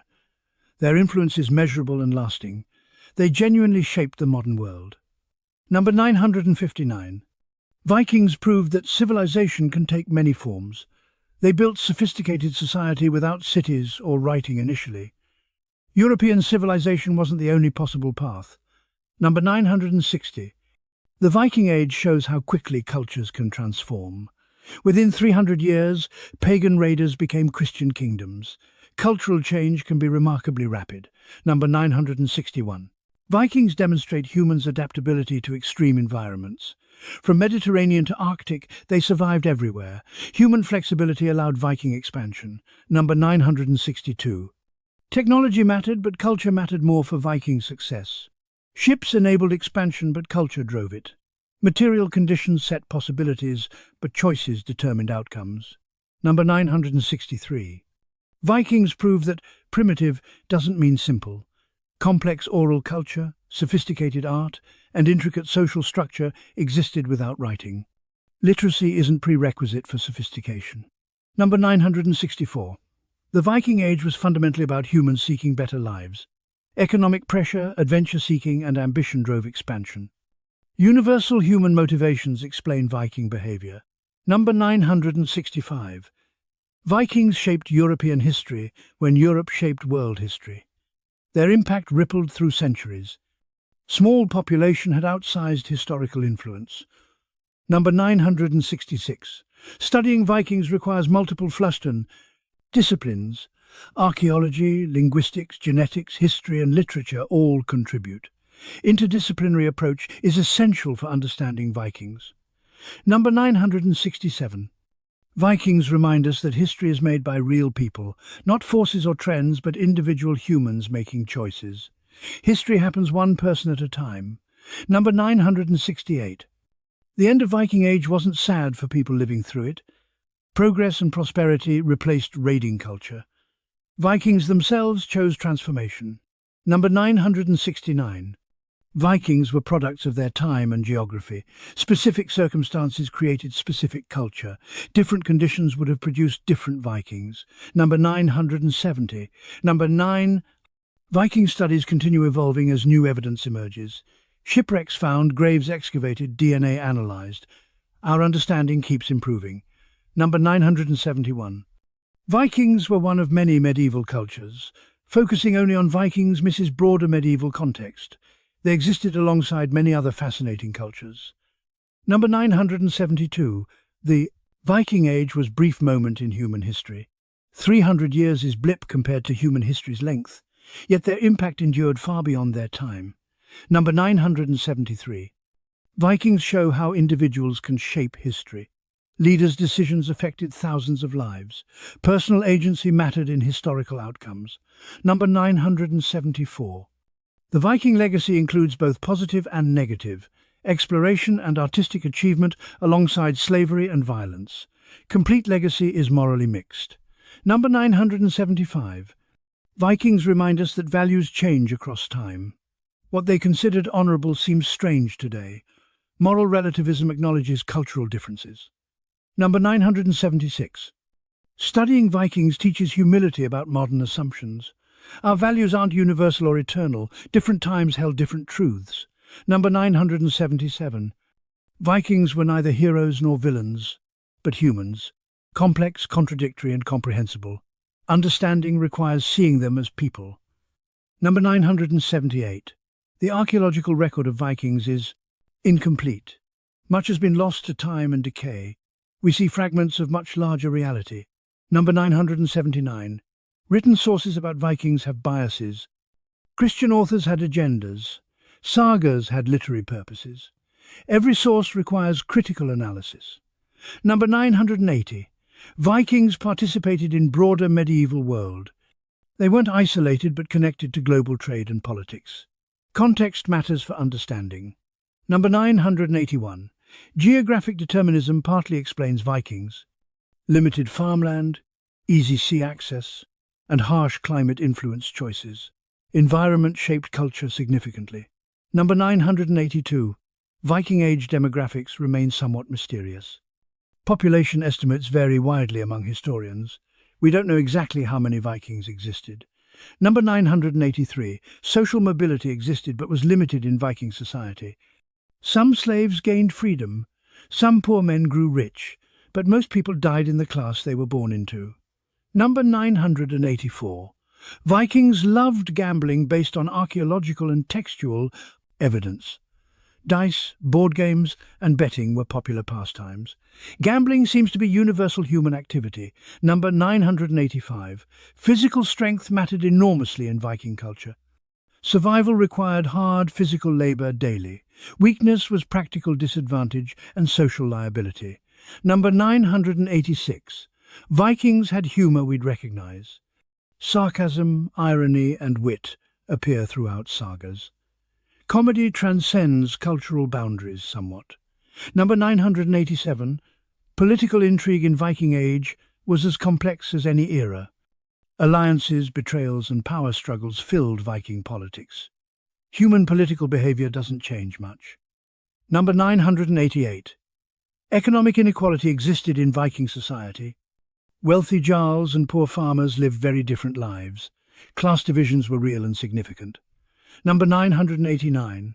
Environmental degradation from Viking Age still visible today. Deforested Iceland and overgrazed pastures show long-term impacts. Vikings changed landscapes permanently. Number 990. Vikings adapted to local conditions wherever they settled. Greenland Norse weren't identical to Norwegian Vikings. Environment shaped culture even within broader Viking identity. Number 991. Mental health issues surely existed but weren't diagnosed. Depression, PTSD, and anxiety affected Vikings, though they had no names for these conditions. Suffering was real if unrecognized. Number 992. Disabled Vikings' lives are almost entirely unknown. How disability was handled, what accommodations existed, who survived injury, all mostly unknown. This gap in knowledge is significant. Number 993. Vikings experienced grief, loss, and trauma like all humans. Violent culture didn't make them immune to emotional pain. Warriors who saw friends die suffered psychologically. Number 994. Love existed in Viking Age despite arranged marriages. Affection developed in many partnerships. Romance wasn't the marriage's purpose but could be its result. Number 995.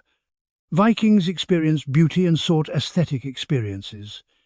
Their art shows appreciation for visual elegance. Humans universally seek beauty. Number 996. Music and poetry show Vikings valued art. Culture supported artistic expression even in harsh survival conditions. Art is human necessity, not luxury. Number 997. Vikings told jokes and laughed together. Humor bonded communities and relieved stress. Laughter is universal human behavior. Number 998. Vikings dreamed about the future and made plans. Hope and ambition motivated individuals. Forward thinking drove expansion and exploration. Number 999. Vikings remembered their dead and mourned losses. Memory and grief shaped their culture and rituals. Honoring the dead is universal human practice. Number 1000. Vikings lived full lives with joy and sorrow, success and failure. They were complete humans, not historical caricatures. Understanding requires seeing their humanity clearly. Number 1001. The Viking Age ended, but Vikings never disappeared. Their descendants are the modern Scandinavians, British, Irish, Russians, and many others. Viking blood flows in millions of people today, and their story continues in all of us who carry their legacy forward. From frozen fjords to distant shores, the Vikings sailed into history and became legend, fierce, curious, adaptable, and utterly, completely human. And we're done. That's 1001 facts about the Vikings. Make sure to subscribe so you can vote for what civilization, era, or topic comes next.